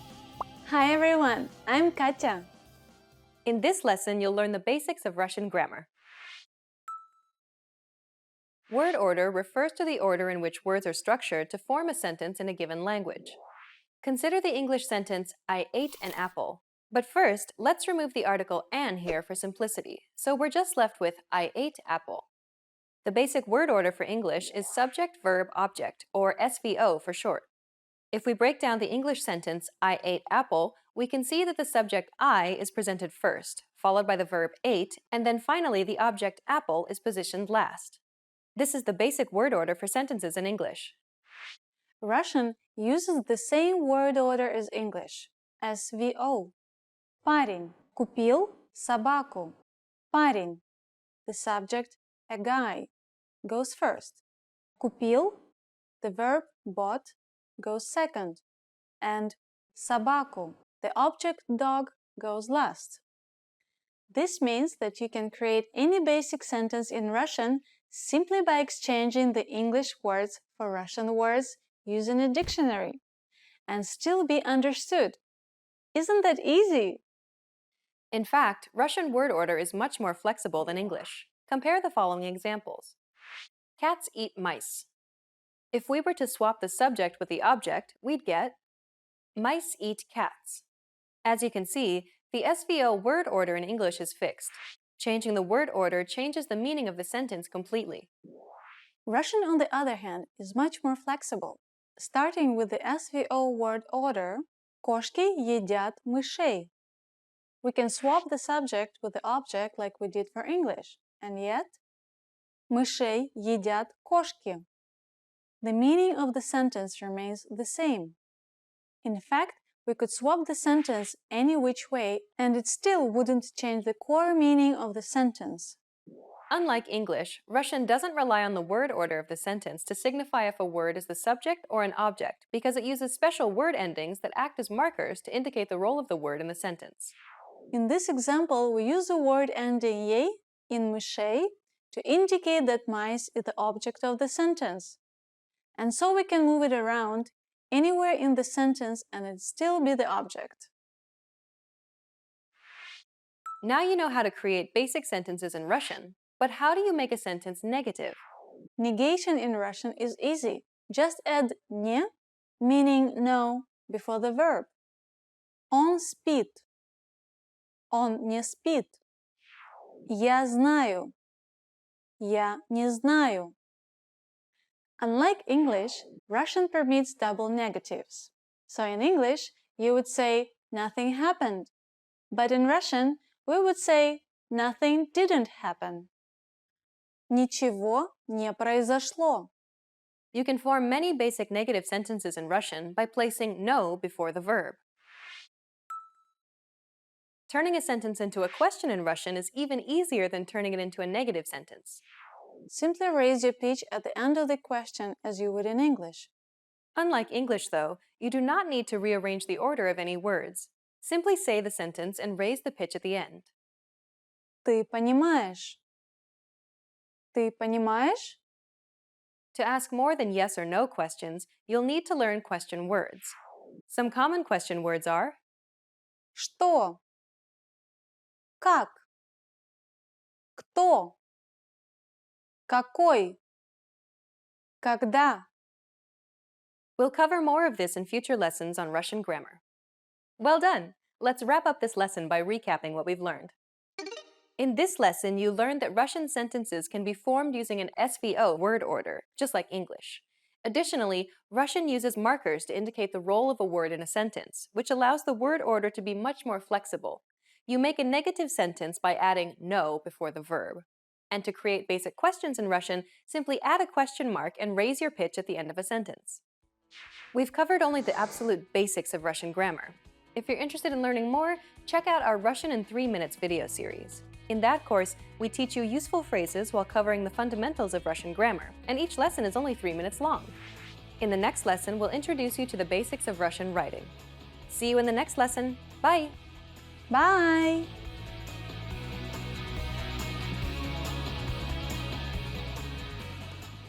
Hi there! Привет всем! My name is Katyusha and I'm here for you with 15 favorite words chosen by you, our fans. Thank you so much. So let's begin and have a look what kind of words you've chosen. Now, ta-da! Дорогая, darling. As the word darling, you can say when you're referring to someone as your girlfriend or your dearest friend who is female, your mother, your sister. One is for your girlfriend and one is just for dearest woman in your life. It doesn't mean you are dating your mother, which is awkward. I mean, darling, could you pass me the bread? So, дорогая, подай, пожалуйста, хлеб. Есть. To eat. Что у вас есть поесть? What do you have to eat? So in Russian language it could be confusing because есть, to have something, and есть, to eat something, has a similar pronunciation, so be careful. I guess our fans are worried about eating. It's very important in Russia, yes, so. Жили-были. Once upon a time. So, well, it's used only in fairy tales. As soon as fairy tale story starts, you will always see once upon a time, жили-были grandmother and grandpa. And they had a cute baby, whatever. Здравствуйте. Hello. Здравствуйте. Hello, everyone. Every time you see someone you don't know, you just say Здравствуйте. Or Здравствуйте. Колокол. The bell. So it's big bell. Колокол. So you ring the bell for religious people to come to church, or you ring the bell when something is wrong so people can hide in the church in old times. Now I'm not sure if we still do that, but maybe some churches still do that. So yes, the bell. Ring the bell. Позвонить в колокол. Кошка. Cat. A male cat will be кот. And the female cat will be кошка. Кошка. Sounds very cute. You can say Я люблю кошек. I love cats. Кот. Кошка. Ta-da! Люблю. Love. Again, we can say Я люблю кошек. I love cats. Я люблю пирожные. I love cakes. Я. I don't like drinking vodka. Я не люблю пить водку. So you start with я and then everything else. Now you should try. Мир. World. The world is big. Мир огромен. Or мир большой. Навсегда. Forever. Навсегда. Let's be friends forever. Давай будем друзьями навсегда. I don't know if you have the sign when friends want to stay longer together and keep to each other, they usually do like this. Надежда. Hope. Actually, it is one of the female Russian names. Надежда. In short, is Nadia. And if we talk about the word, then it means hope. For example, you can say Надежда умирает последней. Hope never dies. Or in Russian, we say hope is the last thing to die. So which means there is always hope, right? Прикольно. Awesome. Прикольно. Прикольно. If you got promoted, I can say прикольно. I think it's mostly used between like maybe younger generation. The older generation doesn't really use it much because it's like a slang. It's not really a dictionary word. So, but if you use it, people will know what you mean. They will think, wow, this foreigner knows this word. It's cool. Прикольно. СССР. Союз Советских Социалистических Республик. USSR. The Union of Soviet Socialist Republics. СССР. Try that. СССР. СССР.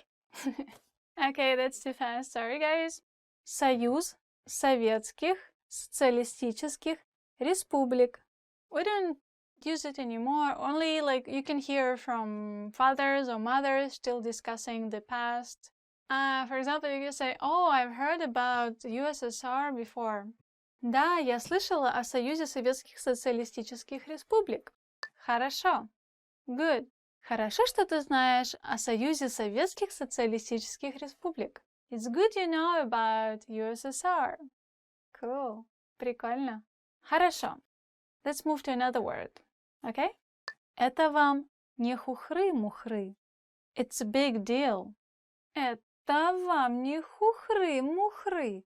And I don't hear it much recently, but it will be really funny if a Russian person will hear it from a foreigner.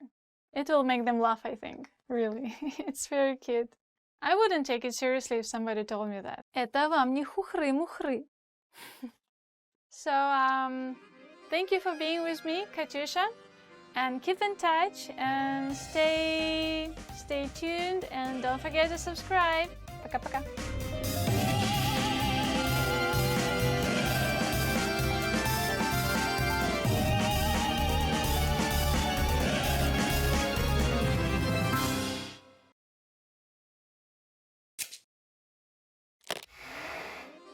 Hi everyone! Welcome to the Ultimate Russian Pronunciation Guide.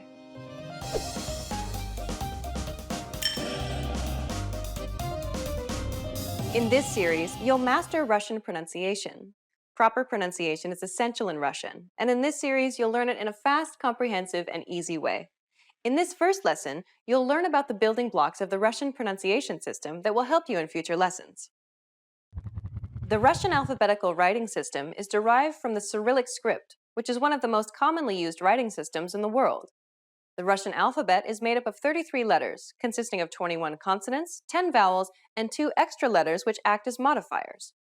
But be careful not to fall into a very common trap. As you're learning to speak correctly, you shouldn't concern yourself with all the letters. That's right, forget them. You care about the sounds of Russian, and here they are.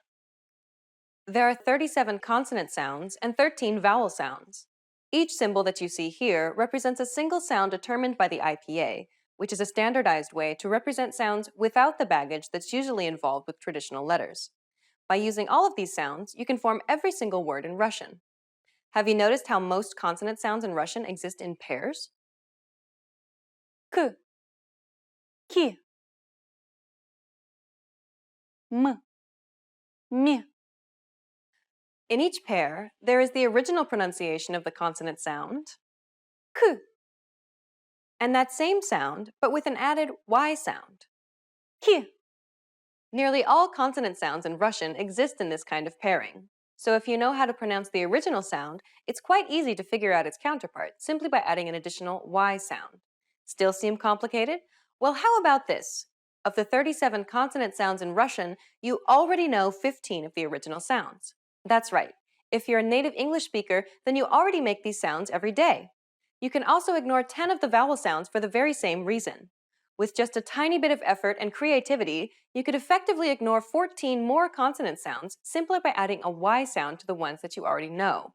The only thing standing between you and perfect Russian pronunciation is 8 new consonant sounds and 3 new vowel sounds. You can handle that. Now let me introduce Katya, who will be helping you to master these new sounds. Привет, меня зовут Катя. Katya will be giving you native pronunciation examples for you to imitate. But for this first lesson, just sit back and listen to the unique sounds of Russian. Рыба, горло, река, 3, синий, есть, щетка, щель, цель, отец, чай, часы, жест, тяжелый, дрожжи, езжу, ты, мы, южный, юноша, Россия, молоко. In the next lesson, we'll look at the top 5 pronunciation mistakes Russian learners make. You'll want to make sure not to fall into these common traps. After that, we'll begin going through the vowels and consonants of Russian. This is your chance to learn how to correctly say all of the words you just heard. We'll finish up the series by covering some special topics that will really make your Russian sound natural. To close this lesson, here's a question for you. Why is it important to spend time on learning proper pronunciation, even if you're already an advanced speaker? The answer, you will be understood, and this will help you build more confidence as you communicate in Russian.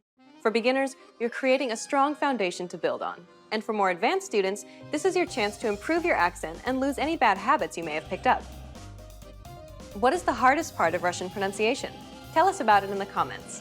See you in the next Ultimate Russian Pronunciation Guide lesson.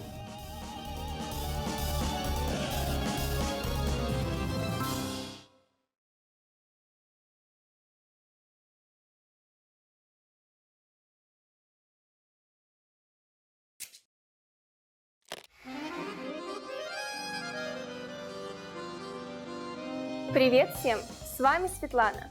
Hi everybody, I'm Svetlana. Welcome to RussianPod101.com's Русский язык за 3 минуты. The fastest, easiest, and the most fun way to learn Russian. In the last lesson, we learned the numbers from 1 to 10. Do you remember them? I'll remind you. 1, 2, 3, 4, 5, 6, 7, 8, 9, 10. And now let's continue from 11. 11. 11. 12. 12. 13. 13. 14.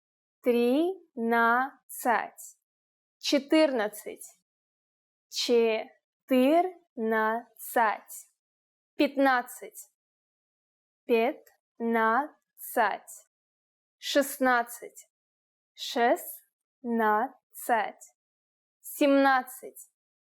15. 15. 16. 16. 17. 17. 18. 18. 19. 19. And finally we have 20. 20. Okay, now repeat after me. I'll say the numbers and give you time to repeat each one. 11. 12. 13. 14.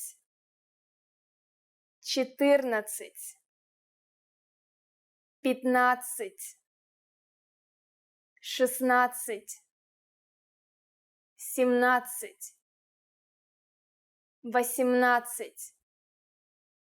18. 19. 20.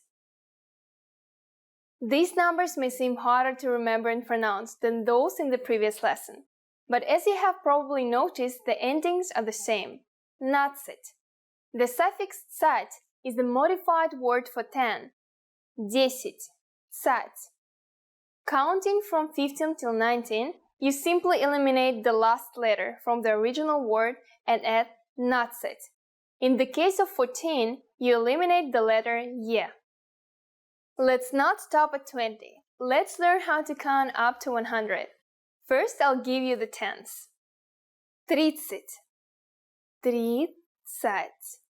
40. 40. 50.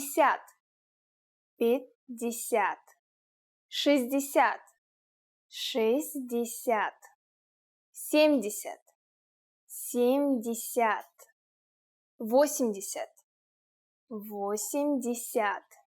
80. 90. 90. 100. 100. Remember I told you that the suffix "цать" means 10? Well, we have another modification for 10. It is "десят." It is almost the same as the original word for 10, 10. In most cases, you simply add the number in front of it to multiply it by 10. 8, 8, plus 10, 10 is 80. 80. Easy! The word for 100 is also super easy. It's 100. I don't think you'll have any problems with this one. The last thing to learn today is how to form compound numbers above 20. Just take the tens and simply add the numbers you learned in the previous lesson. Let's try it out. How would you say 56 in Russian? Let's take it step by step. 50 is 50, and then add 6, 6. 56. It's done. Very easy, right? Let's make another number. For instance, 23. Take 20, 20, and add 3, 3. So we get 23. See? After only 2 lessons, you are now able to count to 100 in Russian. In the next lesson, we are going to put your number knowledge to use. Do you think you can go shopping in Russia now? If not, I'll be waiting for you in our next «Русский язык за 3 минуты» lesson. Пока-пока! До скорого!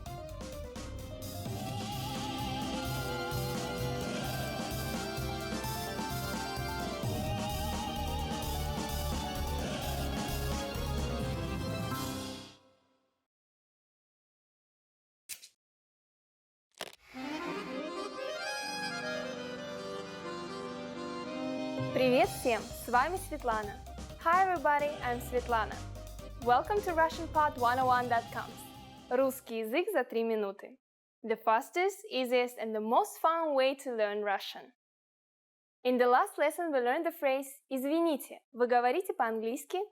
Excuse me, do you speak English? We mentioned the word извините, which means excuse me in Russian. In this lesson, we're going to learn how to use извините and other words when apologizing in Russian. We usually use извините when we want to draw somebody's attention.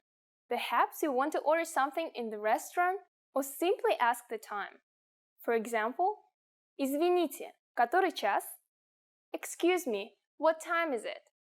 The other meaning of извините is to say I'm sorry for something you've done or haven't done. The word извините derives from the word вина, which means guilt in English. You use it when you feel guilty for bothering somebody or causing some problem. The word извините is used in its formal polite form. The informal version for it is извини. It can also be used in two ways as mentioned, but is mostly used in the sense of regret and apology. Извини refers to the informal pronoun you in its singular form. In other words, you would use it when speaking to a person you would address with the pronoun ты. Another informal word for an apology is прости, which has almost the same meaning as извини, but with a slightly higher level of regret. It derives from the verb прощать, which means forgive. So literally this word is translated as forgive me. So the formal way to say forgive me in Russian would be простите or прошу прощения. The meaning of both phrases is almost the same. Простите is an imperative verb which literally means forgive me. Прошу прощения means I am asking you to forgive me. This phrase is a bit more polite than простите. As you might have guessed, the word прошу means I ask. You can add the word пожалуйста, please, to your apology to make it even more polite and sincere. Простите, пожалуйста. Извините, пожалуйста. Excuse me, please. Okay, great. Now it's time for Svetlana's tips. If you accidentally bump somebody, any of the phrases mentioned in this lesson would be fine for an apology. Just don't say nothing or ignore the other person, because you might get a very angry reaction and be yelled at in front of everybody. Russians can be very short-tempered and emotional, but will not usually harbor resentment if you admit your mistake.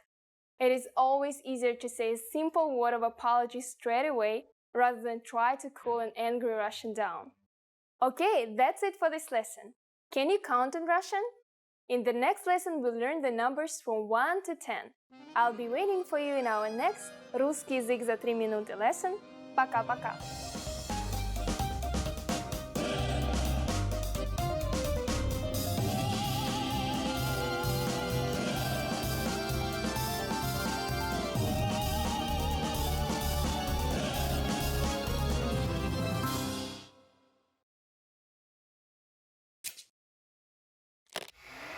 Hi everyone, welcome to the Ultimate Russian Pronunciation Guide.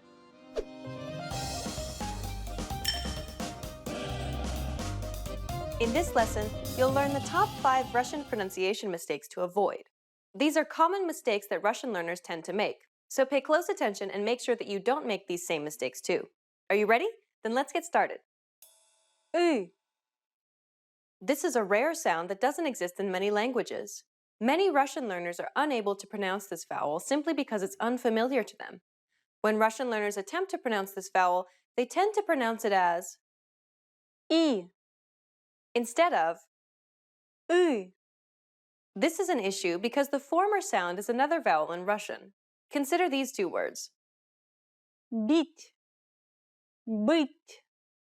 These two words sound very similar, but their meanings are completely different. It is essential that you're able to clearly distinguish between the two vowels. I, U. The inability to do so could lead to some very problematic misunderstandings. We'll cover this sound in the next lesson. Stay tuned so that you can correct this common mistake. This is another letter that's difficult for Russian learners to deal with. The soft sign is a letter that acts like a modifier. It doesn't produce any sound on its own, but is instead used to affect a preceding letter's sound quality by adding palatalization. The problem arises when speakers pronounce words without paying attention to the tiny soft sign. Compare the following examples. Listen to Katya and pay attention to the way it's pronounced in the following words. Брат, брать. Угол, Уголь. Мать. Мат. Sometimes the soft sign may be the only quality that distinguishes two words. As you can see, ignoring the soft sign will undoubtedly lead to miscommunication. But don't worry, we'll teach you all about these sounds and palatalization throughout this series. Щ. This is another difficult sound for Russian learners. It should sound similar to the SHCH sound in the words fresh cheese, but a little softer, or like the SH in the words ship or sheep. Be careful though, because it's not the same as the sh in shock. The sh in ship forces the tongue to be raised higher than in words like shock. Listen carefully to the way that Katya pronounces this consonant. Щ. Щ. Плащ. Щука. Щетка. Notice how it sounds a little more constricted and tense. It also sounds slightly longer than other consonants. If you want to know how to pronounce this sound correctly, stay tuned until Lesson 6, where we break it down in detail. There are many different ways to construct statements and questions in Russian, either with or without the use of interrogative words like what, why, when, how, and so forth. And because of this fact, things can get quite chaotic when improper intonation is used. Intonation can transform a statement into a question, and vice versa in Russian. Many students of Russian don't pay much attention to intonation.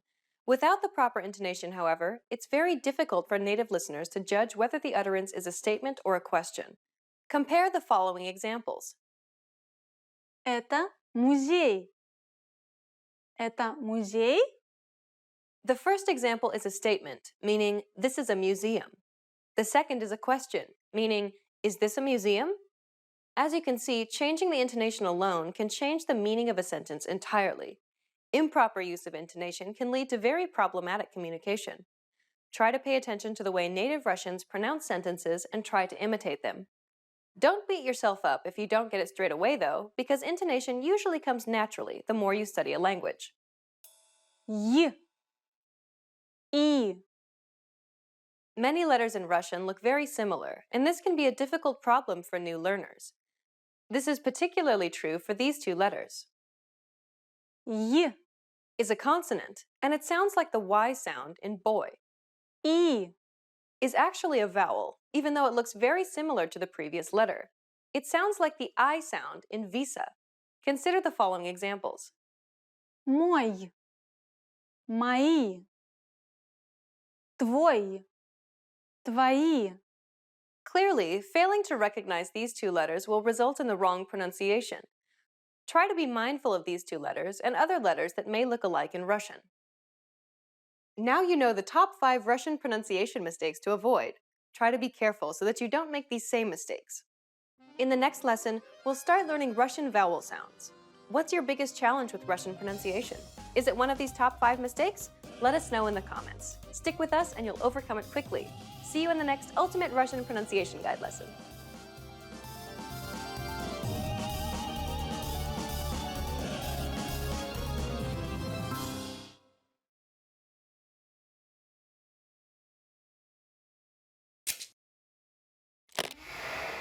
Hi everyone, I'm Gabriella. How are your Russian listening skills?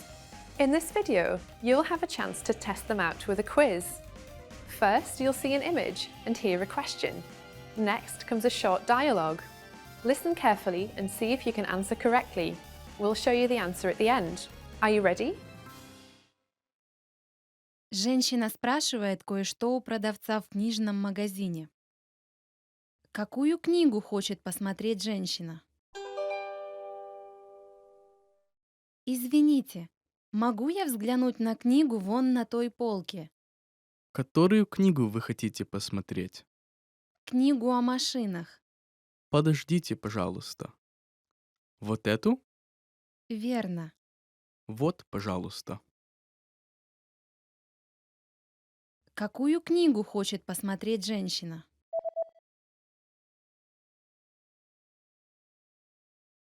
Женщина спрашивает кое-что у продавца в книжном магазине. Какую книгу хочет посмотреть женщина?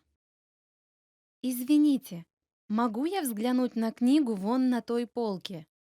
Которую книгу вы хотите посмотреть? Книгу о машинах.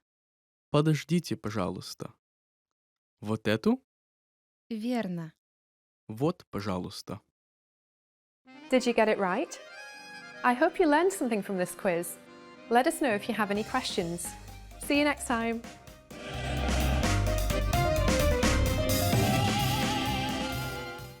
Hi everybody, I'm Katusha from RussianPod101.com.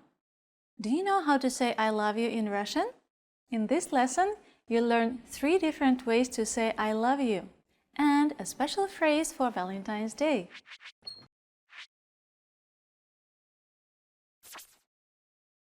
Let's start with the most common phrase. Я люблю тебя. Я люблю тебя. I love you. This phrase is direct. You should use it only when you're confessing your love. If you want to be less direct, you can use this phrase. Ты так много значишь для меня. Ты так много значишь для меня. It means you mean so much to me. Now, if you want to be more romantic in expressing your love for someone, you can say this phrase. Слова не могут описать мою любовь к тебе. Слова не могут описать мою любовь к тебе. It means words can't describe my love for you. Now you know 3 different ways to say I love you in Russian. And here's one more. What if you want to spend Valentine's Day with someone special? In that case, say this phrase. Будешь ли ты моим Валентином? Will you be my Valentine? Будешь ли ты моим Валентином? Let's wrap up this lesson by recapping what we've learned. Listen to the expression and repeat after me. I love you. Я люблю тебя. Я люблю тебя. You mean so much to me. Ты так много значишь для меня.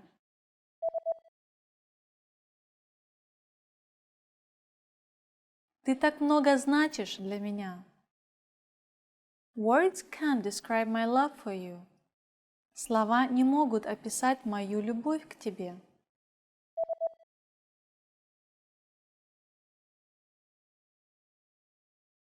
Слова не могут описать мою любовь к тебе.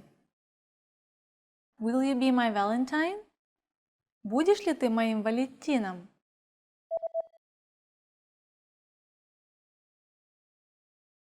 Будешь ли ты моим Валентином? Well done! Did you know that on Valentine's Day, it's common to give your love valentines, or in Russian, valentinki? These are small, heart-shaped cards that are typically red or pink. Traditionally, valentines are unsigned because it's thought that the heart will point out the sender of the love note. People in love also give each other various small gifts, chocolates, a stuffed toy, or even jewelry. You just learned 3 different ways to say I love you in Russian, and 1 special phrase for Valentine's Day. And if you're interested in learning more, don't forget to download your free Romance and Love cheat sheet, which includes romance words, compliments, and pickup lines. Check out the description below and go to RussianPod101.com now. I'll see you next time! Увидимся в следующем уроке!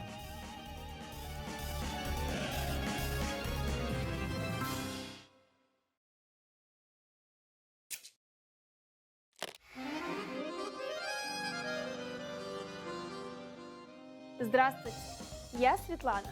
Welcome to RussianPod101.com. Alphabet made easy. The fastest, easiest, and most fun way to learn the Russian Cyrillic alphabet, the alphabet. In the previous lesson, we continued introducing some false friends. Russian letters that look like letters of the English alphabet but sound completely different. We've already learned several, but do you remember how to read and write them? Taking the time to review the lessons will be the key to learning how to write in Russian. In this lesson, we'll finish up with our false friends. Then we'll learn a few more words for you to add to your notebook. Ready to learn? Then let's go! Our first letter is S. It looks identical to the English upper and lowercase c, right? Of course, the Russian S does not sound like the English C, although I guess sometimes it does. I mean, the English C can sometimes make an S sound, so it's kind of like a mostly false friend, right? Here's the uppercase.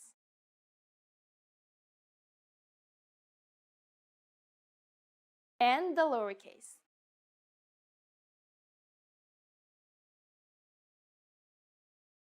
The cursive uppercase S looks like this. It's similar to the English cursive C, but thankfully it's a bit simpler than most Russian letters. Uppercase S is a single stroke which connects easily to the next letter without lifting your pen or pencil. As for the lowercase s, it's identical to the uppercase except for its size. Now we'll write them.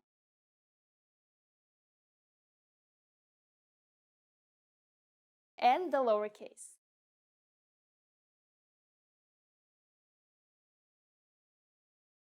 The second letter we'll learn in this lesson looks pretty familiar. U. As you can see, it looks similar to an English Y, with just small differences. Of course, it doesn't sound like Y at all, but at least it's easy to pronounce. U makes an U sound 100% of the time. Here's how to write the printed versions.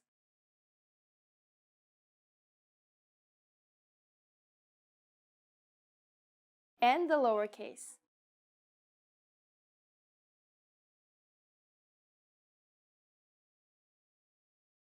Now let's take a look at how to write U in cursive. The uppercase version looks like this. As you can see, the cursive version of U looks similar to the English Y. It's written in a single stroke and connects easily to the next letter. While the uppercase version does not dip below the line, the lowercase version does. Now it's time to write it.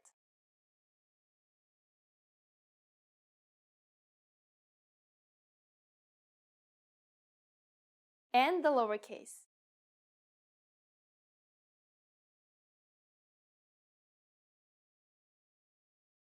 Let's learn one more letter. The third letter we learn in this lesson should look pretty familiar too. Ha. As you can see, it looks identical to the English X, but of course it doesn't sound like X. Actually, this will be a new sound for most English speakers. Ha makes a harder H sound, H. Ha makes this sound 100% of the time. Here's how to write the printed versions.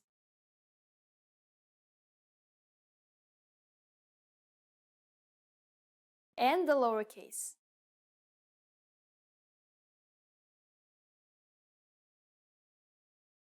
As you can see, the cursive version of Ha is not at all similar to the cursive version of the English X.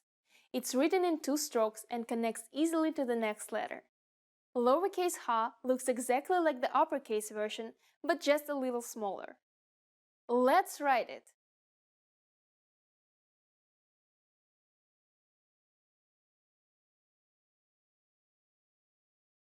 And the lowercase.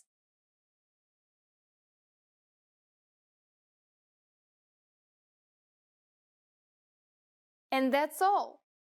Wow! Great job today! We finally met the last of our false friends. We'll continue learning more letters in the next lesson. But for now, let's practice using these letters in some new words. First up is a word that uses two of our new letters. Try reading it aloud. It should be easy. It's pronounced сахар and means sugar. Russians love tea with sugar, so you'll see this word a lot. Now let's try writing it. We'll use lowercase letters. Сахар.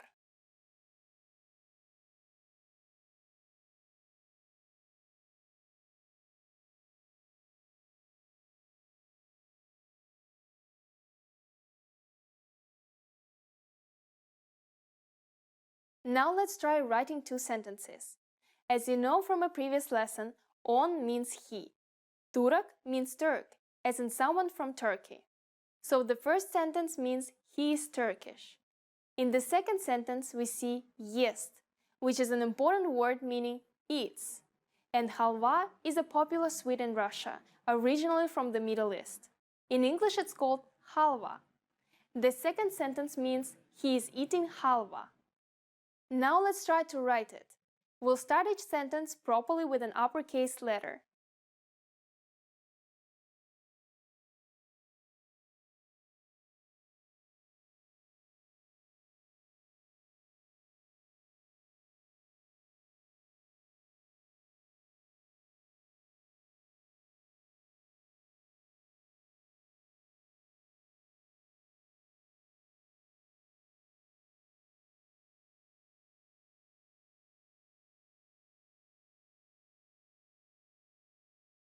Он турок.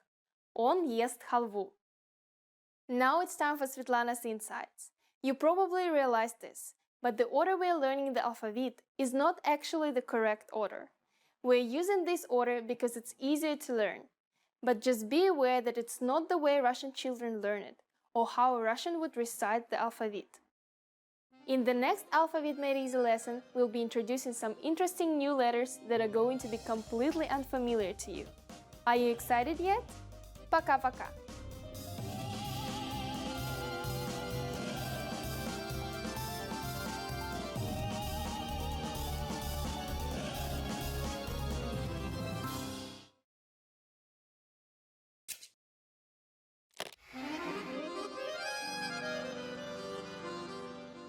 Здравствуйте! Я Светлана. Welcome to RussianPod101.com. Alphabet Made Easy. The fastest, easiest, and most fun way to learn the Russian Cyrillic alphabet, the alphabet. In the last lesson, we met several new friends and started using B and G. If you're watching this lesson, that means you're feeling comfortable with those and ready for a new challenge. In this lesson, we'll continue with a new friends category. Remember, these are letters that don't look like English letters, but have sounds that can be found in English. Our first new friend is D. Maybe you recognize this letter from a James Bond movie, or maybe you've seen da spelled out before. If you have, you probably realize that D is pronounced just like the English D. In printed form, size is the only difference between the uppercase and lowercase letters. Here's the uppercase.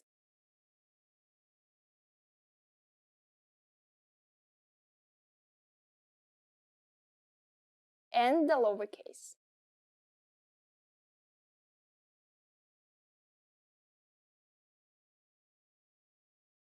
Now we'll look at the cursive versions. English speakers will be happy to see that the cursive uppercase D looks pretty similar to an uppercase D. What a nice new friend! While it's written in a slightly different way, it should be easy to recognize. It's written in one stroke and you have to pick up your pen to begin the next letter. Unfortunately, D isn't such a nice friend when it comes to the lowercase. It looks just like a lowercase English G. This means you should have no problem writing it, but it's easy to accidentally read it as a G. Now we'll write them.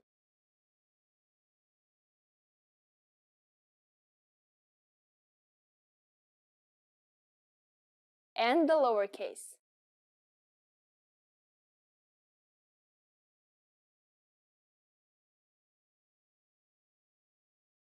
Let's move on to another new friend. The second letter we'll learn in this lesson looks like the number 3. Z. While it may look strange, Z has a pretty familiar sound. Z always makes a Z sound, and despite how it looks, it sounds exactly like the English Z. Here's how to write the printed versions.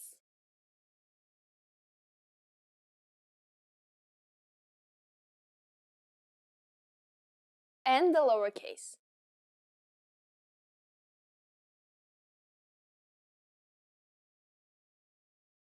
Now let's take a look at how to write Z by hand. Uppercase Z is pretty similar to the printed version. It's one stroke, but we have to pick up our pen before moving on to the next letter. The lowercase is where it gets interesting. Remember learning cursive in elementary school? If you remember how to write the lowercase z, then you'll be happy to see the cursive Z is strikingly similar. Now it's time to write it.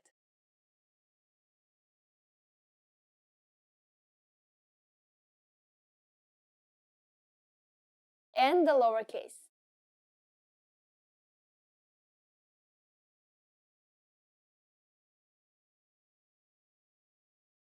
Okay, that's it for our new friends in this lesson. Now it's time to bring everything together in order to write some new words. First up is a very common word that you'll use when talking about your plans. Can you read it by yourself? It's завтра. You're forgiven if you said zamra. The cursive T looks a lot like an English M. Now try to write it yourself.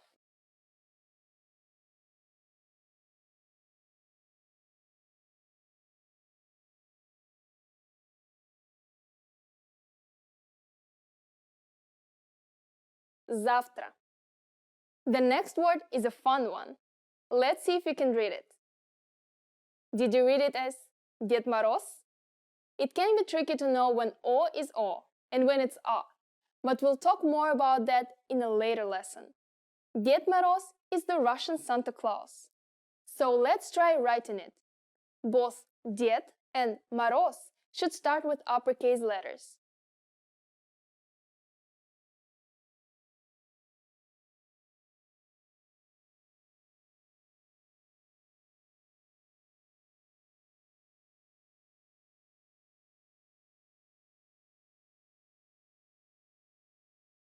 Дед Мороз. Remember that after the uppercase D, you have to pick up your pen to start the next letter.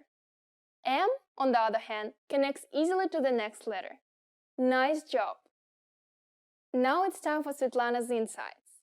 You may have noticed that some uppercase letters like D don't seem to be connecting very well. This happens with many uppercase letters in Russian. In these situations, you have the choice of either letting the letter stand alone and starting from the next lowercase letter, or adding a little connecting tail to the uppercase letter. However, when writing, most people don't connect D, V, and other difficult to connect uppercase letters. That's it for this lesson. Next time we'll continue to introduce more new friends. See you in the next Alphabet Made Easy lesson. Пока-пока!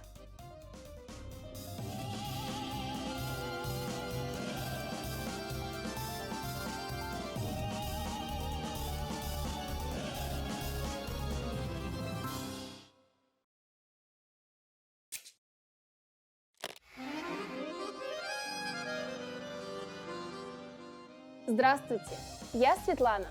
Welcome to RussianPod101.com's Alphabet Made Easy, the fastest, easiest, and most fun way to learn the Russian Cyrillic alphabet, the alphabet. In the last lesson, we met the last of our false friends, the Russian letters that look like letters of the English alphabet but sound different. I hope you remember how to read and write them all. If you've been practicing, I'm sure you're doing a great job. In this lesson, we'll learn a new category of Russian letters. New friends. New friends are letters that don't look like English letters but have sounds that can be found in English. That means that they should all be very easy to pronounce. Ready to learn? Then let's go. Our first new friend is B. This is the first truly new-looking letter for English speakers. Although it looks new, it should sound quite familiar. B is pronounced just like the English B. As you can see though, the upper and lower case look very different. Here's the uppercase.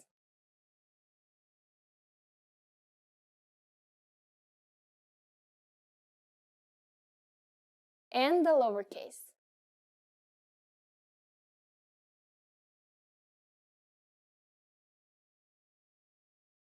The cursive uppercase B looks like this.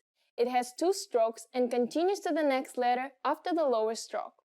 The lowercase is quite different from the uppercase, and you have to lift your pen at the end. This makes lowercase b the only letter which does not connect smoothly to the following letter. Now we'll write them.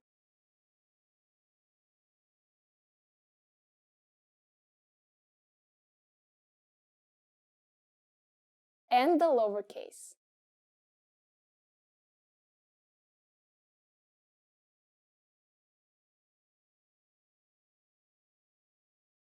Let's move on to another new friend. The second letter in this lesson looks like a rotated uppercase L in English. G. While it may look strange, G has a pretty familiar sound. G functions in the same way as the English G and almost always makes a hard G sound. Sometimes it can sound like V, but only in rare cases. Here's how to write the printed versions.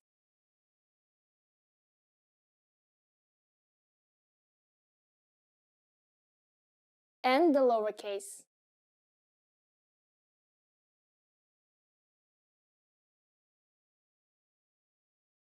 Now let's take a look at how to write ge in cursive.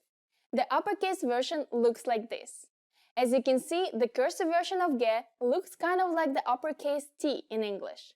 It's written in 2 strokes and connects to the next letter by swinging back around. Now let's take a look at the lowercase cursive ge. Lowercase ge is a lot trickier because it looks nothing like the printed version. On its own, it's written like this, but when connected to the preceding letter, it looks a lot more natural. Handwriting time.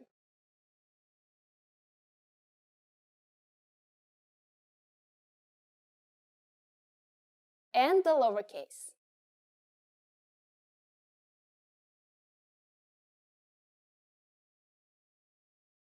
That's it for our new friends today.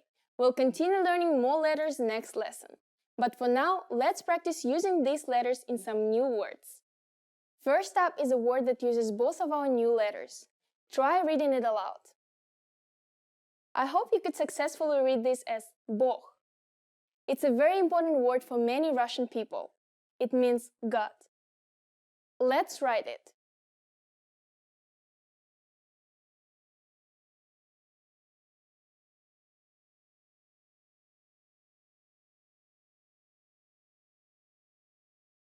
Bog. Next is a somewhat funny phrase with 2 grammatically correct sentences. We already know some of these words. Hopefully remember that on and jest mean he and its. Behemoth is similar to the English word behemoth, but in Russian it also means hippopotamus. Траву means grass. So these sentences can be translated as it's a hippopotamus, it's eating grass. Now that we understand it, let's try writing it by hand.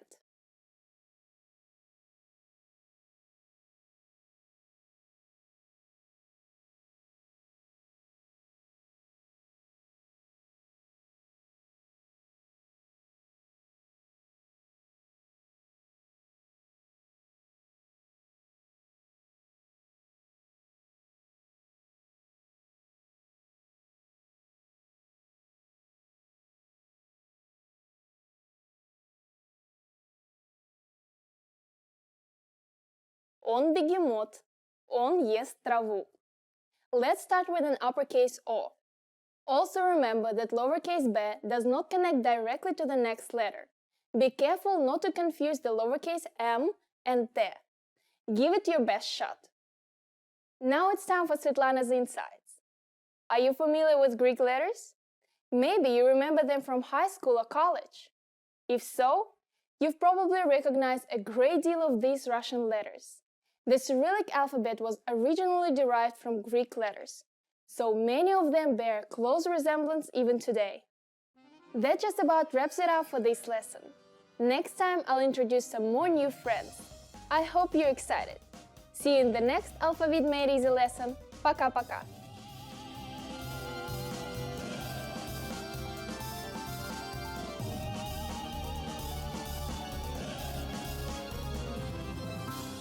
Hello, привет! My name is Katusha and welcome to Top 25 Russian Verbs. Let's start. Начнем. Быть. To be. To be or not to be. Быть или не быть. Я могу быть через 15 минут. I can be there in 15 minutes. Сказать. To say. Сказать. To say. Я хочу сказать. I would like to say, and then you keep saying what you want to say. The boss said, blah, blah, blah. Начальник сказал, and then you keep going what exactly he says. Мочь. Be able to. Мочь. To be able to. It is very close to the meaning of I can. For example, я могу тебе помочь. I'm able of helping you. I can help you. Говорить. To speak. Я говорю. I speak. For example, Don't speak when I speak. Не говори, когда я говорю. Знать. To know. Знать. To know. I know what you know. Я знаю, что ты знаешь. Я знаю. I know. Ты знаешь. You know. Стать. To become. Стать. You can use it if you want to become somebody. So you can also say, I would like to become a designer. Я хотела бы стать дизайнером. Я хотела бы стать дизайнером. Есть. To exist. There is. I exist. Я есть. Хотеть. To want. Хотеть. To want. Я хочу. I want. What do you want? Что ты хочешь? Видеть. To see. Видеть. To see. Я тебя вижу. I can see you. Я тебя вижу. Идти. To go. Идти. To go. For example, when you want to say let's go, it changes to пошли. Пошли. But if you just use идти, we can go to zoo. Мы можем пойти в зоопарк. I don't want to go anywhere. Я никуда не хочу идти. Я никуда не хочу идти. Стоять. To stand. Стоять. I had to stand in a train for 2 hours. Мне пришлось стоять в поезде 2 часа. Думать. To think. Думать. Think. I think that... Бла-бла-бла-бла. Я думаю, что... Бла-бла-бла-бла. You use it when you want to say something. Your own opinion about something. Я не думаю, что это хорошая идея. I don't think it's a good idea. Спросить. To ask. Спросить. Ask. For example, if you lost your way in a city, so you want to ask someone how to get to the next bus station, you can stop a person and just say, могу я спросить? Can I ask you? Могу я спросить? Sorry, can I ask you? And then you can ask how to get somewhere. Жить. To live. Жить. To live. When you introduce yourself and you want to say where you live, exactly which city, which town, which country, or like which district. So, я живу в Москве. I live in Moscow. Смотреть. To watch. To look. Смотреть. I look at you. Я смотрю на тебя. Your mom can see that you have dirty jeans or something. She could say, посмотри на себя. Look at yourself. Look at you. With the face like that. I watch a lot of movies. Я смотрю много фильмов. Сидеть. To sit. Сидеть.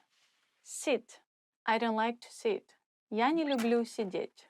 For example, if you say, I don't like to sit on one spot, literally it means я не люблю сидеть на одном месте, which means you like to move a lot and like to do different things and have a lot of things to do. Кушать. To eat. What do you like to eat? Что ты любишь кушать? Что ты любишь кушать? Иметь. To have.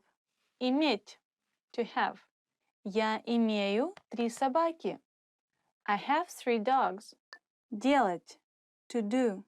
I can do this. Я могу это сделать. Я могу, which means I can do. For example, you're doing your homework, so you can say я делаю домашнее задание.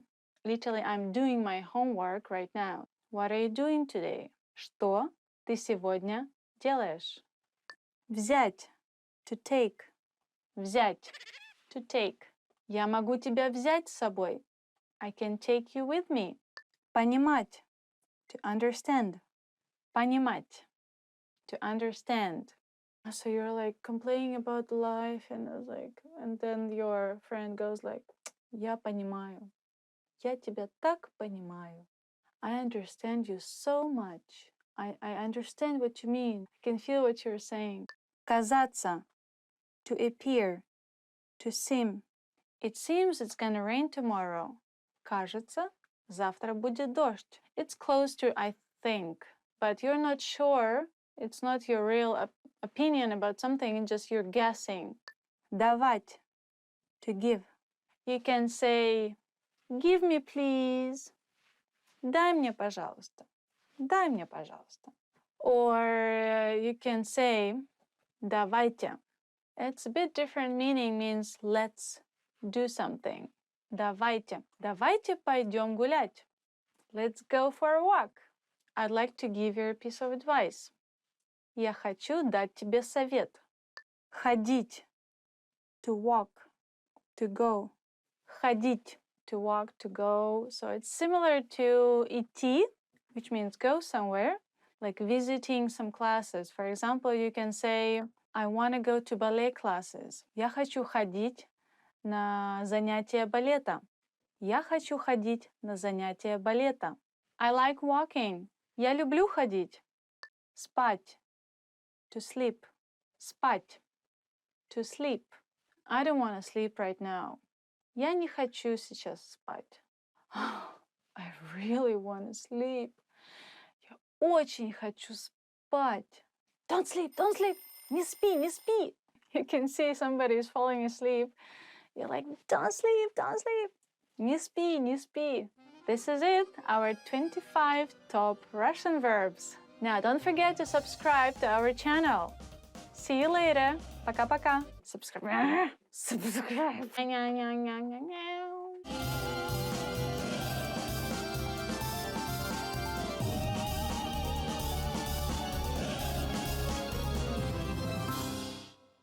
Hi everyone, it's me again, Katyusha, with you and top 25 Russian adjectives. Now, let's begin. Страшный. Scary. Does it look like scary? This movie is so scary. Этот фильм очень страшный. I shouldn't say it with a smile on my face, but большой. Big. Big. I love watching большой балет. You know? You cannot say it's big ballet. Literally, the people who likes ballet, they know that there is a very famous ballet in Moscow, which is called Большой ballet. Большой балет. So you cannot translate it as a big ballet. You have to still say it большой балет. Okay? Let's go watch большой балет. For example, bring me that big basket. Принеси мне эту большую корзину. Принеси мне ту большую корзину. Быстрый. Fast. Быстрый. Fast and quick is the same. In Russian is быстрый. Run as fast as you can. Беги так быстро, как только можешь. Беги так быстро, как только можешь. Sometimes when the people want to rush you and do something really quick, they can tell you, быстро, быстро. Like quick, quick, fast, fast, move, you know. Быстро, быстро. Move your legs. Медленный. Slow. Медленный. Why are you so slow? Почему ты такой медленный? Простой. Simple. It's not that simple. Все не так просто. I like this skirt. It's very simple. Мне нравится эта юбка. Она очень простая. Высокий. High. Tall. Высокий. You're so tall. Ты такой высокий. Or you can say, giraffe is so tall. Wow. Жираф такой высокий. Главный. Main. Main menu. Or you can also use this adjective for like meaning that there is a person higher than you. Like, for example, your boss or your manager, executive manager, somebody like that. So you can ask, when you want to ask who is in charge here, you can ask, кто здесь главный? Which means, who is the main person here? I need to talk to like the boss of the boss. So Who is in charge? Кто главный? Сильный. Strong. Strong. I'm not that strong. Я не очень сильная. This singer has a very strong voice.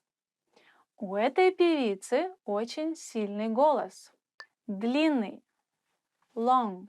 My nose is too long. Мой нос очень длинный. His hair is quite long. У него довольно длинные волосы. Добрый. Kind. He was so kind to me. Он был очень добр ко мне. Злой. Mean. Mean.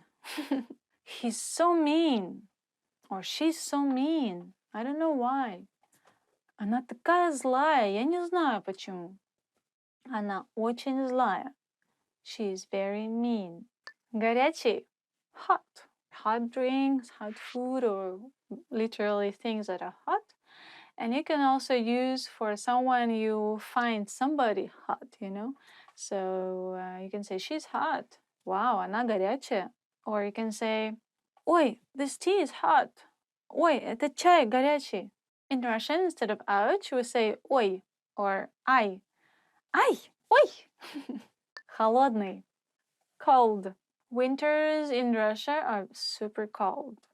Русские зимы очень холодные. Okay. Первый. First. Okay, move. I came first. Уйди. Я пришел первый. Grannies are queuing in a shop for something, in a store. They can be arguing who was first and who left the queue and then came back, so they talk about it a lot, like, oh no, I was first. Нет, я первая. So it's funny to watch. First time I saw this movie. Первый раз я посмотрела это кино. Плохой. Bad. Mostly we use it as not so bad. How are you? Not bad. Как дела? Неплохо. So bad is плохо or плохой, but not bad is неплохо. Не means not. How was your surgery? Как прошла операция? It was really bad. Очень плохо. Известный. Famous.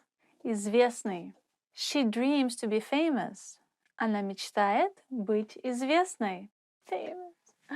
Она мечтает стать известной. Her dream is to become famous. Последний. Latest.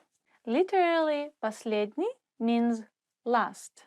Something that comes last. For example, you can use it when you haven't seen your friend for a while. Последний раз я тебя видел было зимой. Last time I saw you, it was in winter. Your mom can tell you, last time I talked to you, it was 2 weeks ago. Последний раз, когда я с тобой говорила, это было 2 недели назад. So she's kind of complaining. Короткий. Short. I have short hair. У меня короткие волосы. My holiday was too short. Мои выходные были очень короткие. Of course you want your holidays to last longer. Красивый. Beautiful. This picture is so beautiful. Эта фотография такая красивая. Сложный. Difficult. This task is very difficult. Это задание очень сложное.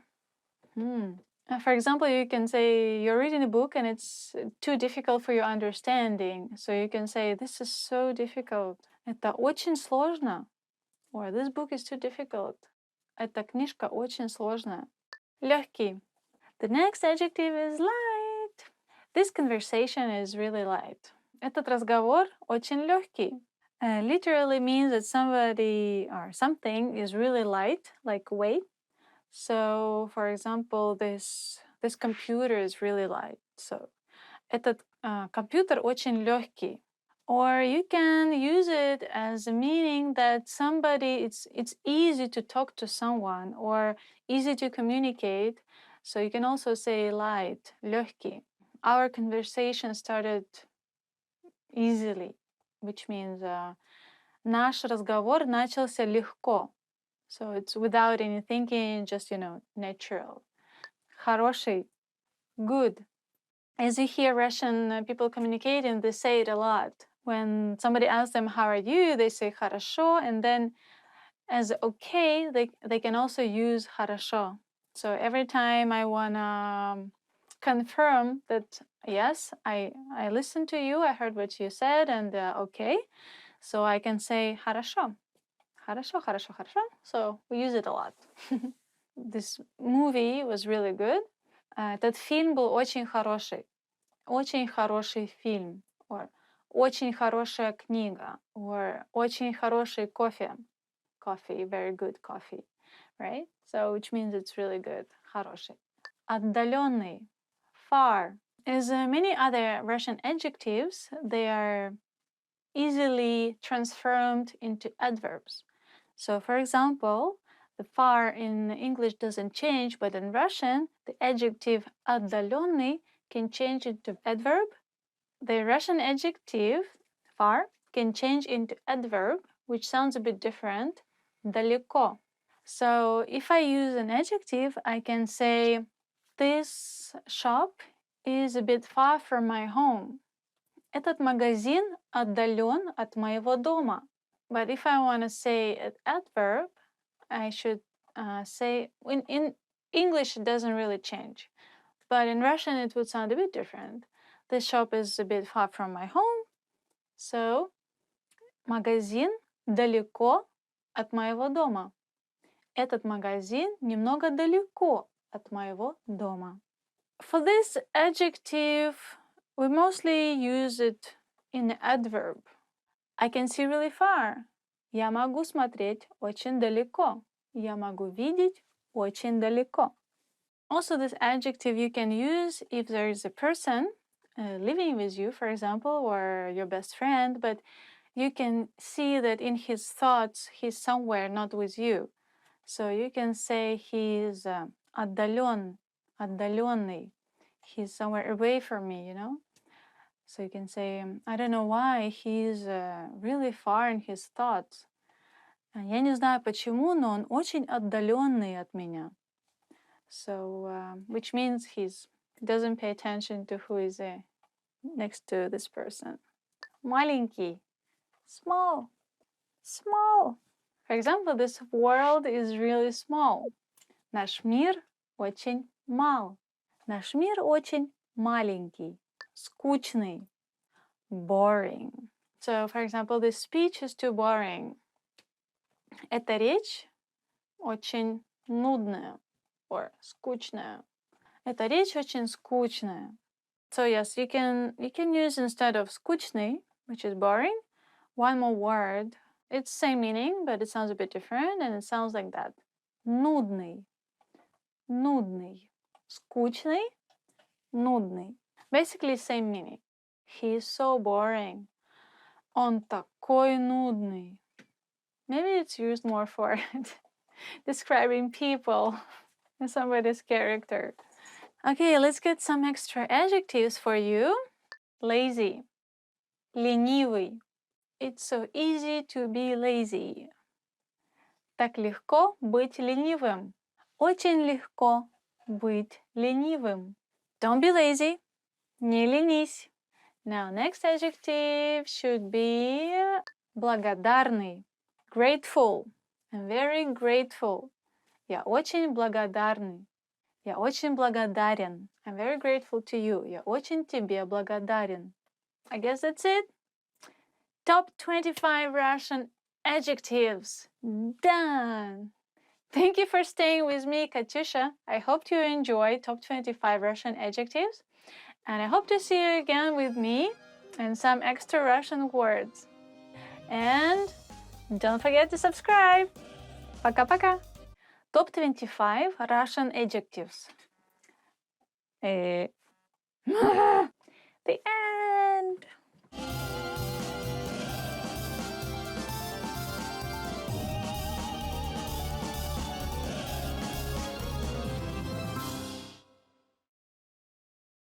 Hi everyone, my name is Katyusha, and today we're gonna be doing top 25 Russian phrases. Let's start. Начнем. Здравствуйте. Hello. Здравствуйте. Hello. For example, здравствуйте. Не подскажете, как пройти в библиотеку? Hello, could you tell me how to get to the library? We also have another phrase for hello, which is informal and sounds like привет. Привет. Привет. Hello. Доброе утро. Good morning. Доброе утро. Good morning. Whenever you wake up, you just go доброе утро or доброе утро. Доброе утро. Sounds like that, okay? Добрый день. Good afternoon. Добрый день. Good afternoon. Добрый means that something is good. So people are wishing you something good in the day when you wake up, when they meet you at school at the daytime or like in the evening. But usually you say привет, which is hello. Добрый вечер. Good evening. Добрый вечер. Good evening. I guess you can switch it to привет if you talk to your friends, but yeah. If you talk to strangers, you better say a polite way and say добрый вечер. Good evening. Добро пожаловать. Welcome. Добро пожаловать. Welcome. You're welcome to come, right? Same as Russian, it's good that you came. Добро пожаловать. Добро пожаловать в Россию. Welcome to Russia. Как вас зовут? What's your name? Как вас зовут? What's your name? So first, when you see a stranger, you have to say Здравствуйте. Как вас зовут? Меня зовут. My name is. Меня зовут and your name. My name is. Ding, ding, ding, ding, ding. Let's practice. Здравствуйте. Как вас зовут? Меня зовут Катя. How was it? Am I talking to myself? Приятно познакомиться. Nice to meet you. Приятно познакомиться. It was nice to meet you. Здравствуйте, как вас зовут? Меня зовут Катя. О, приятно познакомиться. Got it? Как дела? How are you? When you meet anyone, you know, you want to ask what? You want to ask, how are you, right? So sometimes instead of hello, you just go, how are you? Как дела? Привет, как дела? Literally, how are your things going? So now you can make a conversation. А у тебя? How about yourself? Привет, как дела? Хорошо. А у тебя? And how are you doing? Which makes sense. So they care about you. They want to know how you're doing. It's nice. Спасибо. Thank you. Спасибо. Thank you. Привет, как дела? Хорошо, спасибо. А у тебя? Пожалуйста. Please. You're welcome. Пожалуйста. Please. Or you're welcome. The difference in please and you're welcome is just the way you say it. For example, Mom, please, I don't want to go to school. Пожалуйста, мама, я не хочу идти в школу. Which we can hear every morning. Or you can say, present, an iPad from my friend is like, спасибо. And they go like, пожалуйста. Like, you're welcome. Что нового? What's new? Что нового? What's new? Basically, it's same as как дела. Just you want to know more details of how things are going. So, привет, как дела? Что нового? Hi, how are you? What's new? До встречи. See you later. До встречи. Usually we don't wave hands. See you later, see you soon. Means literally, till next time I see you. До свидания. Goodbye. Or you can say пока-пока, which means bye-bye. Где находится туалет? Where is the bathroom? Где находится туалет? Where is the bathroom? You can make it shorter because the word находится literally means located or to be, can be just cut out. So you can just say где туалет? Where is the toilet? Or you can ask где здесь туалет? Where is a toilet around here? It's a very important phrase because it's not easy to find free toilets. Remember that one. Сколько это стоит? How much does it cost? Сколько это стоит?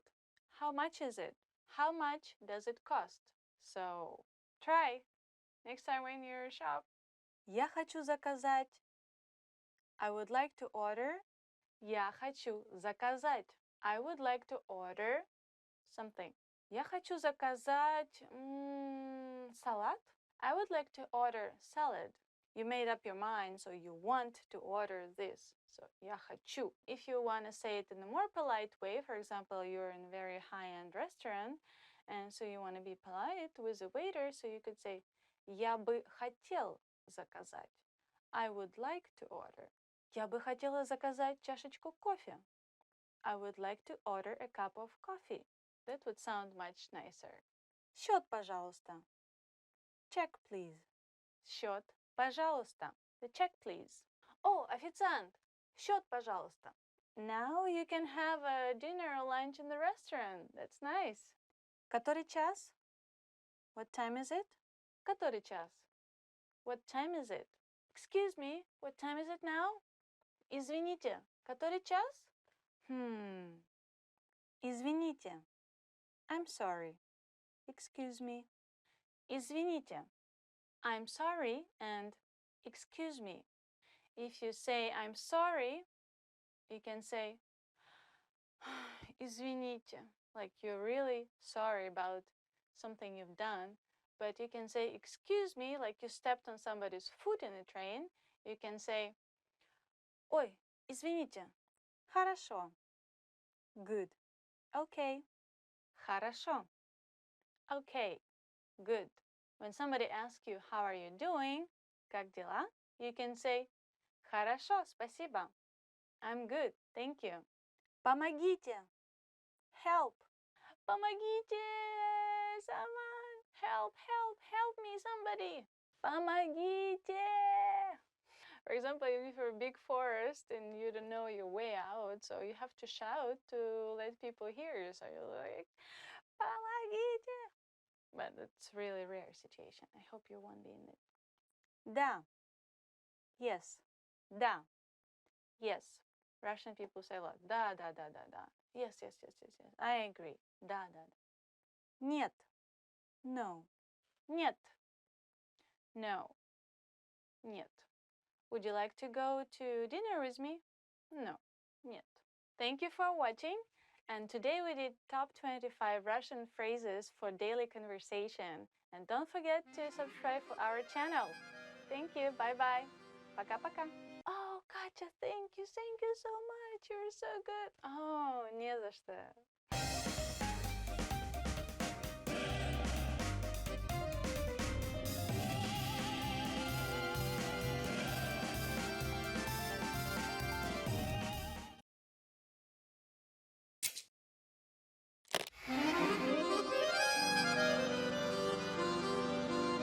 Здравствуйте, я Светлана.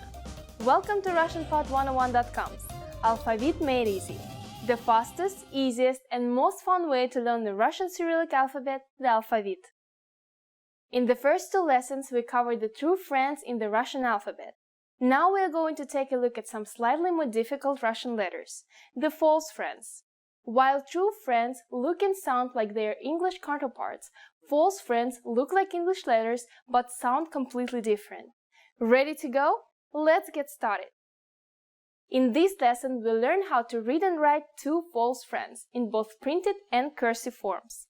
Our first letter is Y. You really want this letter to make an E sound, don't you? Even the upper and lower cases are the same as the English. This letter, however, sounds like Y and sometimes E. In later lessons, we'll tell you more about when and why the pronunciation changes. While Y is a false friend, at least it's not trying to deceive you too much. Here's the uppercase.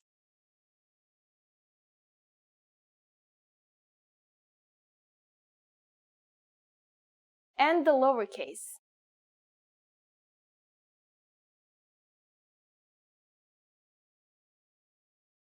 Now let's take a look at how to write it in cursive.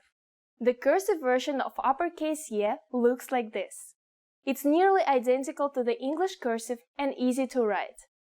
Y is a single stroke, so you can continue with the next letter after the uppercase without lifting your pen or pencil. Now let's take a look at the lowercase handwritten Y. Again, it's similar to the English cursive, but in Russian, their starting point isn't from the bottom. Now we'll write them.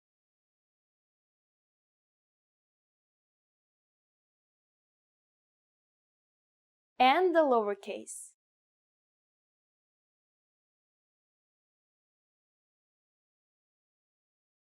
For both the upper and lowercase versions, it's easy to connect to the next letter. The second false friend we'll learn in this lesson is N. As you can see, it looks exactly like an English H. But of course it doesn't sound like one. It's actually pronounced like the English N. You could always rotate the middle line in your head to make them into N's. Here's how to write the printed versions.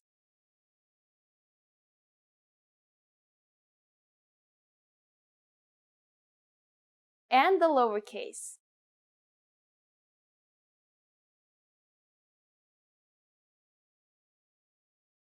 Now let's take a look at how to write N in cursive. The uppercase version looks like this. As you can see, the cursive version of N is very different from the printed version and is written in a single stroke that ends at the bottom rather than the top. As for the lowercase, it's a little bit different. Handwriting time.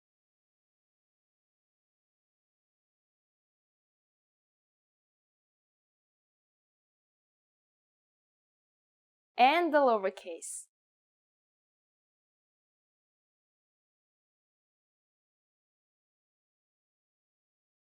That's all for new letters in this lesson. So let's practice writing these letters in some new words. First up is something you'll need to use every day, and probably already know. Try sounding it out. Did you guess нет? If so, great job! You may have already known this word before you watched this lesson, but I'll bet you haven't written it before, so let's do it now. Let's make this an exclamation.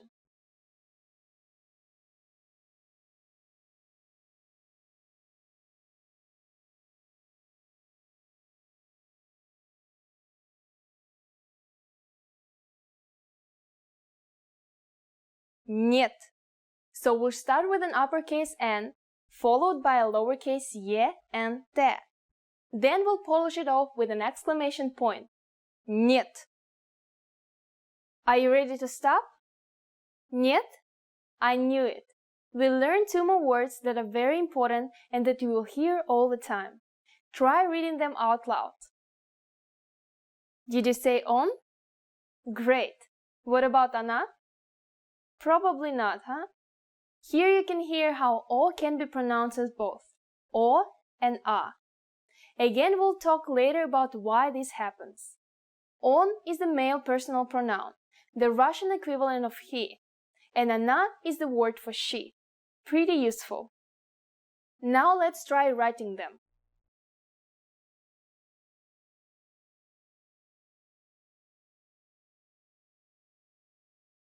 Let's start on with a nice O and transition smoothly into the N. Great! Now let's write она.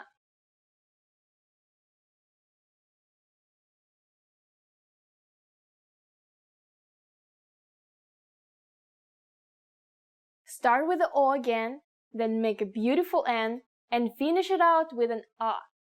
Nice work! Now it's time for Svetlana's insights. You may notice that there are some pretty big differences between Russian and English cursive styles. Russian cursive is much more common and more complicated. But it's fun, and you'll really be able to impress your Russian friends with your beautiful penmanship. One structural difference between Russian and English cursive styles is their starting and ending points of letters.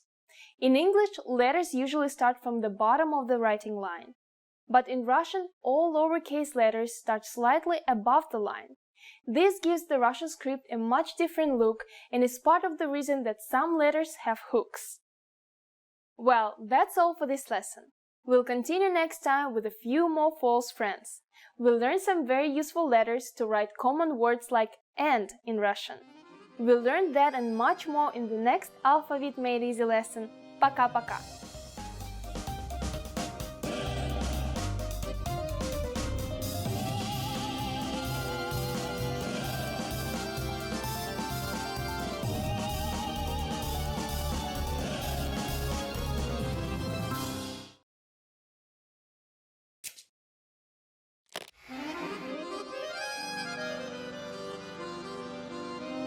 Привет всем!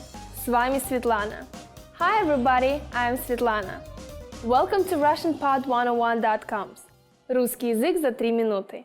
The fastest, easiest and the most fun way to learn Russian. In the last lesson, we learned how to introduce ourselves in Russian. Today we are going to learn how to use good manners as we thank people. Готовы? Are you ready?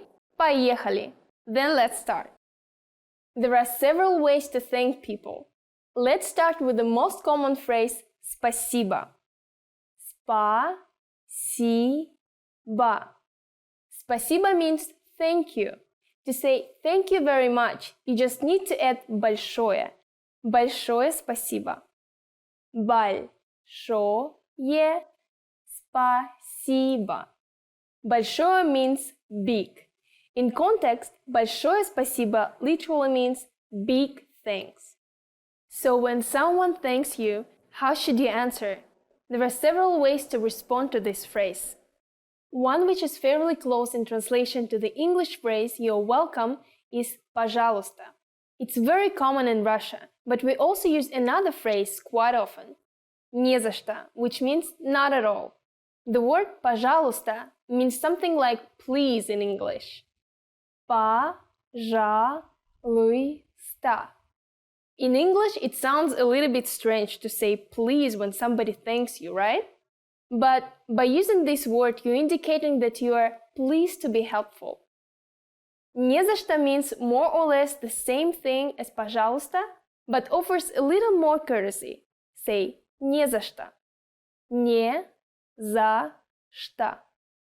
One which is fairly close in translation to the English phrase "you're welcome" is пожалуйста. It's very common in Russia, but we also use another phrase quite often, не за что, which means not at all. Now it's time for Svetlana's tips. When saying thank you in Russia, body language is very important. Спасибо is the universal word and can be used in both formal and informal cases. You can make it sound more formal just by changing your intonation, like this. Спасибо. Friends usually act more openly and even slap each other on the shoulder. In any case, it's very important that your thanks be accompanied with smile and again, direct eye contact. Спасибо. Good job. That's it for this lesson. By the way, do you know what до свидания means? In our next lesson, you'll learn these and other greetings in Russian. Всем спасибо. Пока-пока.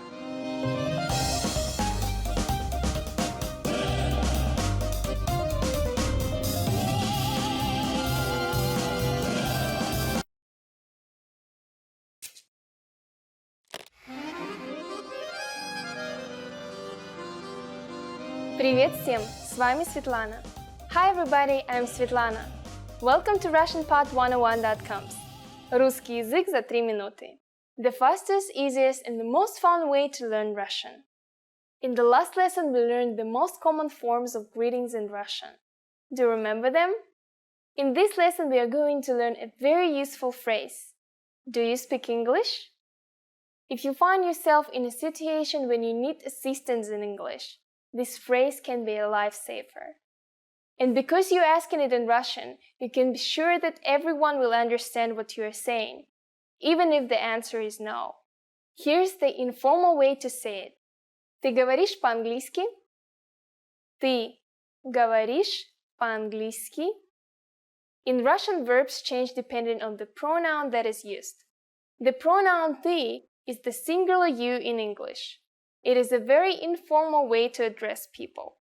Don't use it with complete strangers, especially if the person is older than you. I don't recommend that you use it during formal gatherings either, such as business meetings, conferences, and so on. The verb говоришь means speak in English. As I already mentioned, verbs usually change in Russian, according to the pronoun and time. The original form for the verb говоришь is говорить.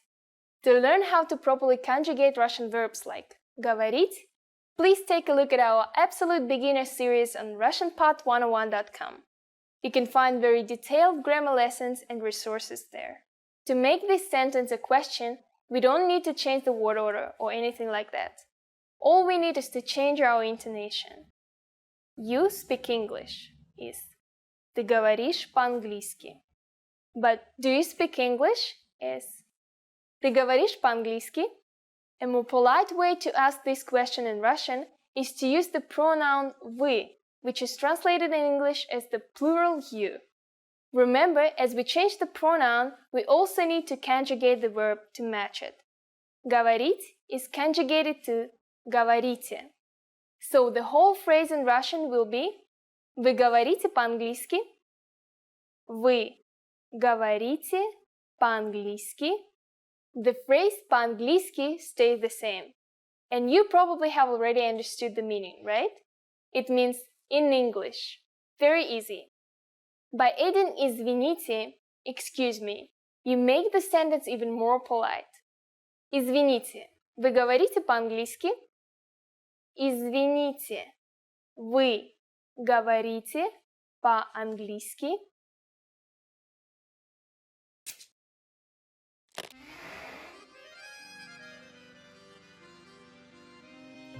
Welcome to RussianPod101.com's Русский язык за 3 минуты.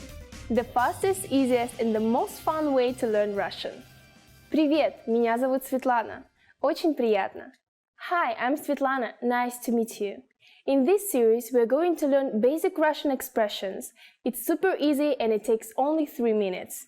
In this lesson, you are going to learn how to introduce yourself in Russian. There are a few ways to do so, depending on how formal you want to be. Let's first take a look at an informal way to introduce yourself in Russian. It's very short and simple. Привет, меня зовут Светлана. Очень приятно. Hi, I'm Svetlana. Nice to meet you. Привет, меня зовут Светлана. Очень приятно. Start with the greeting «Привет». Then you introduce yourself by saying «Меня зовут» and then your name «Меня зовут Светлана». Finally say «Nice to meet you». The simplified and very casual phrase for it is «Очень приятно». The whole phrase will be «Привет, меня зовут Светлана. Очень приятно». Now let's take a look at more formal version for greeting and self-introduction. It's a bit longer than the previous one. You ready? Here we go. Здравствуйте, меня зовут Светлана. Приятно познакомиться. Hello, my name is Svetlana. It's a pleasure to meet you. Здравствуйте, меня зовут Светлана. Приятно познакомиться. What has changed from the previous introduction? Let's take a closer look at these together. First, we changed the greeting word «привет» to «здравствуйте». It's very formal and official greeting which can be used any time of the day, morning, afternoon, evening, or even at night. Luckily, the phrase you use to introduce your name stays the same. Меня зовут Светлана. Next, after giving your name, you say «приятно познакомиться». It's more formal, but can be used in informal greeting as well. It literally means it's a pleasure to meet you. Once more, the formal way to introduce yourself is «Здравствуйте, меня зовут Светлана. Приятно познакомиться». In the sentence «Меня зовут Светлана», «меня» is myself, and «зовут» is to be called. So the literal translation is I'm called Svetlana. Unlike English where I would say my name is Svetlana, in Russian we basically say somebody calls me Svetlana. Interesting, huh? Now it's time for Svetlana's tips. It's common to shake hands both when you greet somebody and leave them in Russia. Handshaking is more common for men, but women also practice it a lot lately. And don't forget direct eye contact. It's very important in Russia. Good friends usually give hugs and kiss each other on the cheeks 3 times. Okay, that's it for this lesson. Do you know how to say thank you in Russian? You'll learn how to say this and many other words in next lesson. Пока-пока! До скорых встреч! See you soon!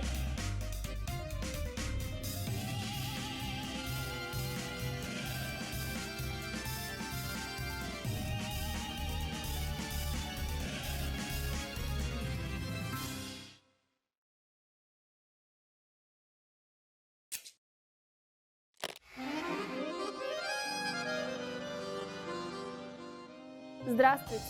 Я Светлана. Welcome to RussianPod101.com's Alphabet Made Easy, the fastest, easiest, and most fun way to learn the Russian Cyrillic alphabet, the alphabet. Over the next 20 lessons, you learn everything there is about the reading and writing of the Russian language. By the end, you'll be ready to dive into the world of Russian literature, make your way through Russian cities, and really accelerate your Russian study. Ready to start? Then let's go! The Russian alphabet contains 33 letters. Seeing them laid out like this might seem intimidating, but the trick is to take it step by step, character by character. Don't worry about how hard it looks now. Just stick with me, and in a few short lessons, you'll see how easy it actually is. I have some really good news for you. Russian is largely phonetic. This means words are actually pronounced exactly like they're written.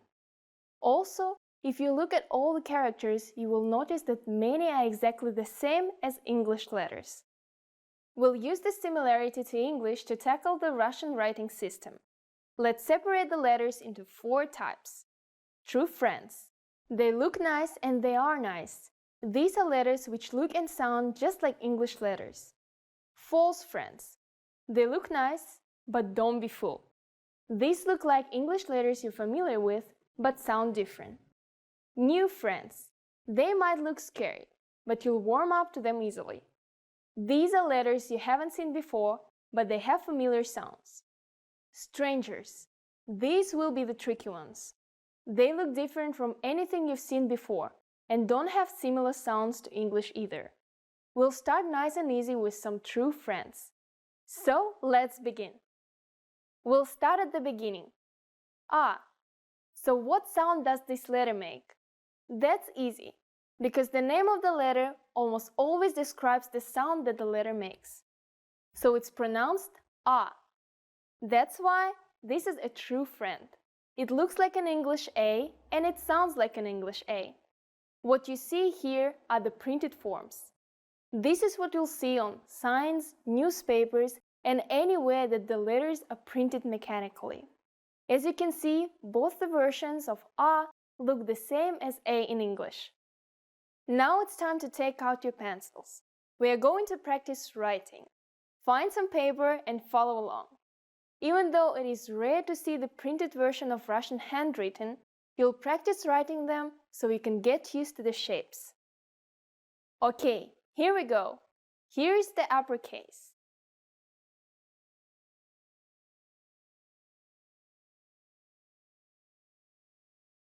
And here's the lowercase.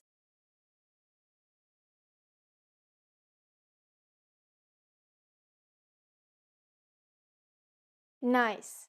Time for the next letter? Not yet. You just saw the printed version of A. However, when writing by hand, Russians use cursive letters exclusively. This is the way Russians learn to write ever since elementary school.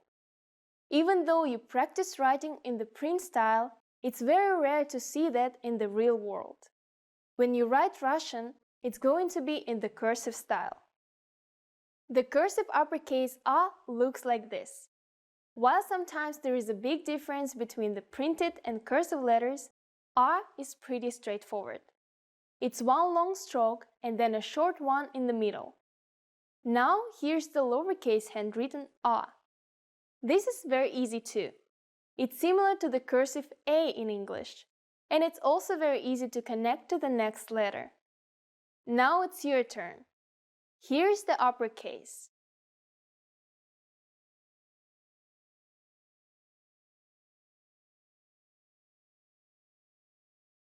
And the lowercase.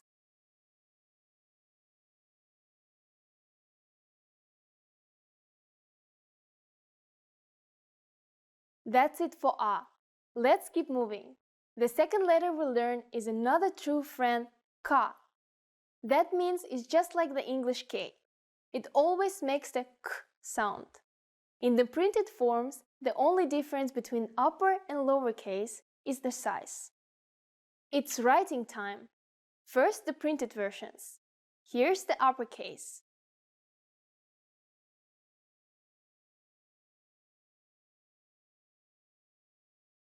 and the lowercase.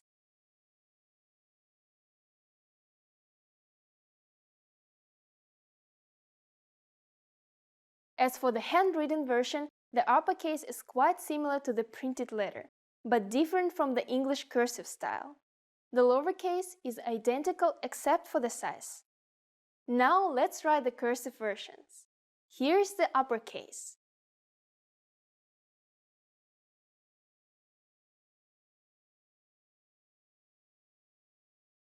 That means that we have to pick up our pen or pencil after writing the first stroke, and then connect ka to the next letter with the second stroke. The lowercase version is the same.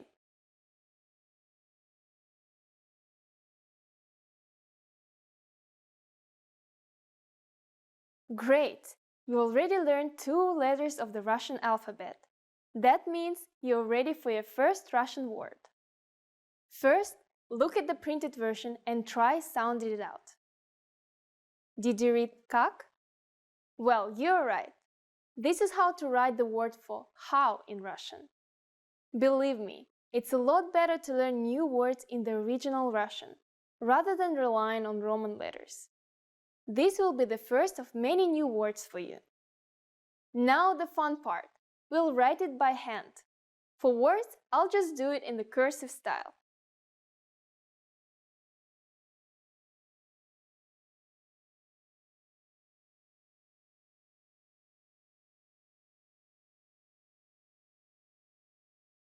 Congratulations! You just written your first Russian word. Now it's time for Svetlana's insights. Practice writing these letters and words until you don't even have to think about it. There is no better way to learn than to write the letters yourself. It's a good idea to keep a notebook with the new letters and words we learn in each lesson. Have you ever heard the Russian phrase «Кто там?» In the next Alphabet Made Easy lesson, you'll learn what it means and most of all, how to write it. See you there! Пока-пока!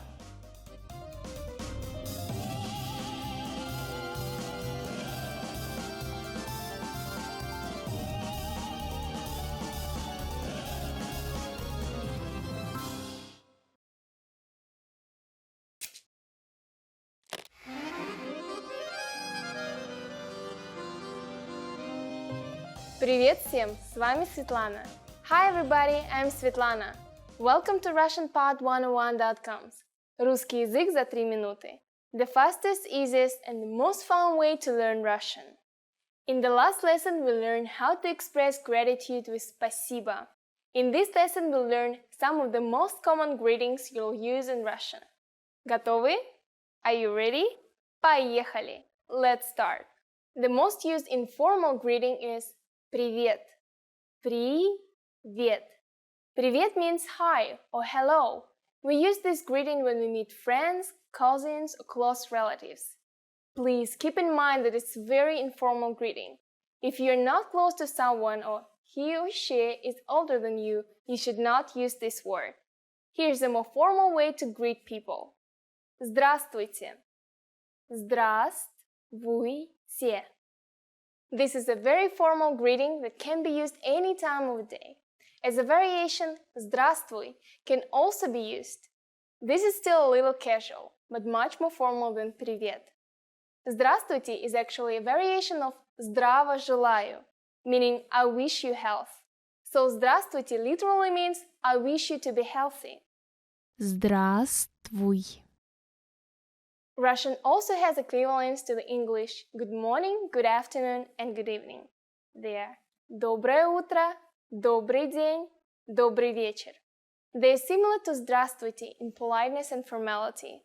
However, remember to use them at the proper time depending on whether it's morning, afternoon, or evening.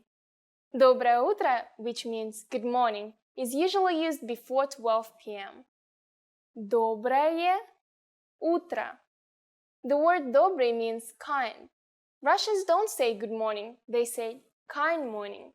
The word утро means morning, so literally this phrase means kind morning to you. Very sweet. Добрый день can either mean good afternoon or good day. Since the word здравствуйте can be used at any time of the day, we will hear it more than добрый день. but it's still a phrase you should learn. Добрый день.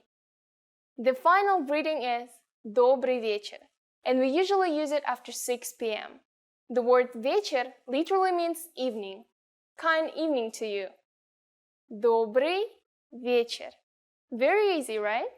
The usual way to say goodbye in almost any situation is До свидания, which literally means till the next meeting. До свидания. If you're on casual terms with somebody, you may also use пока, which means bye or see you later. Пока. The phrase you use when leaving someone in the evening or just before bed is спокойной ночи.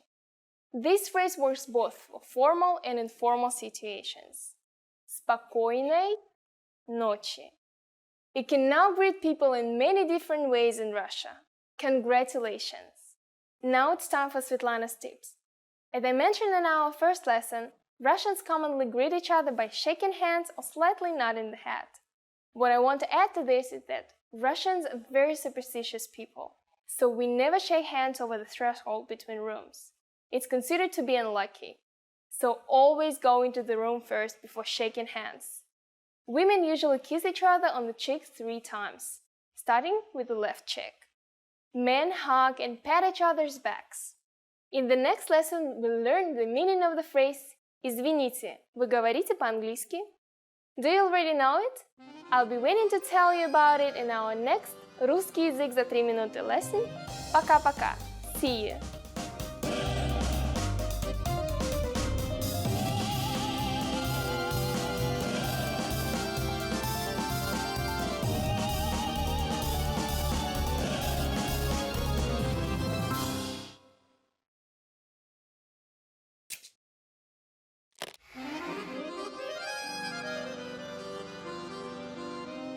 Здравствуйте, я Светлана. Welcome to RussianPod101.com. Alphabet made easy. The fastest, easiest, and most fun way to learn the Russian Cyrillic alphabet, the alphabet. In the last lesson, we learned 2 letters, A and K. These letters are true friends, meaning that they look and sound like their English counterparts. In this lesson, we'll continue our study of the Russian alphabet by learning the 3 remaining true friends. Ready to go? Well then, let's get started. In this lesson, we'll learn these 3 letters. Because these are true friends, we know that they are going to look and sound like English letters. Our first true friend of the lesson is M. And yep, it makes an M sound. While some Russian letters do change their sound, M is always pronounced this way. Notice how the upper and lowercase printed versions are identical except for the size, unlike the English M. As we mentioned in the last lesson, you will see the print form on menus, packages, and maps, so you better learn to read them. Let's write them now. Remember, we are writing the printed forms just for practice. You won't see the printed forms written like this in Russian. Here's the uppercase.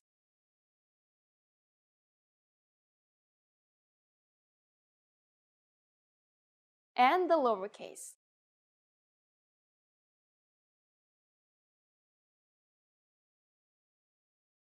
Now that we've seen the printed forms of M, let's take a look at how to write it by hand.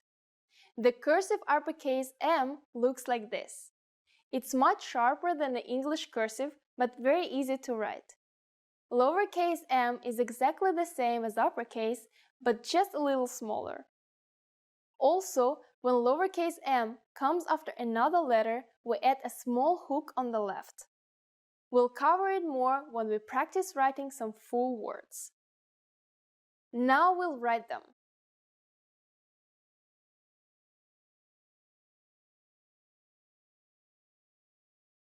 Uppercase M is a single stroke, so you can connect easily to the next letter without lifting your pen or pencil.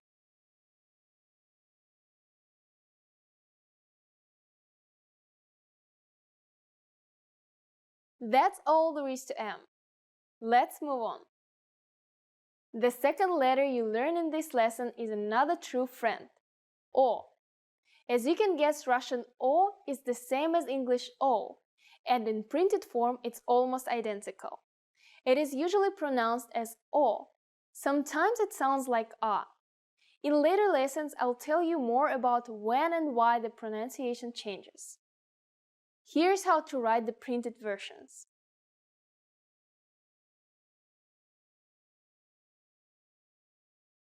And the lowercase.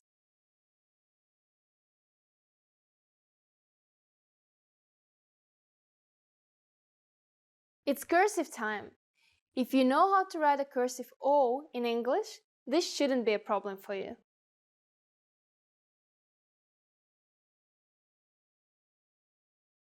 O is a single stroke, so you can connect easily to the next letter without lifting your pen or pencil. As for the lowercase o, it's exactly the same but slightly smaller.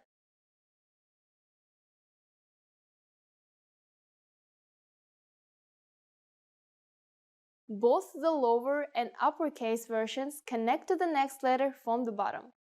Now let's finish up this lesson with our very last true friend, O. Our final true friend is the letter T. The Russian T acts just like the T in English.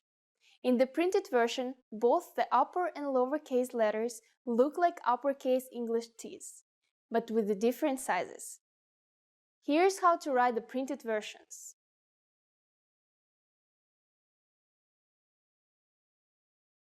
And the lowercase.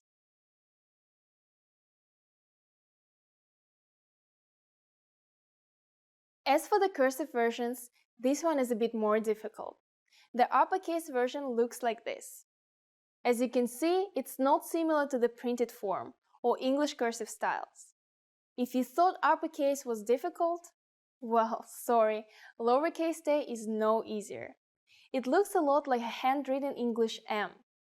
If you get confused between the handwritten T and M in Russian, just remember that M is pointy and sharp, like mountains.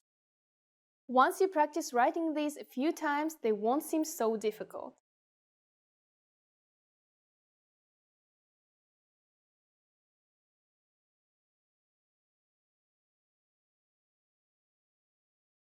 T consists of 4 separate strokes, and you pick up your pen before writing the next letter. And the lowercase.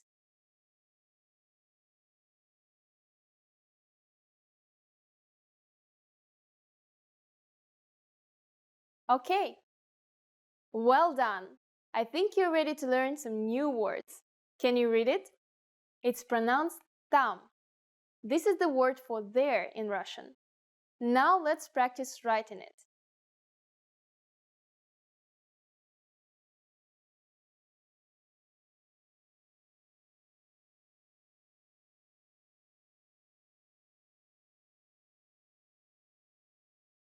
We'll start with the T, move smoothly into the A, and then finish it off with that mountainous M. Remember how I said that M gets a little hook when it follows another letter? Well, here it is. Why do we have it? Many Russian cursive letters look similar, so we have to use a hook before M to show that we are writing a new letter. Getting tired yet? I think you can handle another new word. Can you read it? It's pronounced kto. You just learned the word for who in Russian. Time to write it.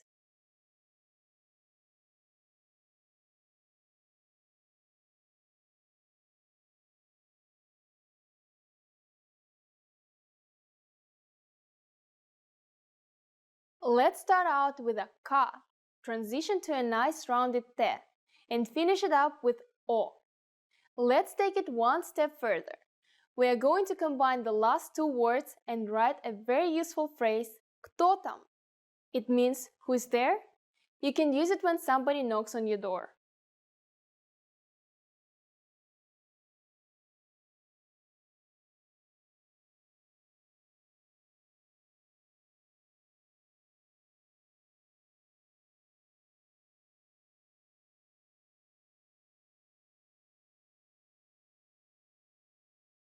Start with kto, except with a capital K this time.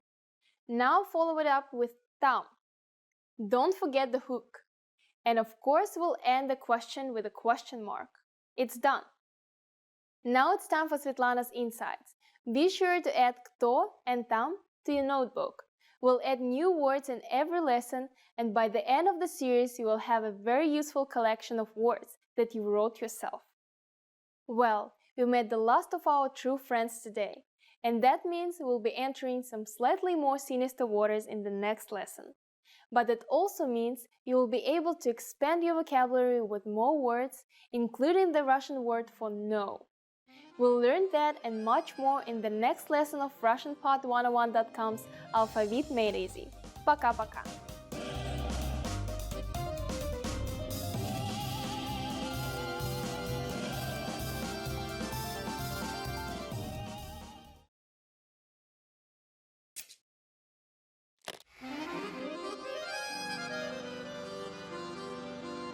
Привет всем! С вами Светлана. Hi everybody, I'm Svetlana. Welcome to RussianPod101.com's Русский язык за 3 минуты. The fastest, easiest, and the most fun way to learn Russian. In the last lesson, we learned some words used when apologizing in Russian, including извините and простите. In this lesson, we are going to learn numbers in Russian. Yes, numbers, числа, from 1 to 10. And you're going to learn them in only 3 minutes. 3 минуты. Are you ready? Let's start. 1. 1. 2. 2. 3. 3. 4. 4. 5. 5. 6. 6. 7.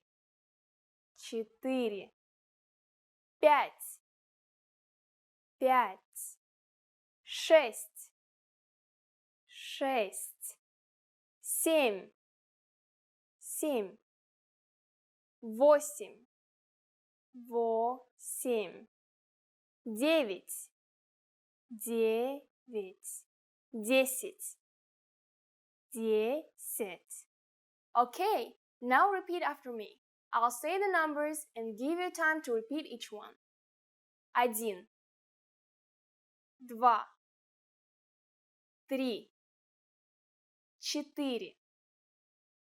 5. 6. 7. 8. 9. 10. Great job! What comes before 1? Do you know? It is 0. Ноль. Ноль. You don't have any more excuses. Now you can give friends your cell phone number in Russian. Let's try together. We'll use the phrase «мой номер телефона», which means my telephone number is. Мой номер телефона. Мой номер телефона 8 9 2 4 5 7 1 3 6 10. Can you read it by yourself? 8 9 2 4 5 7 1 3 6 10. Perfect! Now it's time for Svetlana's tips. Numbers are used everywhere. Usually when Russians say phone numbers, they combine the single numbers into tens and hundreds. But if it's a short number that contains less than 6 numerals, it's usually pronounced as the separate digits. Learn your numbers well, so you can be ready for real-life situations. Do you know the Russian word for 100? It's very simple and we'll learn it very soon. In the meantime, your job is to practice the numbers we studied in this lesson, from 1 to 10. Пока-пока, до скорого, see you soon.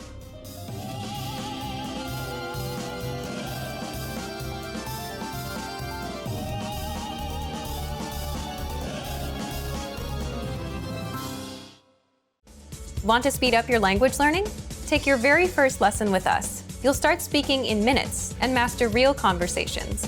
Sign up for your free lifetime account. Just click the link in the description.